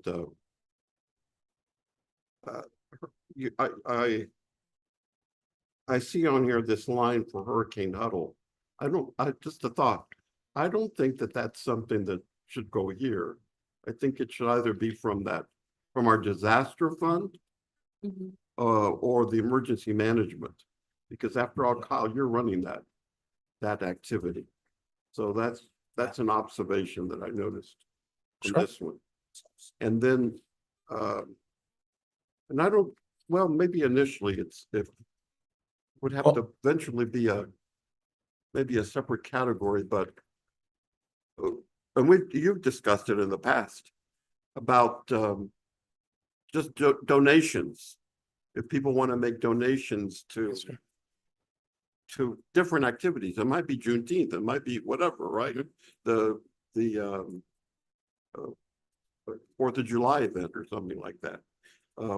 Would that be under, how would you count for those? Under your office? Or would it be, where would it be? So now how we receive all of our donations, and Ms. Christine may want to comment better than that. Every donation has to be received in a separate account. So for example, when we raised funds for All America City, all those funds came to a separate account for separate accountability. There's a revenue item, line item that's set up to receive all the revenue and an expense where it goes out. In this case, also, as we do every year when we seek out funds for Bayou Fest, same thing. We have a revenue donation account line item and then so forth for all the other events. In addition to that, one of the things that we're looking to partner now that we've been, actually I just emailed with them earlier today, is HAC has the opportunity for us to do what's called a Corporation of Excellence, which is essentially a 501c3 process that you can join in a consortium through HCAC to be able to take 501c3 funds. We as a city may be not ready to have our own 501c3 as some other cities that are larger do, but this could be a proof of concept, Mayor, since you just mentioned that right now, as a pilot program to see if there's ever a need for us to do that. So this would be an ability to collect funds through a 501c3 status through HCAC. We've been going back and forth with HCAC on this for maybe a year and a half. I think we're to the point now today. I just got an email. I think Christine, you were copied on it as well, as to how we can actually officially start taking 501c3 funds. All I need is a certification letter from them that says that it would be applicable, and we could start using them that way. And then we could do it that way. And this is just a common observation. As we look at a budget that continues to grow, which is great. I always think back in my of some of the work that I've done in the past when I get before councils and talk about the possibility of our new franchisee coming to town and what it would mean to that or to the community. And in those days, I remember it started off as every dollar that we're investing in this community has a financial impact, a beneficial financial impact of it at that time $6. Then it went up to $8. I think it's now $10 with inflation, but it may be more. So our budget, at least in my mind, has almost a $200 million financial impact in this community. It's building jobs, it's creating the ability for individuals to buy homes, to rent their apartments and things of that nature. So I once again, I just make that point. Thank all of you for the work that you're putting into this, and know that there is the importance. A lot of people depend upon us. For you guys right here, among you guys and your salaries as well too, and support provided to your families. So thanks. Ms. Yancey. Well, one of the questions, I think Councilman Ross already asked about, I'm just concerned as the timing. It seems like, I know it's a personnel issue with your assistant, but we've got to make sure that we make timely decisions on that. I've worked in your pace of field, and I know how hard it can get and how quickly you can get behind. And I just want to encourage you that I'm in support of you getting temps immediately. You know, an intern can't do that type of work that you need. Yes, You ma'am. know, and so I'm just advising you of that, because you want to make sure you have the best and you could have it because it was in your budget for you to get it. Don't wait so long, because you're especially during this season when you have to do so much paperwork, so many numbers, and you're trying to do so much on your own. So I just want to encourage you.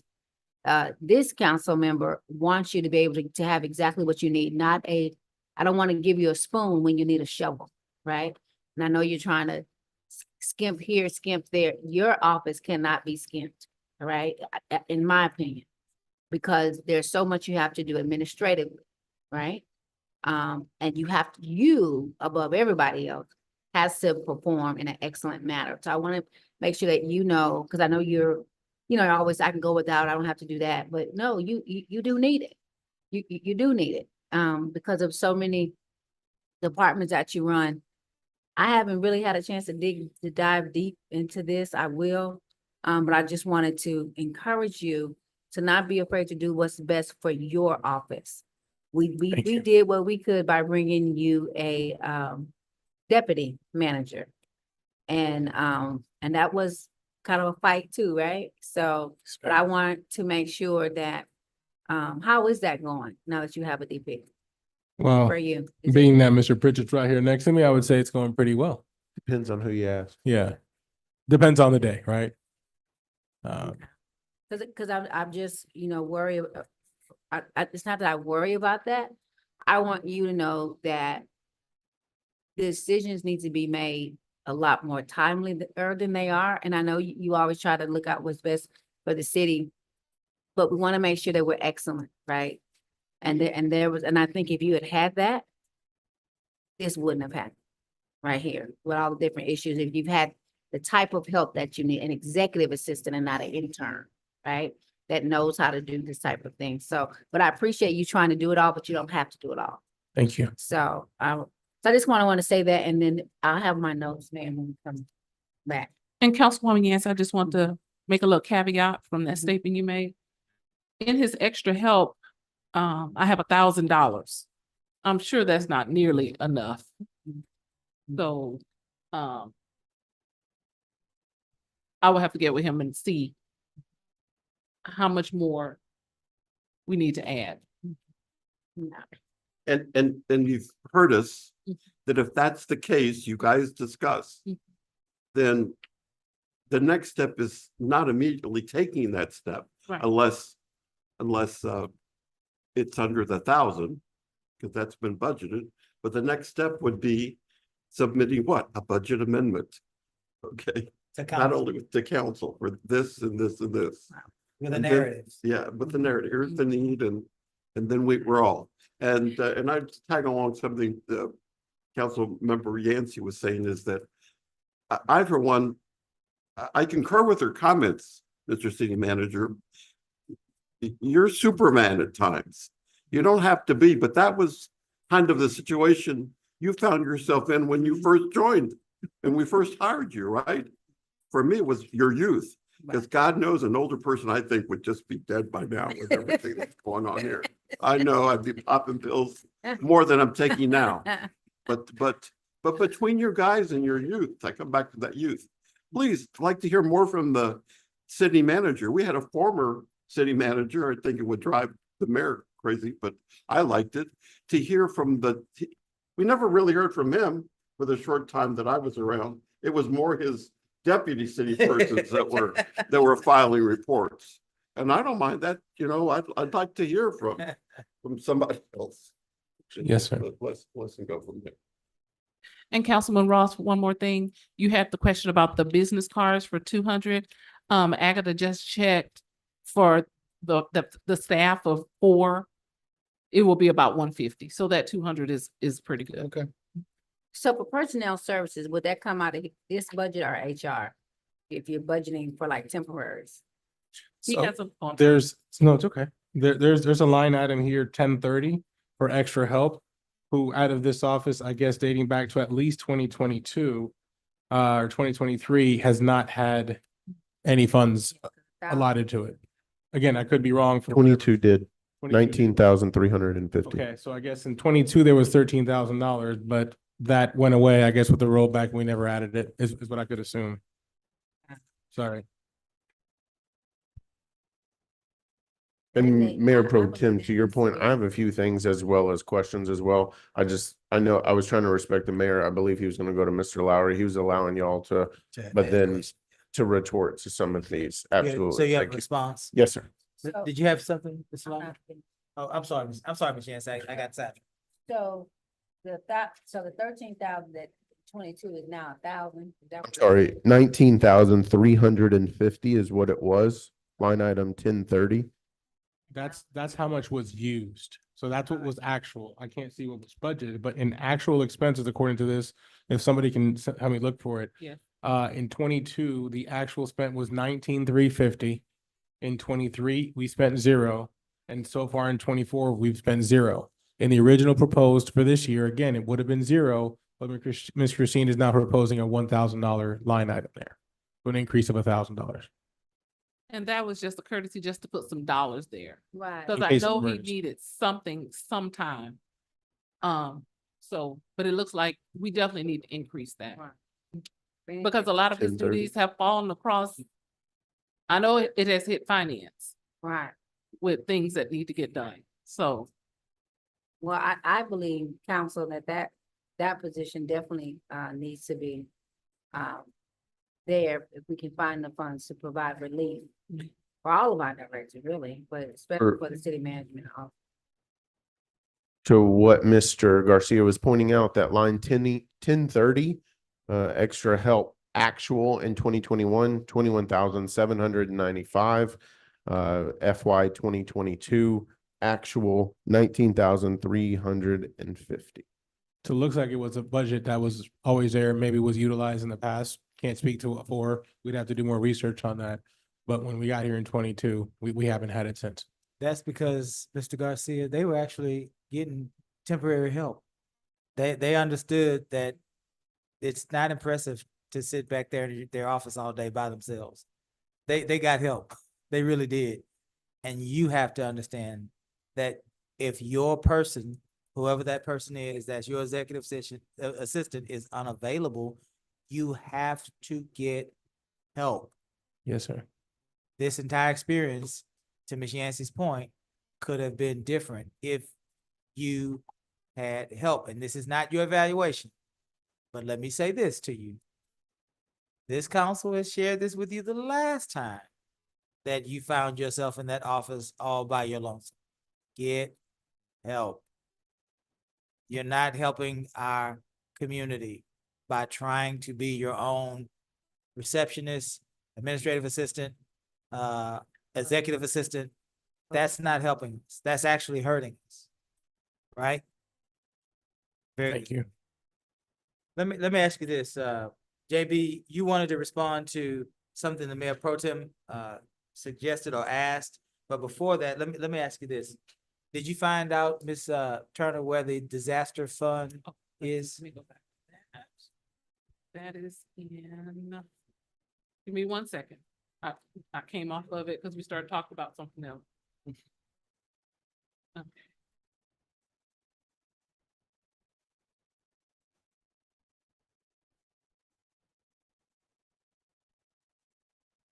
The disaster fund is actually noted as Fund 70. It's called disasters. Fund 70? Yes. Okay. We don't have to visit there now. I just wanted to know so that we can go back and look. Mr. Pritchett, Yes, sir. you said you wanted to respond to something the Mayor Pro Tem was speaking about. It was in, just in retort to a few things that council was pointing out. For me, I'm thankful for the oversight, whether it be Councilman Lowry, who's the newest, to the years of service that you all have, because you bring something different to the table. And for our office, specifically my role, and I know that the differences in checks and balances that we have for our charter. But my question is always, how can we improve? For me and my background, execution is a big part of it. Something that I share with a lot of my people and really every staff member of the city is the overall vision that council has as we go throughout the year, the mission to which the city manager's office has been given to accomplish. And then how I break that down with department heads and our staff alike is objectives. So how do we execute? Because it's execute, execute, execute. And those of you that have served in the military, you know where that comes from. And so it does transpose over to where we are now. And so when I look at things like this, when I look at events, how we structure the budget, when I look at how we do presentation, how we understand and explain hot funds or PEG funds or any of this as well, I am thankful to even understand, well, are you going to spend X number of dollars? Because that seems low. How we've been able to, I guess, revolutionize those costs, even to business cards, Mr. Ross. I'm just using that as an example, is a dot card. Something we spend $10 on that anytime I meet somebody, I tap it on their phone and it is there, so that we cut those costs, because over the last few years, we've had to cut those costs. And I don't believe that's political one thing or another. I think it's tightening up a city budget. And so we've looked at that. And so I then think the entire council that has echoed this idea of whether it's temporary workers or all of the above. We've had some extreme circumstances this year. And I think that that's really the part of the narrative that we keep going back to. But, and I know of certain things we can speak about and we can't, but we've had an extreme year when it has come to staffing. We've had an extreme year of when it has come to additional projects, whether that be an All-America City Award, which is fantastic, to executing the normal events as well as the additional things that we love to see of this community. As we move forward and as I grow into this role more often, it is always something to come back to. And I think I'd really like to thank Mayor Pro Tem for his point, as well as it kind of echoes how Mr. Garcia and I operate. I don't ever feel stifled one way or another. If anything, it is to bud and grow each day. Now, I know and understand because I've spoken with a lot of you offline and one-on-ones that, you know, I have a background before coming to Lamarque, but in order to serve the city of Lamarque, the citizens of Lamarque, which we are all one up here, we all live here. And so the fact that we serve each other, our neighbors, all citizens and council of how we execute this office best. That's my biggest question. My biggest takeaways of when I look at this, when we look at even budget to next year, to these events and all of the above, I'm not scared of a lashing. I want to know how we can execute and be better. And I'm not saying, oh, we'll put more money to this, or I think the actual of get help, make sure that it's easily digestible and understandable for citizens. And all of those are great tools for me, because then that's what I ask myself. And even last night, how do we be bipartisan in something that we're trying to achieve? All of that is what I'm asking more for, so that we can go back to the drawing board and execute the objectives of the mission, so that y'all's vision for this city is brought to a reality. And I know that's kind of, I don't necessarily expect an answer if there is a backdraw, but the more involved that the city manager, and for my role as deputy city manager especially, is how can I improve? How can we improve? How do we, we're at the drawing board right now of how we divvy up restructuring. There's been restructuring talked about. There's been understanding of different departments and divisions and all the above. But, we want to make sure that this next year we're executing better than we ever have. Thank you. Mayor, if I Yes. can real quick, in closing, unless obviously anybody has anything else. One thing I do want to highlight, you allowed us to do a pilot program this year of the college internship program. Where we had a couple of college interns that came in. And I just want to say on behalf of everybody that's probably up here and received some assistance from some of those interns, thank you. That was huge for us. It didn't cost us a whole lot, but we were able to have a total of 3 college interns so far that we've had with that. And it was vital in us being able to get over the hump this past year. We did propose to cut it by about 10,000 this past year, only to make sure we met our drops. Last year you approved us at about 51,000 total, if I remember correctly. And this year we have it dropped to about 40. That includes the high school and the college together. If you remember, it was 25 coming for the high school, and it was proposed another 25 for the college. So just wanted to say thank you for that, because it did prove to be very, very fruitful. So history.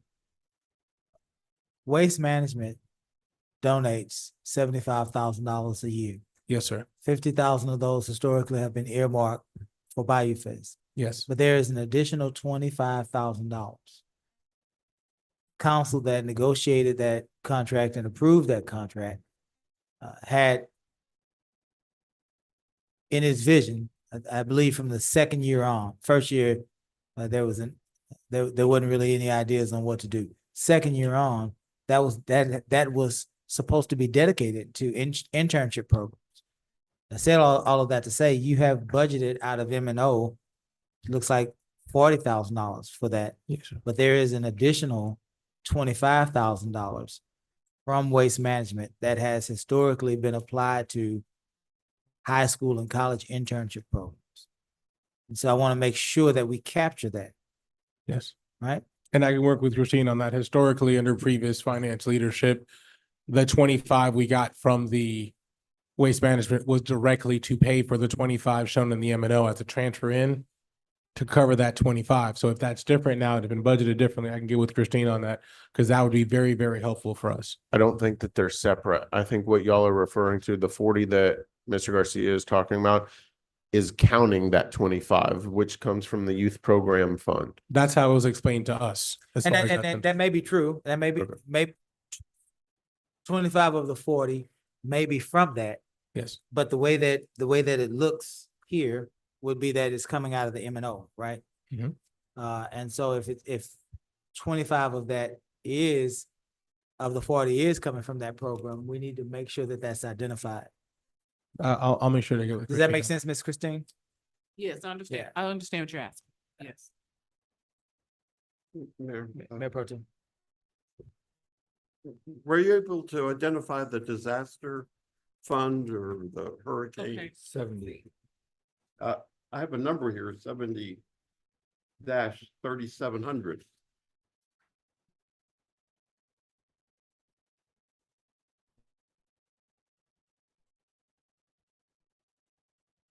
Yes, it is Fund 70. I believe it's 70-11. What tab would that be?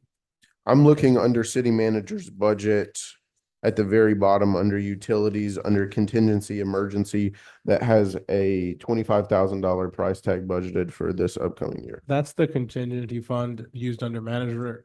I think it's different from what's being asked now, Okay. which I believe is the disaster fund in case of emergency, hurricane recovery and so forth. Where is that? Where would that be? What tab would that be? That's gonna be under other funds, but I'm looking straight in STW. Did you say 27, Ross? Yeah, tab 27, disaster funds is 70. I'm sorry, Ms. So Turner, you. There it is, Ms. Turner. Yes. Way towards the back.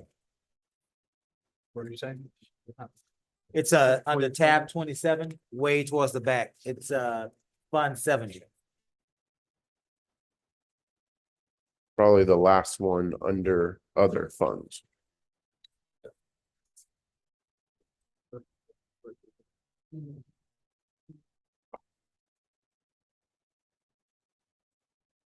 But I don't know if that's the exact, but it's labeled disaster fund. There's nothing budgeted, we don't have to, it is 70.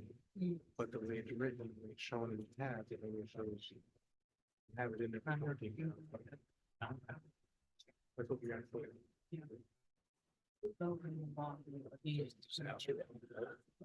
Mayor Pro Tem, I think it was one or both of you that may have asked a question.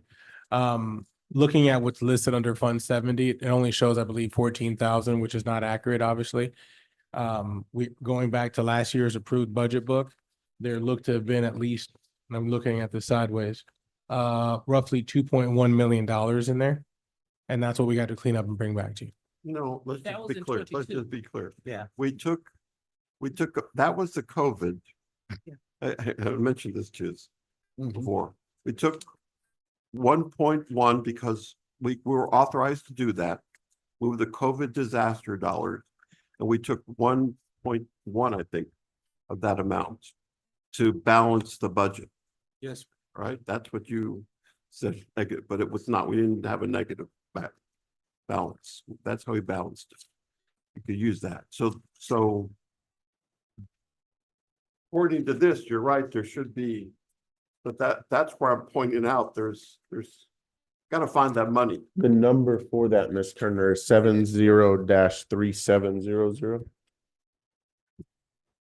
I'm looking at the entire fund itself, Okay. trying to understand what's here. You might, what Susie may have done was look under COVID. See if you've got an entry that's COVID. COVID, what's that called? It says COVID 19. It may have been listed under that. Because she would talk about it like that, COVID.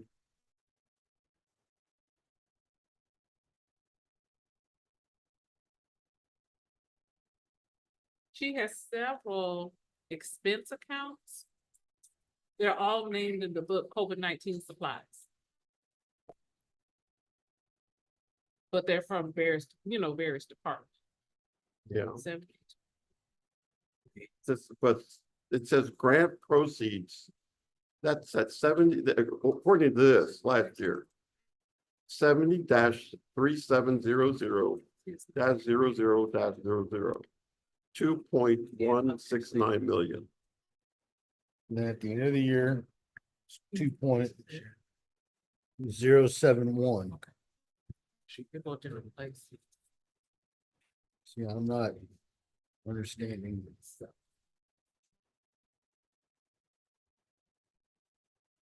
Well, after you print screen that, get it to Kyle, we can print everybody. Okay. There's a different, there's a liability like we're owed. 2.4 million. Let me send this to Kyle. Kyle, can you put this on the screen when I send it to you? Okay. Revenue that we have, that we're doing. So we're waiting for. Maybe I should ask the question differently, Ms. Turner. We've got Hurricane Beryl. Right. We're accumulating expenses associated with that, which we will have to submit to FEMA for reimbursements. I think our deadline now for the 100%, probably this past week or something like that. And then it proportionally goes down to 80% from there. So how are you tracking all of that? What fund are you using to track our disaster related or Hurricane Beryl stuff? I created a project code. So any expenses that we've incurred for Beryl, it's whatever regular code we would normally use. Whatever we could have purchased, whatever the expense could have been, and then you would attach a Beryl to the end of that. So then we can track it like that. So, So so you're all not the expenses doing- are being tracked under a line item specifically for Beryl. So all of your debris pickup, all the monitoring, any expenses that are incurred under Beryl, it sounds like you've got a account set up specifically for just Beryl for those expenses. That's not That what I would heard be- her say. A project code. This set is up. a project code. Yes, And I would suggest you do what the city manager just said. You need a separate line expenditure yes. stuff. And what's that say? I can't see that. So that's the disasters fund that we were talking about, Fund 70, 170.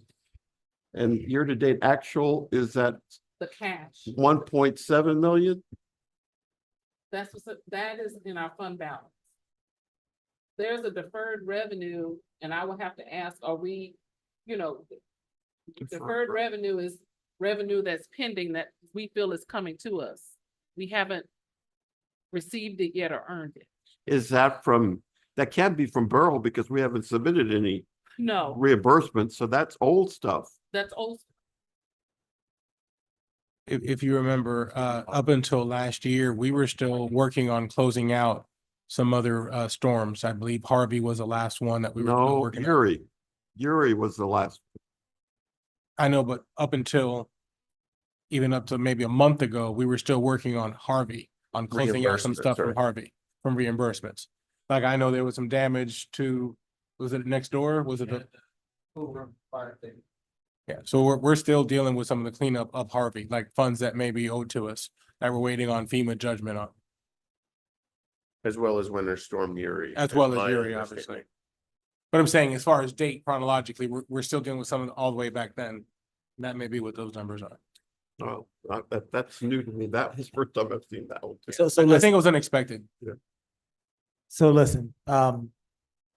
historically, the finance department provided for us at the front of our budget book, a complete list of funds and their balances. So we would have every fund on there, and the balances that were captured at the time that you all made the inquiry.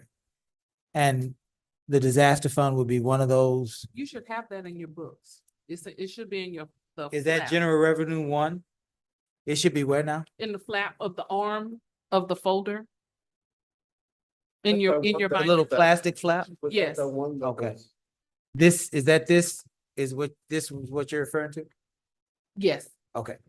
So that would be helpful. Thank you for that. So here's the deal, Mr. Garcia. Ms. Turner, before I get to the deal with Ms. Garcia, Mr. Garcia. Where is, so this Fund 70, this Disaster Fund 70 was used. Funds were expended out of it last year. Is that correct? Where would we find within these documents the expending of those funds? If that makes sense. We used money out of Fund 70 last year. The original report was lost in translation. We used it to balance the budget. Clearly that was not true. But those monies, there was monies used out of this disaster fund for COVID-related purposes. After COVID-related, COVID-associated purposes, Okay. right?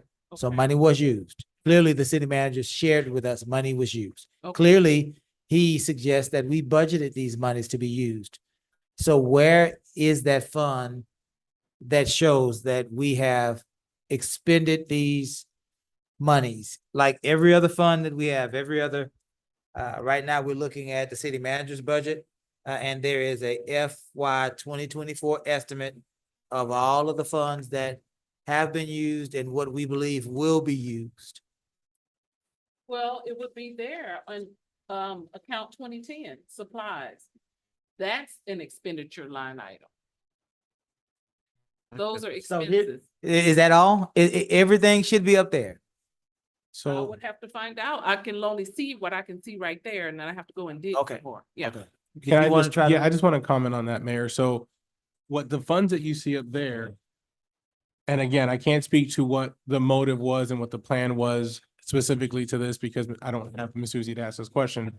But I would think in just financial background, I would have said, well, hold those dollars, whatever amount, in your investment account as long as possible, right? Going back to how she may have thought, hold along until you need to transfer them over. Most of your transfers are done either in quarterly points, halfway points, or at the end of the fiscal year. Now, I can't speak to that because I need to get with Christine on that, but that may be one reason why the funds are still shown there and haven't been transferred over. No, okay, perhaps that is an answer to a question. But my question is this. You shared with us, and again, we're learning together. I speak with a cadence, Mr. Osteen, and I speak very intensely. So it comes out a little harsher than what is really coming from my heart. So know that. I'm smiling. You said to us earlier in this budget process that the council directed you to expend monies out of the disaster fund to meet the needs of the past fiscal year budget because many of them were COVID related. You said that to us, right? I don't remember using the words being COVID related, but No, yes. you said disaster fund and it Yeah. freaked all of us Yes, out. yes. But it yes, ended up being what you were trying to say was COVID related expenses. Yes, COVID, from So- the from the and that's- COVID funds. And all that's okay. Here's my question, and it's a simple question. So then where would that be in this budget presentation? What line item? What department? Where are those monies? Where can we see those monies coming out in this budget document and going into whatever it was we spent it on? Where's that? I don't see it listed right now in front of me, Mayor. Okay. So I we don't see it. spent, so, right, so, and again, breathe, I'm intense, don't mean to be. Okay.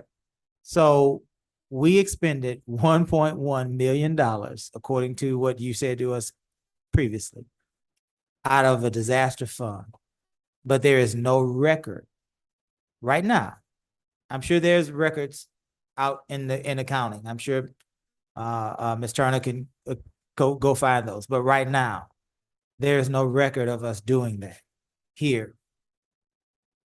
And that's very, very important for us as we try to figure out and piece together, right?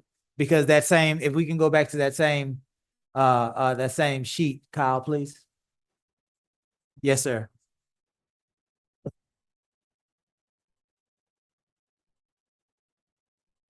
Because it suggests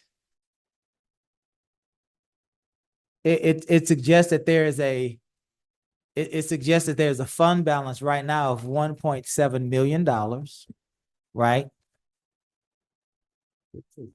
Yeah, it suggests that there's a fund balance of $1.7 million. But at the same time, I just saw some information that said the fund had $2.1 million in it.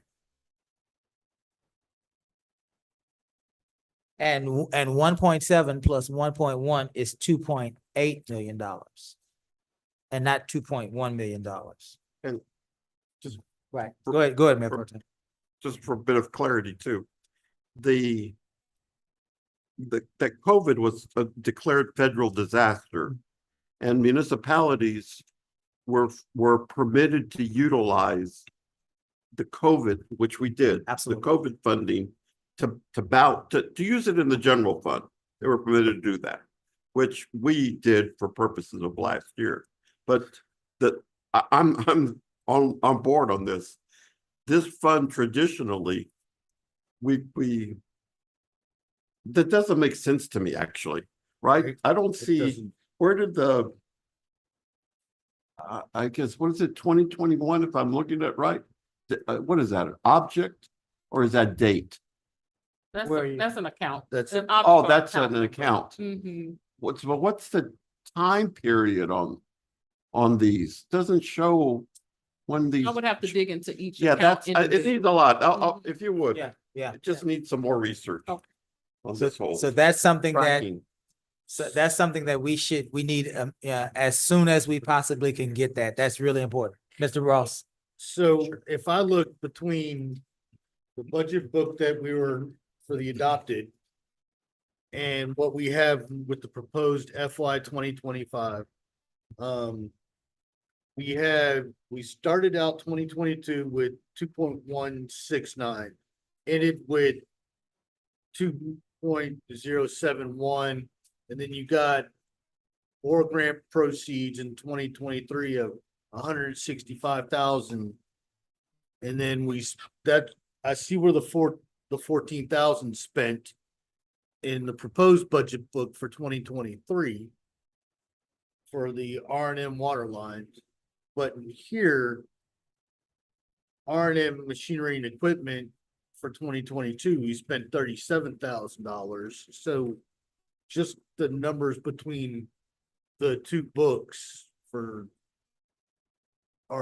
off a little bit.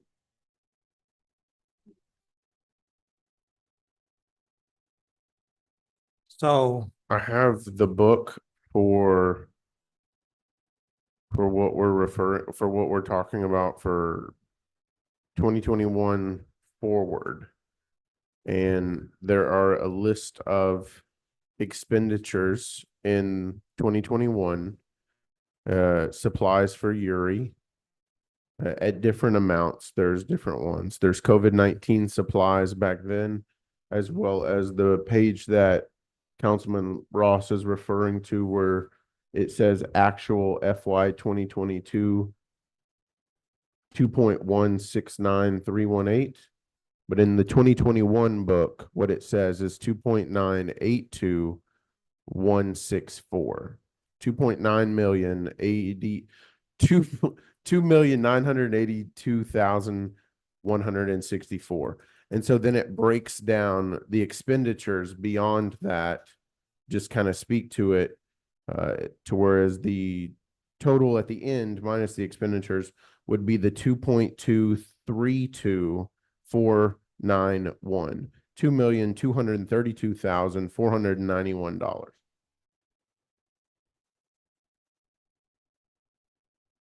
So listen, let's go at it a different way. We clearly we have an issue with, and I don't mean that in a bad way. I just mean that in an issue way. So now I'm looking at Ms. Turner's fund balance sheet, face value. Mr. Garcia, I'm on this one, face value. Yeah. So I'm looking at the fund balance sheet. And I see a couple things. I see between the estimated revenues for 2023, I see $15,940,000. Those were the estimated revenues, correct? Yes, sir. And then I see estimated expenses at $17,441,990. Yes, sir. Right? Mhm. Estimated revenues, 15,900. Estimated expenditures, 17,400. That comes up to, with my high school level math, that comes to $1.5 million, or $1,501,733, right? Yes, sir. That is the deficit. Yes, sir. That is the deficit between how much money we raised and how much money we spent, right? Yes, So sir. we spent 1.5 million more, $1,501,733 more than we raised. Now, that's 2023, 2024. So, Mr. Garcia, your presentation, and again, don't take this, we're learning. We're getting you ready. Yes, sir. Your presentation suggested to us that we used $1.1 million of a disaster fund, right, to bridge this gap. That still leaves roughly about $400,000 of deficit, according to the numbers that Ms. Christine provided. Yes. What did we do to bridge that gap? Does that make sense? Yes. Okay. Um, Now, before you answer that, Mhm. two-part question. When I look at the ending unaudited ending balance of 22, fiscal year 2022, 2023, I see a fund balance of $6,367. I'm sorry, $6,367,004. And then I see from the unaudited ending balance of fiscal year 2022, 2023 to the estimated ending balance of fiscal year 2023, 2024, I see $4,865,271. And would you know it, the difference between those numbers are $1,501,733, the exact amount of the first two, which suggests that we didn't take any money out of the disaster fund, that we ate the whole loaf out of the general fund, which I'm not saying that that's true. I'm just saying, you see how the numbers are not, and so it might not be true. So in order to prove that it's not true, we have to find at least the $1.1 million that you shared with us, council gave you permission to use, right? So that, and if that's true, then that ending balance should grow by $1.1 million, right? And the Yes, people sir. of Lamarck would know that they didn't just eat $1.5 million, Yes, sir. right? It's out there somewhere, but we got to pull them together. Do Yes, you sir. know where it is, Mr. Garcia? I don't know where it is pertaining to this sheet. I'll tell you that. Because I also see that this sheet in its entirety does not reflect your disaster fund. That's number one. Number two, it looks like there's an entire column missing for FY 24. So those two things would hold true. Those numbers you reflected are absolutely correct. They're last year's numbers. That's where we ended the year last year. So it looks like this sheet needs to be updated. We need to add the 2024 columns that are missing to show what was budgeted and what was not. And then in turn to that, add to where the disaster fund is or is not, so we can have those numbers correct. So you're absolutely correct. All those numbers are not shown on here, but I work with Ms. Turner to get you that. But Mr. Okay, Garcia, on those funds, that sheet, if you look in last year's budget book, that sheet never contained the current fiscal year. It always ended, like this book now ends with the previous fiscal year. It never contained that fiscal year yeah, as information. all of that, all of those things, here's where we sit. As we compound the problem, because if I believe it, which I'm not saying I don't believe, Sure. but if I take everything you say at face value, then I'm simply going to go and say, not only did we have a 1.1 deficit this year, but apparently the year before we had a 1.5 deficit. So it makes it worse, right? Because this deficit has been recorded. And now you're saying that there is an entire year that was not put on this, which what it's really saying is 2022, 2023, 2023, 2024. So it's all there. The only thing that's not there is what we're planning this year, right?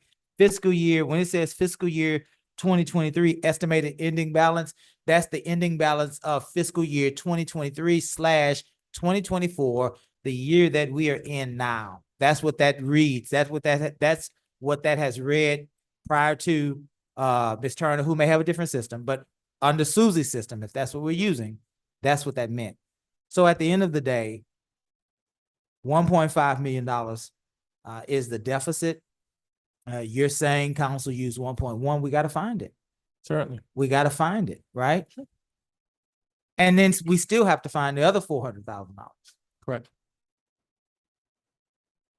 And, Go ahead, Mayor Pro Tem. one other thing, we probably, and it's unfortunate that this happened, but Mr. City Manager, Ms. Turner,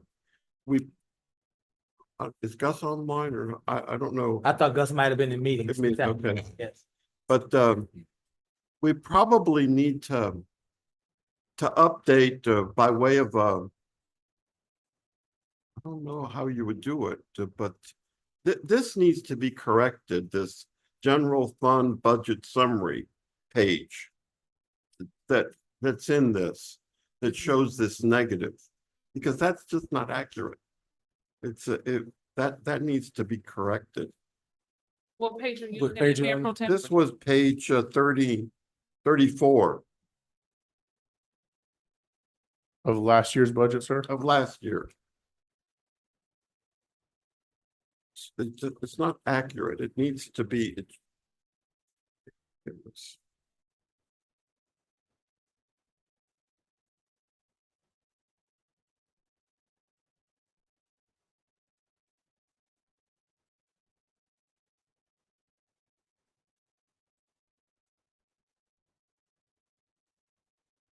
That's what I'm saying. so that's the task of the day, is to find that revenue. And to find the other $400,000.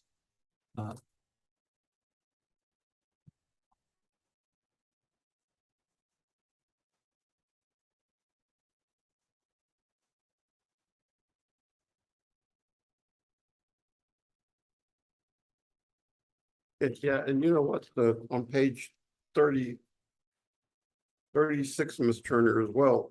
It goes back to what Mary's been saying here. We need to track that transfer. There should have been a transfer in on the general fund revenue side on 36 of the COVID dollars. That was never accounted for here. That's where we're coming up with this difference, the 17, and then the total expenditures versus total revenues there with that, which represents that 1 million there. And the COVID dollars were not accounted for here in the revenue side.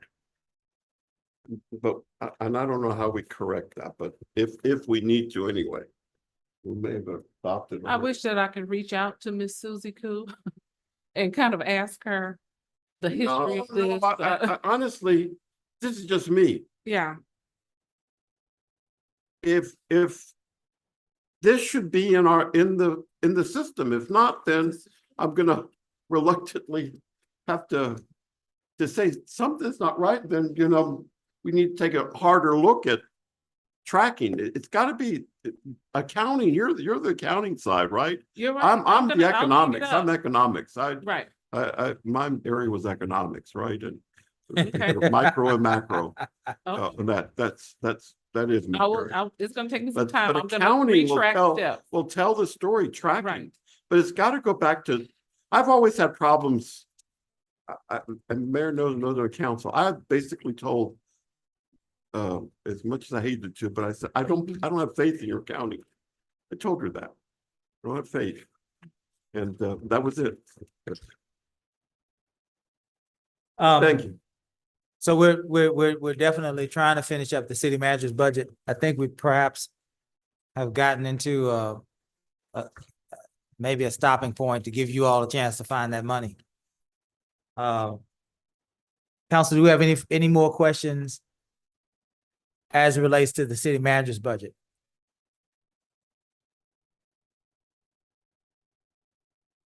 Before we get into, we're gonna take a 5-minute break and then we'll get Ms. Nance. I know you're chomping at the bit, Ms. Nance. I know you have a magnificent budget.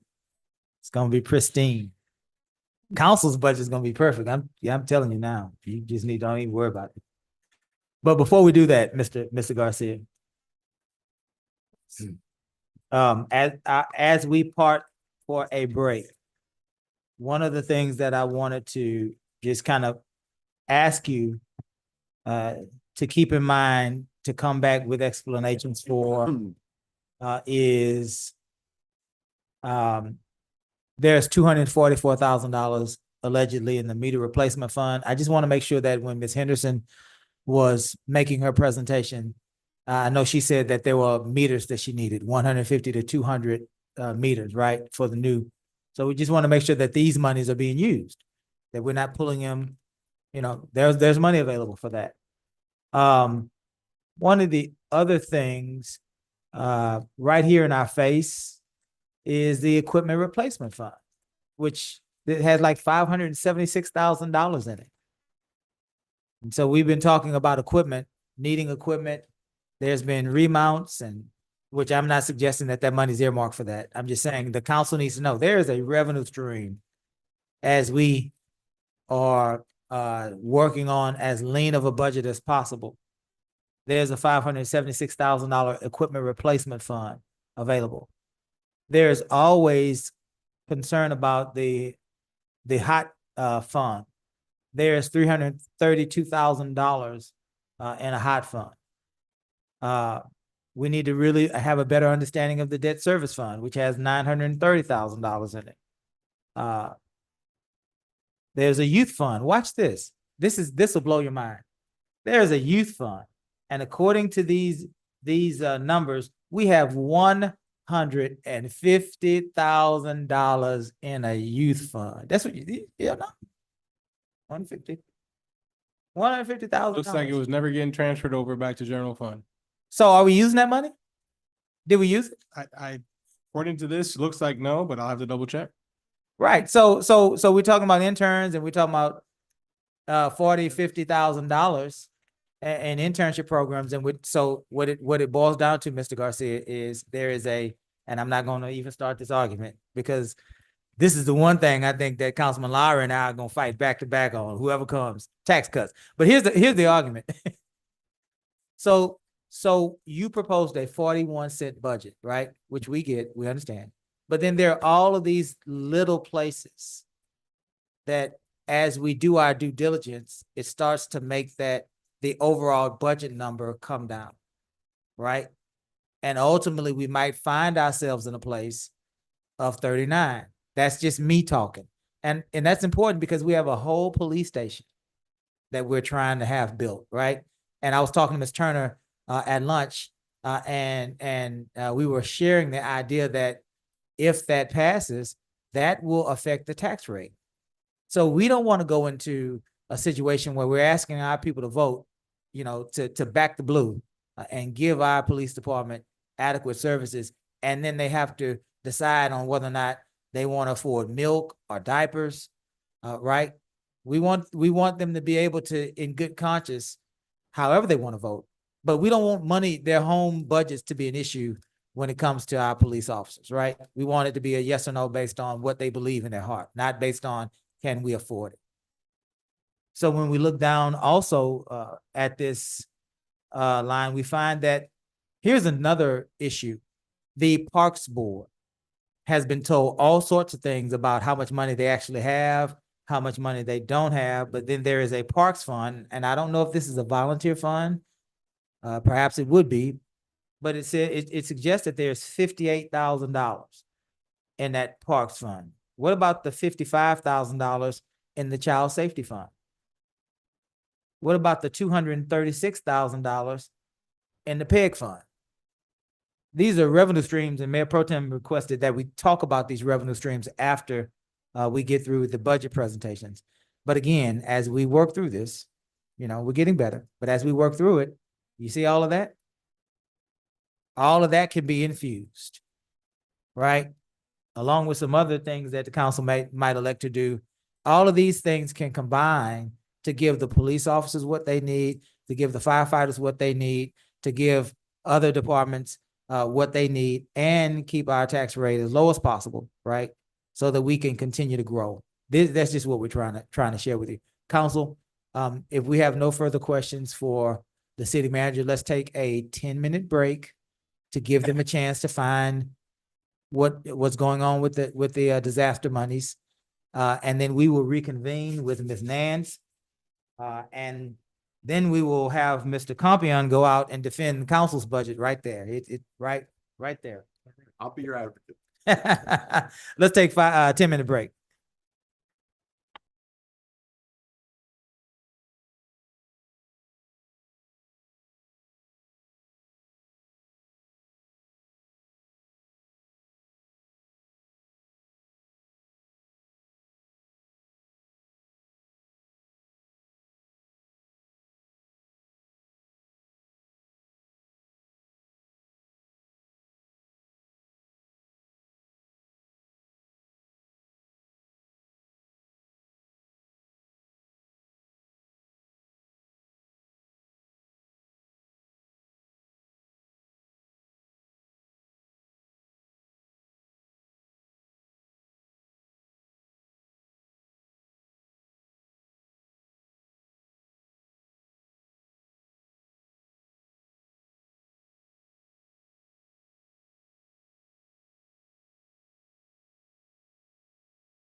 We are back in our budget workshop, August the 13th, I believe. Is that right?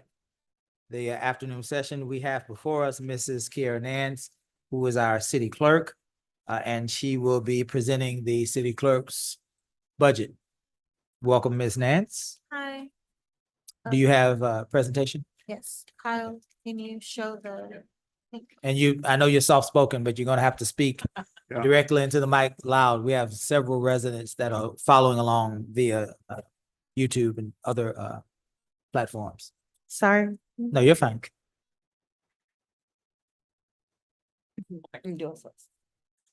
Okay, so everyone inside, I believe, received, and if not, it is on the screen. Just kind of we gave a brief overview of some of the high points of what we've been doing in our department. I know I always get up here and say we for like the past 3 or 4 years, but I actually have staff this year. We're fully staffed. There's myself. There's Miss Casey Lott. She's been with us since January. She's the deputy city clerk. And she's not here today, but we have a part-time records coordinator. Her name is Miss Rosie Torres. She's been with us about 3 months now, I want to say. So a lot of having a brand new team is getting a lot of training done. I've got Miss Casey registered to be to get her TRMC certification, which is the statewide municipal clerks certification that she will need. She is about almost a quarter of a way through that process. The state gives you 5 years to get that process taken care of. Here at the city, we try to make sure that it's done in 3. And then that is it's a license, so every 5 years we have to renew it. So I am working on my renewal and she's working on her first term. What tab, Ms. Nance? Oh, sorry, we are tab number 14. Thank you, ma'am. I am currently enrolled in the Texas Women's Leadership Institute. I'll be finishing that up at the end of the year.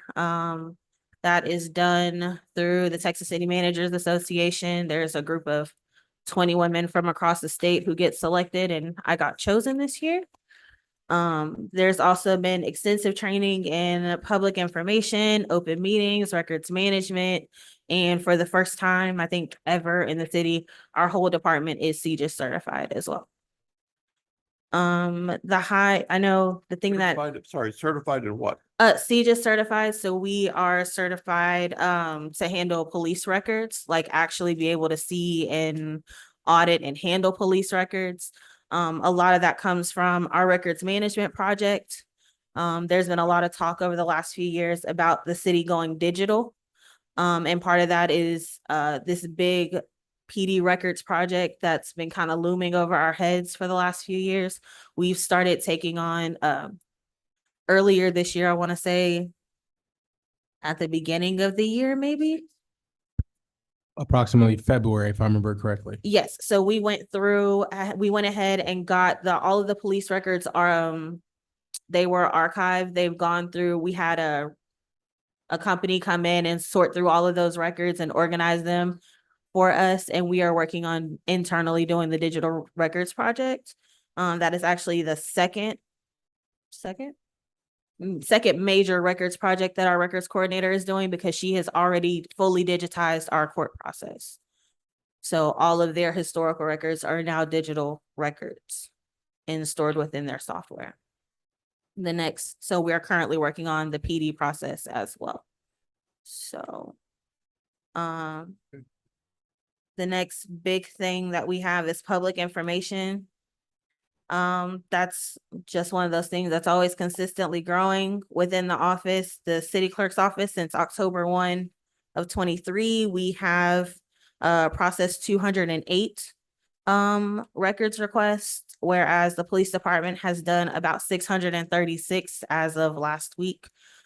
We don't interact with the PD open records as much as we did at one point, just because they have a team of 2. They seem pretty self-sufficient. They operate in our software, so we can kind of spot check them as needed, but they're a little bit more self-sufficient. I just included it because for the last few years, you've had both sets come up under our department, so we just wanted to be consistent.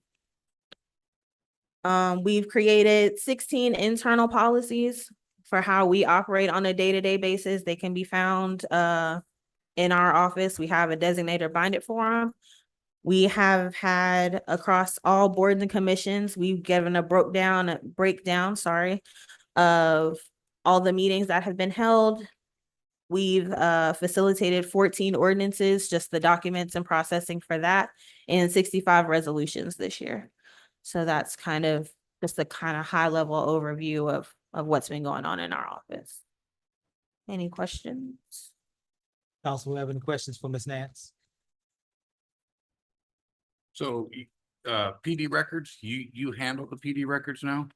We do not handle the PD records. PD records is kind of like a joint oversight. They're their own system, but because we are the citywide record keepers, we do kind of try to monitor what's going on over there as best as possible within kind of this weird balance, because it's still PD information, right? So we have like kind of our entry level training for what we can see over there. So it gives us enough to where we can take a look periodically and just be like, okay, they're on the right track. But we don't process every single one of we don't do that. They have people for that. So give me an example of what you can see and what your oversight is on that. Mainly it's just a matter of what we do is we can see their logs. And then like if we see, I don't know, if they have a question about like, hey, where does this go? Or just kind of a general processing question, we can answer those. And now we have the ability to like, if they want us to see, okay, I have this request, we can actually look at it before we just had to kind of talk in hypotheticals, if that makes sense. We still can't see videos. We still can't, we still don't look at photos or anything super sensitive like that. We don't do that. We can actually see the request itself that's been asked though, and give kind of an overview from there. So like a police report, you'd be able to view without redaction, the police report?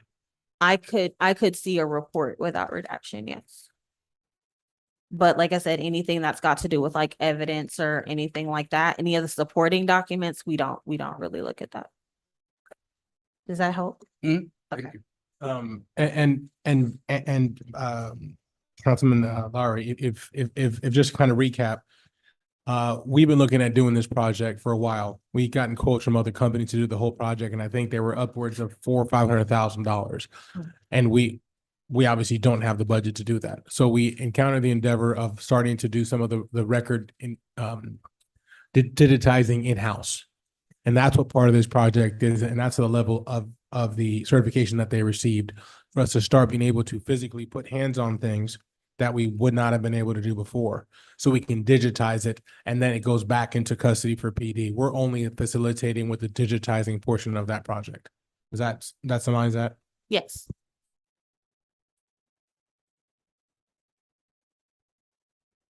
Yes. Yes, sir.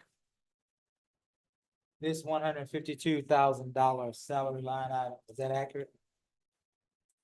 I would have to defer to finance on that. Is that an accurate number, Ms. Turner? Let's see. For the entire staff. Yes. Thank you, Ms. Nancy.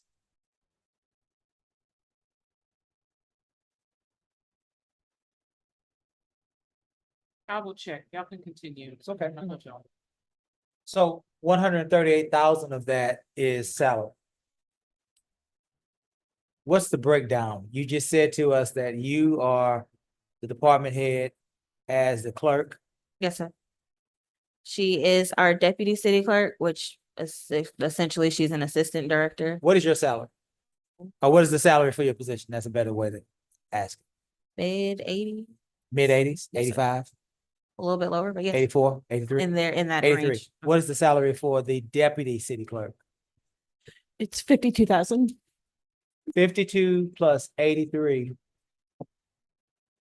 is 133. Is that right?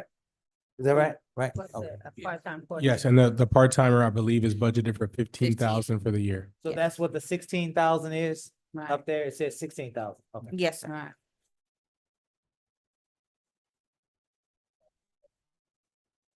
You added Miss Nance. And remember, there's a 2% COLA in that too. Yes, ma'am. Yes, ma'am.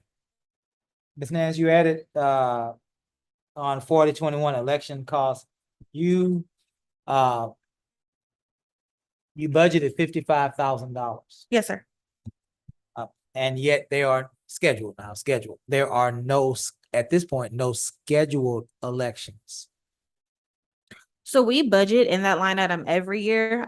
Historically, there has never been a year that line item has had zero in it, just because at any point, the people can decide they want to vote and. Have an election. Yes, I was like, and well, I'm not even gonna knock on wood because we are past the date. This November will be the first election since I took over in the first election cycle since I took over in 21 that we don't have an election. Good for you. So that is why. How much are our elections costing these days?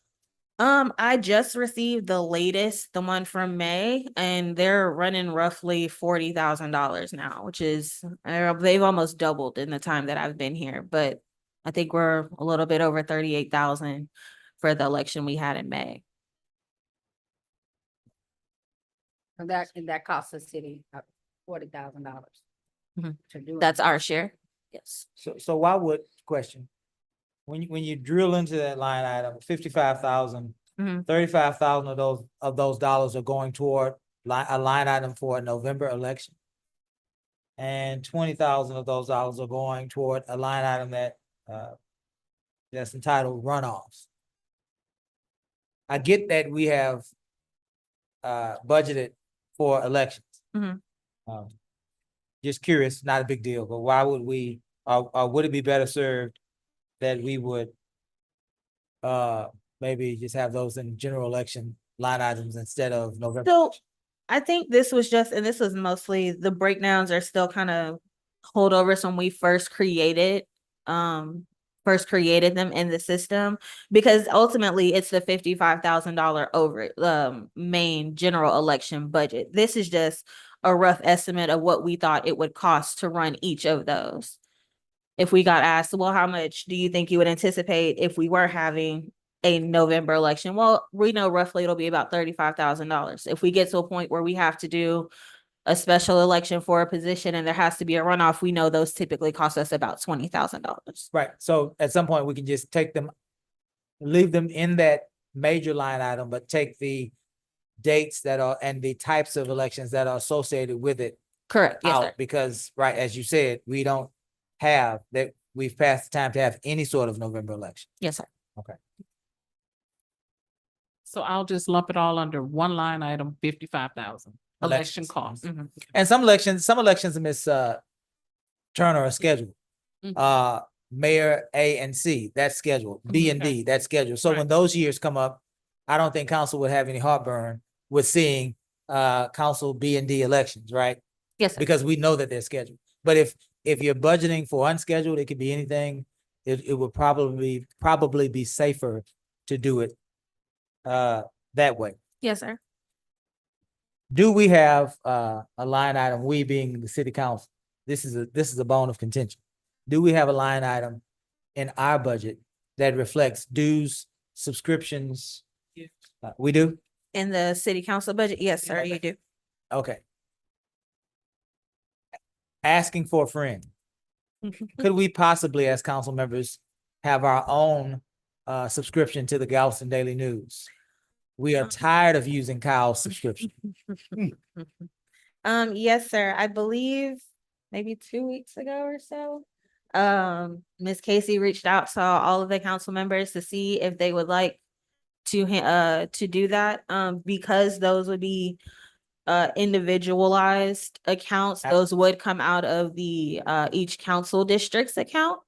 The overall dues line item that's in the city council budget is for things like HGAC, the TML, annual TML fund, dues come out of that account.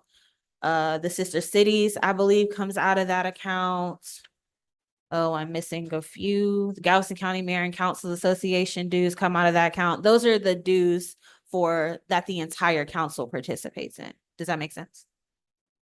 Yes. Does that include TML? I believe the city's annual TML does come out of your line item. I'll have to verify, but I believe so. Membership to city or council organizations, Houston Galveston Area Council, Galveston County Mayor and Council Association. Yes. That's what's listed. TML's not there. I believe that's the membership to council city organizations. I believe that is TML, sir. So, couple areas, Ms. Nance. Let's talk a little bit about Just keep. open records. Yes, sir.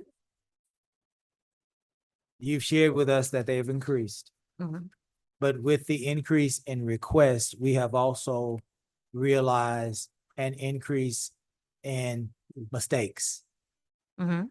You ask for more information, you have to handle, your office has to handle more information, which exposes you to more mistakes. Yes, sir. At the end of the day, we don't care about how many requests your office has.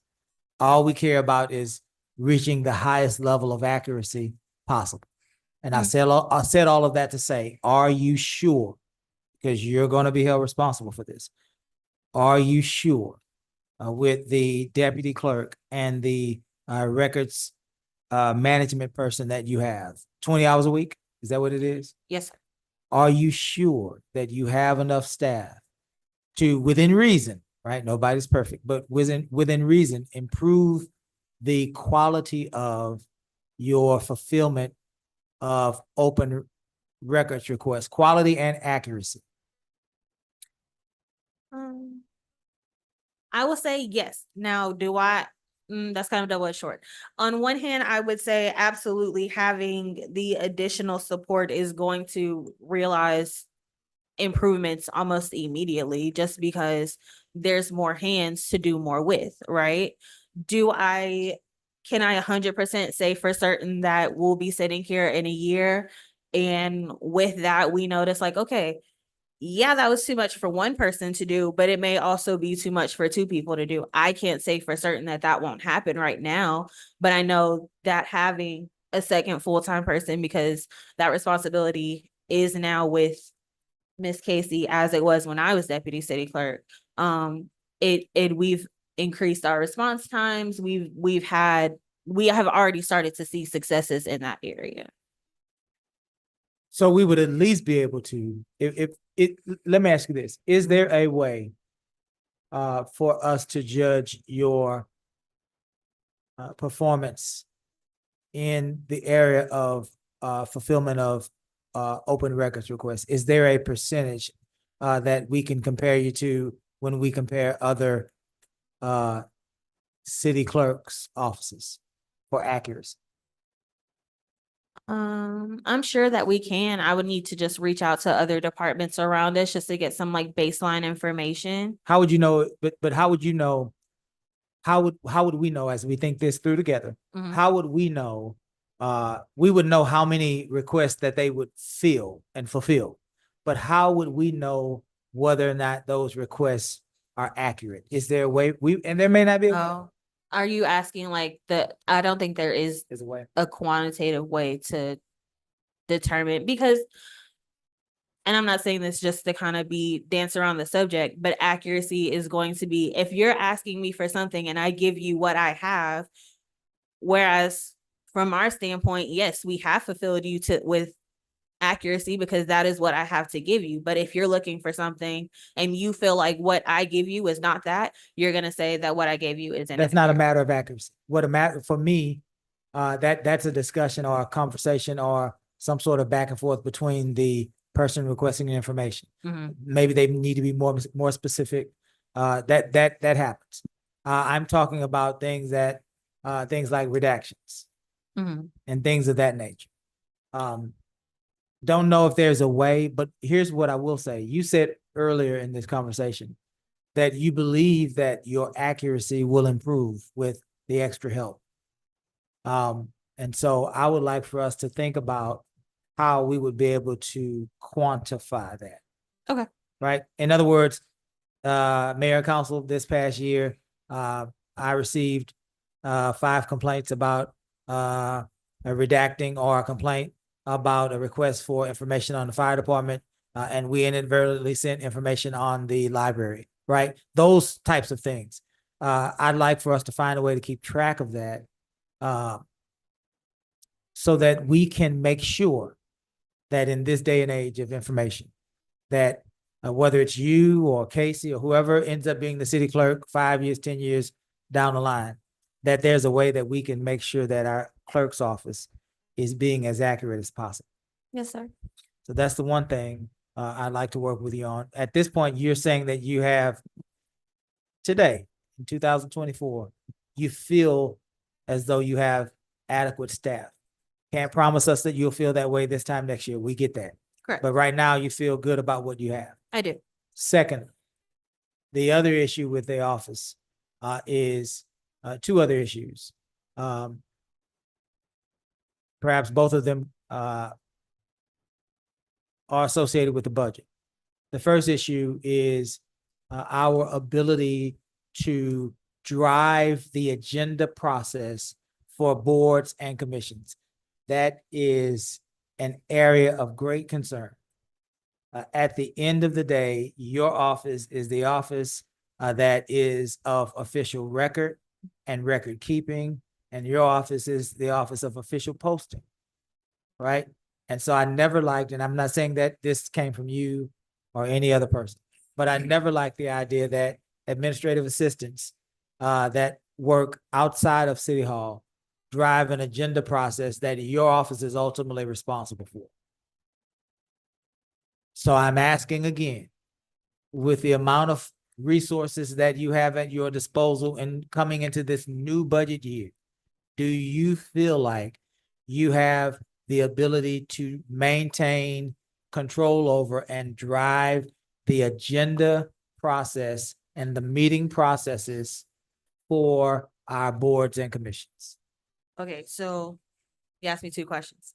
The first question is the creation of the agenda. I think with Miss Casey and I, we've developed a process that so far, it's still kind of beta testing. We think would work. As far as the meeting processes, I can tell you right now, I do not believe that I have the staff to handle every meeting. When you mean recording minutes of meetings, Yes, you're not speaking of posting the agenda. no, posting the agenda, we can take care of that. But Right as now, far we're as- worried about posting the agenda and having supporting documentation available as it is available to you Mhm. for our boards and committee members. Yes. If there is a board, for example, there's a building and standards meeting, Mhm. and there's a documented effort by your office.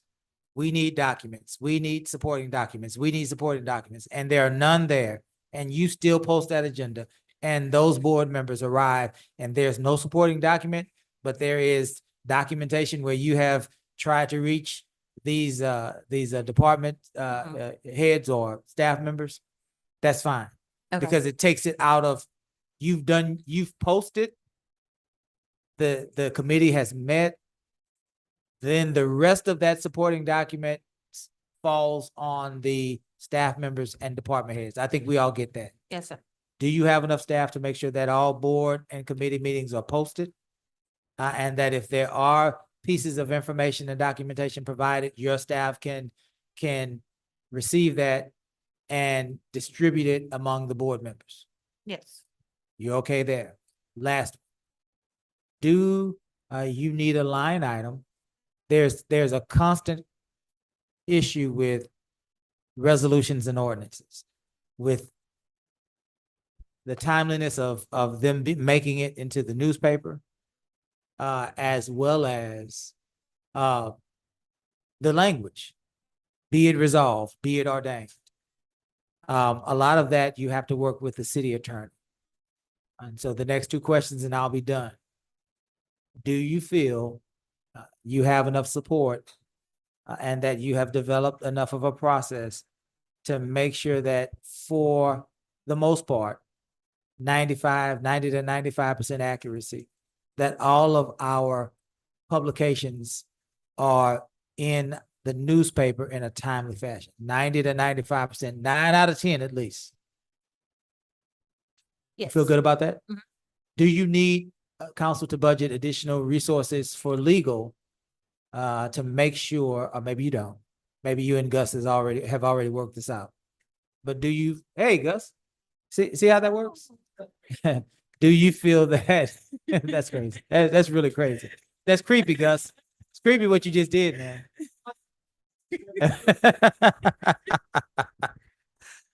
Gus, for those that are listening, Gus just entered the room. We're just having fun. Miss Nance.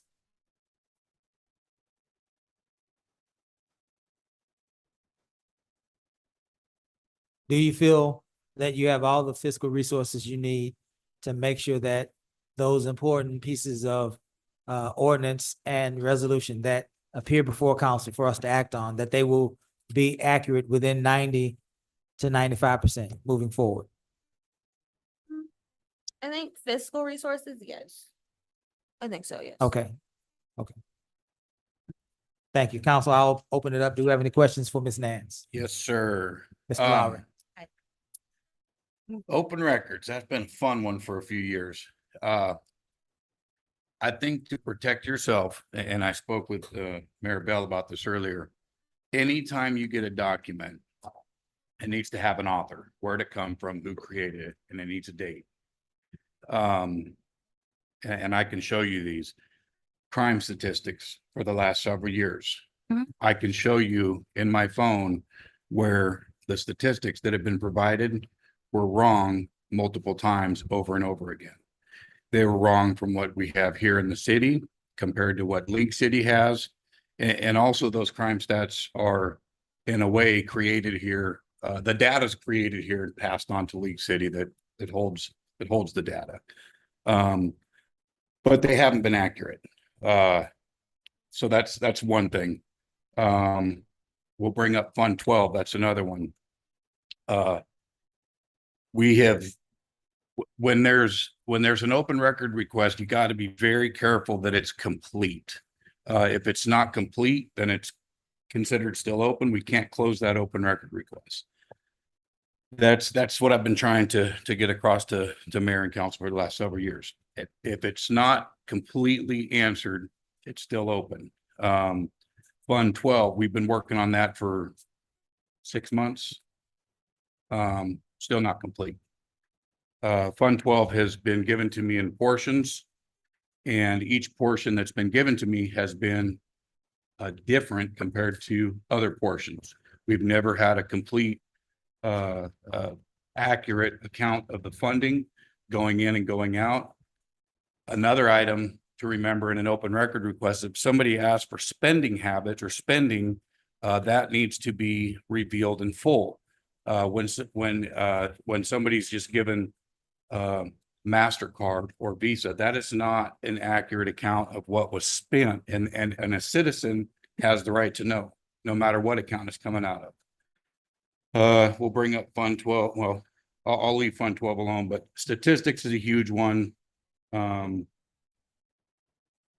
We'll deal with Fund 12 later, but we need to be very careful that it doesn't say just a credit card name. You need it's got to show what was spent.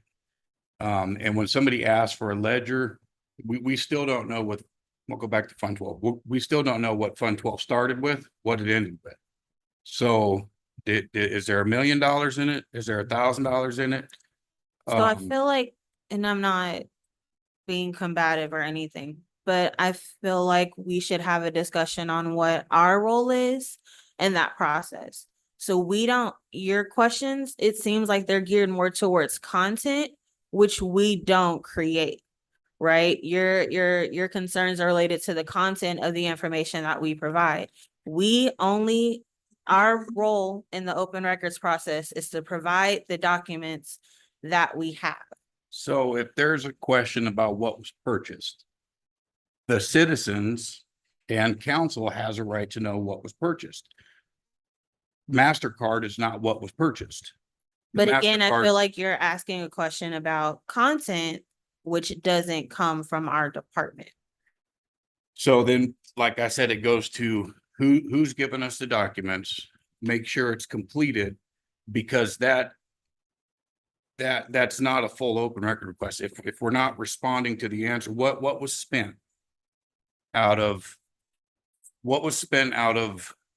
Caesar's lunch money, or how much did you have to have an itemized Itemized document. list. It's gotta be, if you don't provide that, it's not an accurate document. It's not a. If I may, so I've been with the city now for about 7 months. I've just taken over doing the public information requests. But I've also done a lot of research on public information requests and how to have them responded to. A lot of it has to come down to the black and white.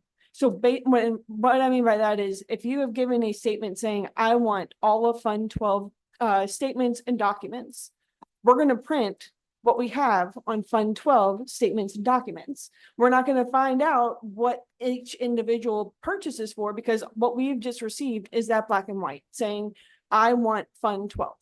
But, But and it that's, may not, and that's it what may I'm not getting at. give, it may not give you the basically, we're going to give you the front page. We're giving you everything that we are getting, every information piece that we have based off of what has been requested of us.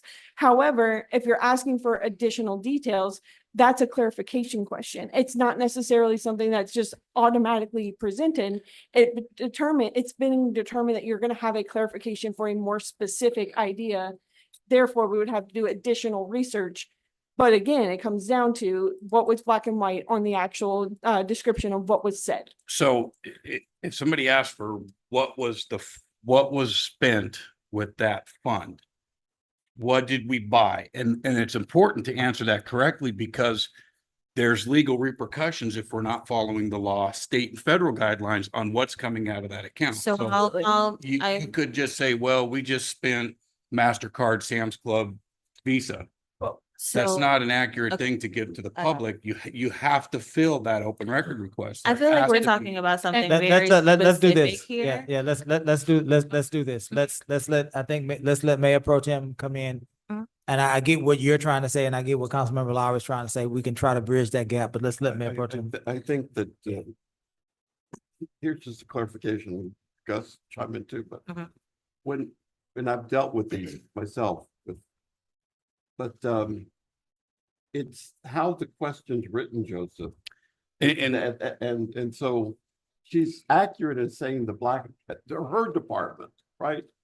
They're not there to look at the veracity in any way, shape, and form of the information that's being produced. And I understand that. So, and that's how, The follow-up question would be, you get what you got, thank you. And then in my world, I would be saying, but now I want to see the actual credit card expenditure statements. That's the black and white part. I mean, I see what you're saying, and that's where cities can get themselves into trouble, because I've asked for that, or a citizen has asked for that. And that's where, In that detail. and that's where cities are, and then we just went over this at the class. Cities are getting themselves into a pinch because we asked for it. Now don't say, well, you got to break it down. Well, now I have to ask for Sam's Club. No, I asked for everything already. Well, now do I have to ask for Sam's and MasterCard? Okay, well, then I got to ask for Visa. So Yeah. you've already asked for it. Now they can use the word game. And that's got to be something that the cities have to be very careful on doing, because if you leave something out, that could open you up to legal repercussions of an unfulfilled open record request. So we have to be very careful on, well, you didn't say Visa card, and then you could say, well, you have to say Visa card number 11320. So No. there's a gray area, and we need to operate. So away I'll from speak, because again, I feel like we're speaking about something very specific, and I haven't been answering a specific question. I've kind of been speaking in generalities. The particular request that is being discussed has been requested on different occasions in different ways, which is why the information was not necessarily always exactly the same. Not only was it asked in different ways, it was asked at different times. So if a question is asked in January, you will have every available document to you in January. If you turn around and ask the same question again in March, the information is going to look different because now we'll include everything from January to March. Now, as far as the Fund 12 document goes, yes, you received the initial ledger, like the top pages, because there was like 600 or 800 pages that went with that. The top pages were just kind of a report that was ran, but supporting that were physical receipts. Some of those came off as duplicates because basically what happens is we run a search. Every time a document that says Fund 12 comes up, it gets pulled. And if that same Fund 12 receipt has to be approved by the person who made the purchase, the department head, the finance director, the city manager, you're gonna get it 4 times because it's gone through 4 different processes. Does that make sense? Yeah, and so, and this is another, so we have to have, because we have received 4 sets of documents. All 4 sets of documents are different. In some of the spent stuff, there's been things added, taken away. So, and I probably shouldn't be saying this all right now, but there's been things added and taken away. We found more stuff, but we just got to be very careful. Yeah. And when we get those documents, we need to have, it needs to say, okay, Susie produced these documents on such and such date, because then we can say, well, because we got 4 sets of documents right now that are all different. So how do we go back and correct that? Hey, Caesar, we have a major issue right now. We've gotten 4 sets of documents and is someone trying to cover something up? Okay. God. I mean, Councilman Locke, it's- can I? And I'm not okay. saying that, I'm just Yeah, saying that you- that could be you're the question making asked an by the example. citizen. Right, right. Yeah. Are we right. trying to cover something? Because then it Right. becomes, okay, is it accidental 4 times or is it criminal 4 times? So Okay. we got to be very, very careful. Like I said, we got to stay away from the gray area. And Councilman Lowry, just one statement. Okay, so you said you received different sets of documents and all sets were different. Different information in each one. Correct. Stuff was. That's added to- probably because my office was finding different things dealing with drug seizures. And they probably sent one set, it could have been something they found, and oh, here's some more stuff. Let me send it on over to them, and oh, we found more, and we So- sent this. So let me ask you this, before council member continues, just for my edification. So when a person does an open records request, you send it out to certain departments, they send you back information. So I guess one of the things that Councilmember Lara is saying we can change is when they come back to you, like if you send it out, Christine sends back information, let's source that. These documents have come from finance. And then, and I don't know if you have, I'm just saying, it sounds like that's one of the things he's saying. These sets of documents have come from the fire department, at least so that there can be a follow. All right, this group came from this group. But came from also here. with a name. With an, tell me about that. with a So, name. so who produced the document? So if it came from finance, it would say you produced this Christine Turner. document, finance, Okay, Ms. Turner okay. produced a document in finance on today's date. Right, Or in PD, Officer Langford produced these documents, because now we know when we have specific. 4 sets of different documents, Mhm. we can say, well, hey, Mr. Garcia, this is where the mistake was made. We didn't get all the documents from Officer Langford. We didn't get everything.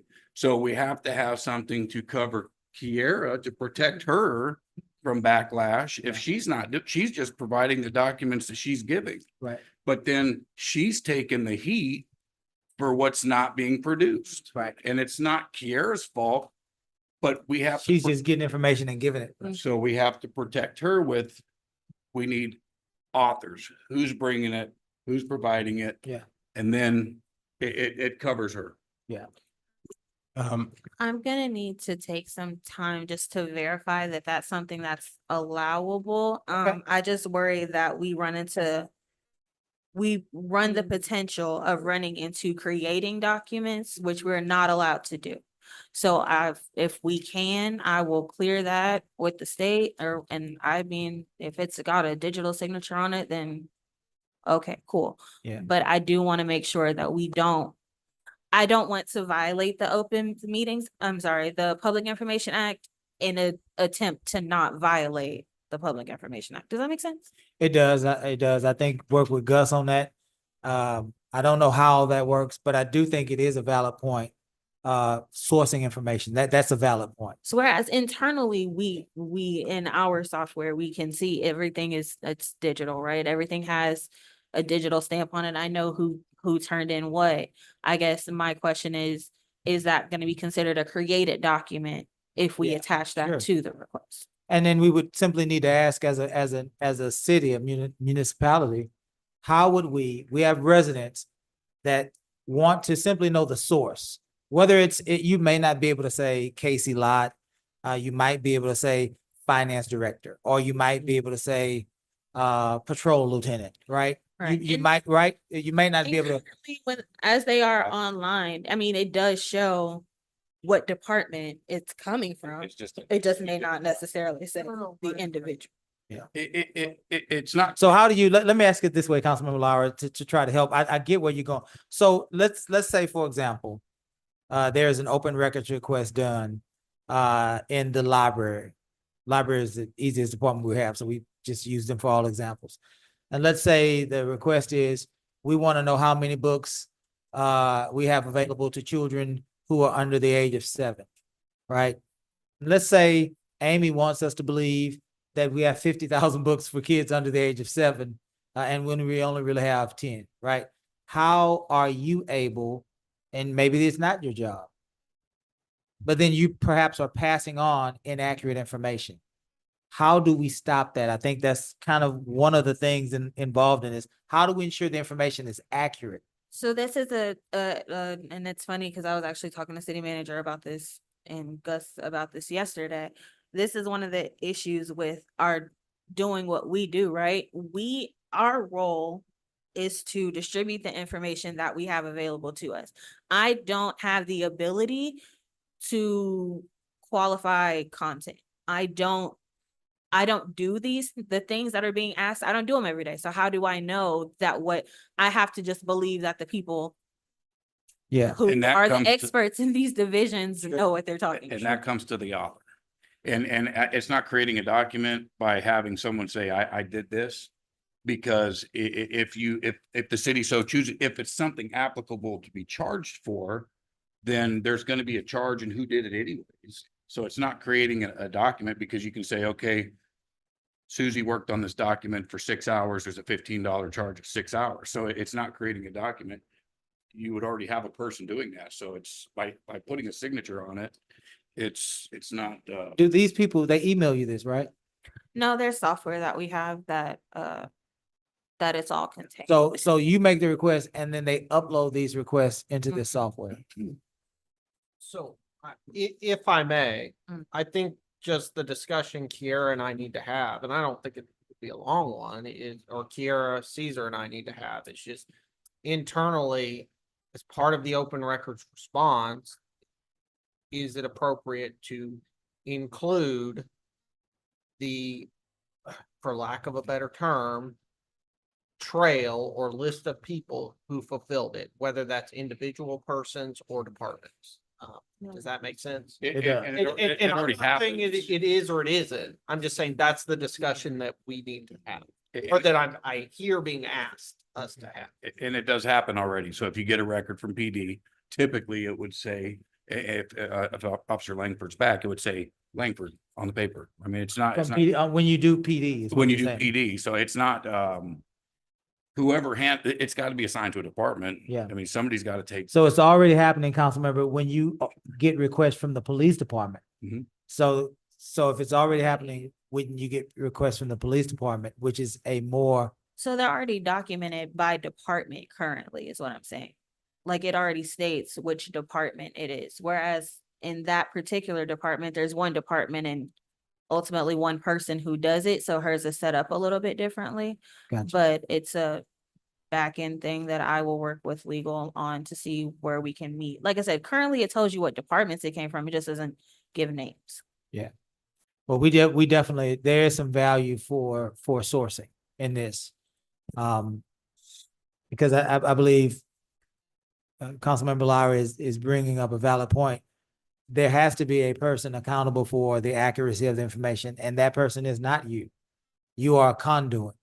And when inaccurate information happens and it comes from what it looks like from your office, although it's being passed through your office then is held accountable. Instead of a person who is sourcing this information, who may be incompetent, maybe they are forgetful. There may be a lot of reasons that the information is incomplete or inaccurate. The quick fix to that is when people start to be made aware that their names will be associated with information given. I think that there will be a second thought to ensure the accuracy of that information. I think that's valid in these days and times. Mayor Pro Tem. Mayor, I just wanted to say to my fellow council member here, Joseph, just by way of a little history, that the open records, which was known as FOIA, Freedom of Information Act, was promoted and by a good Democratic president, President Johnson. I'm just kidding with you there, right? But no, it began with President Johnson. And now, and what has happened is that then states have passed their own version. Slowly. Unfortunately, not all states have been as welcoming. And remember, the changes are written by whom? Lawyers. And lawyers have kind of in their training especially the practices, they're called interrogatories and requests for production of documents. And our intent or the training is, let's not give up too much, right? And so it's, especially in Texas, it's structured very specific. Make sure your request is very specific. But I can understand your point about accountability. It really comes down to accountability. And another point is if we get the wrong information and we get the wrong a person gets the wrong information multiple times and they feel the need to go file a criminal complaint, well, who they're going to file that complaint on? The person that produced the documents to them, which would probably be Kiera. So then she would have to have something to say, hey, it wasn't me. Well, then show us who did it. Well, they did it, and fire for who. So it's there's just a lot of I think we need to be careful with it. Yeah. It's and it's in this Lamarck's very good about it compared to some things, or have gotten better about it, but just the word game is something that we need to avoid. And that's, that was kind of a topic over the weekend. And but the open records, going through the class, it's designed for there was nothing, they didn't say anything how to help the citizens. It was geared towards government to hide basically documents. And me personally, I believe that the audience, the citizens, they have the right to view what's going on. And if we don't give them that, then it's a lack of transparency. Yeah. Make sure I didn't knock it over. Did somebody on this side want to respond? I just want to, just for my clarification. So we'll say Miss Austin wants to look at my campaign or my $5,000 discretionary fund to see how I'm divvying that money out every year. And she asks, it goes to our open records request. One of you will send it to finance. You want whoever at finance produces the record to send back to the city clerk's office to have a name on there so that it can be point of origin generation. We know where that change started at. Sure. Yeah. Yeah. It just has to have an author. If Caesar does a job, he signs his name at the bottom of it, says, hey, I did this. Same thing with the. Could we request that when they upload these documents, that they upload some sort of a cover sheet Or digital signature. with the documents so that it's already done by them and all you have to do is then just grab it and distribute it. where you wouldn't be making the change to the document or you wouldn't be adding a document. It's already in process on their end. What, Casey and I were just talking about, is we're gonna have to, if, like I said, once we talk to legal, if he's okay with it and everything, what's likely going to happen is we're gonna have to change the invoicing process to where it doesn't just show departments. We would need to talk to the software system as well, to where it doesn't just show the departments. Because what's supposed to happen is each person that works on a record is supposed to log their time, the amount of time that they spent on the records. Some of our staff is better about it than others, but we can make it a mandatory field and try to establish, and we would just basically, it'll cause a little heartburn in the beginning, essentially invoice each open record. It does not have to have a dollar amount associated with it, but it can be a $0 invoice. And that's just how we'll have to process it for now until we find a better way, as long as it's okay and it is something that we're able to do within the confines of the system that we currently have. Sure. And I know Gus he loves my ideas, so. So, Go ahead, Ms. Yancey. so let me say this, we know that inflated public requests are happening all over America, specifically in Texas, to just disrupt government. So what I like to tell your office, thank you, because we used to average 4 years ago was 50 per year in this city. Today, we're already at 208 citywide requests, 636 police requests. So I just want to say kudos to you all, because we know some of this is just meant to disrupt government. Now, I'm not trying to make your jobs any harder than what they are. I'm a best practice. What is the standard, right? What is legal? What is the best practice for city clerks? We know that city clerks are being attacked all over Texas. We know that city clerks and their offices are having to go through unjust persecutions. And just the fact, I apologize to you for just the notion of any type of criminality. This is your job and you do it well.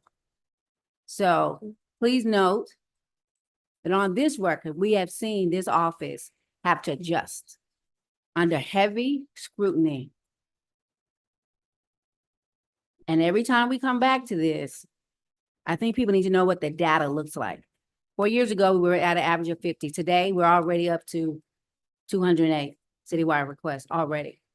And so I'm glad when the mayor asked the questions, do you think that's enough staff for you? We've seen it was just one. So I thank you for joining this team, because it has been a work in progress. You have other city clerks that have quit because of the harassment and the lies. And I'm glad to say that you all have endured. I don't see anything really in the budget, Mayor, that I have a question with at this particular time. I think you've already answered it. But I want the residents to understand that it costs taxpayer monies when we have elections. I want taxpayers to know that sometimes we are indeed financing our own oppression when we have unnecessary elections. These are our tax monies. I would like Cesar to know the time log, and I would like this report on a quarterly basis, meaning 4 times a year, on how much time and money it is costing taxpayers to do public information requests so that we can show the data. Some requests are valid. That's why we have this mechanism in our American government. And some requests are just meant to disrupt government. And I want to make sure that we as a city and this council is doing what is necessary to protect and support not only our citizens, but our staff as well. Thank you, Mayor. That's all I have. Mayor, I'd like to say that all requests are valid, because if somebody has a question, they're all valid. And thank you. And I wasn't insinuating that you were acting in a criminal manner. I'm saying that in the event that there were to be a complaint filed, to protect yourself. So I want to clarify that. But any open record request that a citizen files is an important one, and they have the right to know. And you have been doing a good job keeping up. You've got a lot of them. And I have asked a lot of questions, and I have that right to ask those questions. Any citizen in this community or any community in the state of Texas has that right to ask those questions of our government.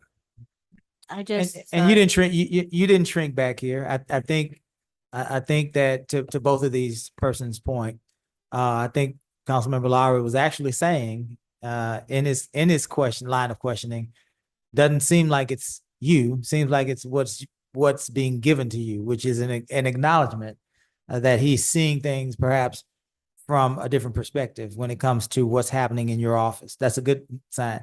And Ms. Yancey, with her comments, are also saying that you have stood tall and you have did the best that you could do with the resources you have and the climate you have. So both things can be true, right? You're a tough person, and we get it. And we thank you for your toughness and your willingness to have these discussions. And so I see both people actually trying to support you from different perspectives. Mayor Pro Tem. I will say this to everybody, the city clerk, and this is to the council members all. I believe in government should be open, should disclose. I also believe that it's not open-ended in the sense of if we make requests and they're that big, that for me, and I'm holding myself to my own standard, I expect to be charged in some fashion for that, for copies, for whatever the case may be. Yes, sir. And so I think that we don't have a policy in place as to, for example, the city of Galveston says we'll produce the first 10 copies at free. And maybe we do, and I don't know. So we do, it's actually governed by the Attorney General's office. Oh, okay. The entire state has the same policy. Yes, sir. So what is it that, refresh my memory, I don't know. So as far as the free copies go, I think we do the first 19 pages. Once you get to 20 pages, which is 10 pages front and back, we charge 10 cents a page. And then depending on the type of medium that you receive it on, there's different charges. Like we charge for flash drives, CDs, things like that. What's changed is because even statewide, we moved to more of a digital response policy. Okay. You don't get charged for the documents. But once you hit certain thresholds, you get charged for the amount of time that it takes. And that's what's a little bit different from when we initially talked about this is the state was like, it doesn't matter if you have to come up a PDF with 500 pages. If you're going to email it or you're going to send it in the software, you don't get to charge for that. But you do get to charge for the amount of time it takes to create that 500-page document. So that's where we are. And that rate's $15 per hour. $15 per hour per individual. And then if you have to use certain software, like when I have Kyle do searches, like those big extensive searches in the way that only IT can, those rates are, we get to charge for that time as well. And we're doing that. We are. Oh, okay, all right. And there's also an amount you can bill for body cam, for viewing body cam, and I believe it's a charge per minute or something, if I remember correctly. Oh, I would need to check into that. I don't look at those often, but yes. And No, Jack we're wrote it still, down. however, in all instances, if a person wants to come in and sit down and look at it and say, I don't want to pay anything, I can't afford to pay anything. Yes, so you can, still- you can ask to just view the documents, which there are rules to that. We have to schedule a time, but yes, that is something that is available as well. All right. If you're viewing, and I'm just being nosy, if you ask to view the document and it's shown to you, could you just Mhm. Take a hit it picture, real right? quick? You're not allowed to do Okay. that. Okay. But you can take notes. You can take a photographic memory though. I was like, you can take notes all that you want, but you cannot take the Can documents you- out of the room. You cannot make copies. You cannot take. Can you take a blank sheet of paper and copy the document? All right, we're getting silly now. Anything else for Ms. Nance? Again, Ms. Nance, you have a tough job. We get it. You have handled yourself well, very poised. And there's a lot of work to do. Times are changing. We are in a different political climate, a different information age, and all of that's to be expected. We have to adjust, and you have been doing so quite well for a person who is entering into city and municipal government, right? And so we expect great things from you. That is important, sourcing that information. That would be a huge project, I think, for your office this year, and it'll go a long ways to actually allowing for your office to flourish even more with an even better reputation, right? So we look forward to great things. Any further questions for the city clerk? Thank you for all you do for the city. You have a you. big job, a lot of responsibility, and thank you for what you do. Thank you. Council, we have We have to Building shut it. Standards Committee meeting starting, scheduled to start at 6 o'clock tonight here in these chambers. We learned last time that we cannot move them, according to Gus, to a different location. So we have to close our budget workshop tonight and pick up at a later date. So Carrie, you have already scheduled for us Thursday, Yes, sir. 10 a.m. Yes, sir. Council, we have continued budget workshops. Normally, it takes us 4 to 5 budget workshops to really move forward with a budget we're confident in. This time may take a little more than 5. We have a full day Thursday, perhaps, and even a half of a day of discussion after that, if we're going to do this right. And so there's nothing further. Let's see, the agenda suggests that we can close this, close 6-1. And 6-2 was something that Mrs. Nance has placed on these agendas in case council has been motivated to act to set a proposed tax rate. We have not even had that discussion. And so she is saying to us, we have to have that discussion and have a proposal ready by Thursday. Close of workshop Thursday. The last thing we do before we leave for the weekend would be to set a proposed tax rate.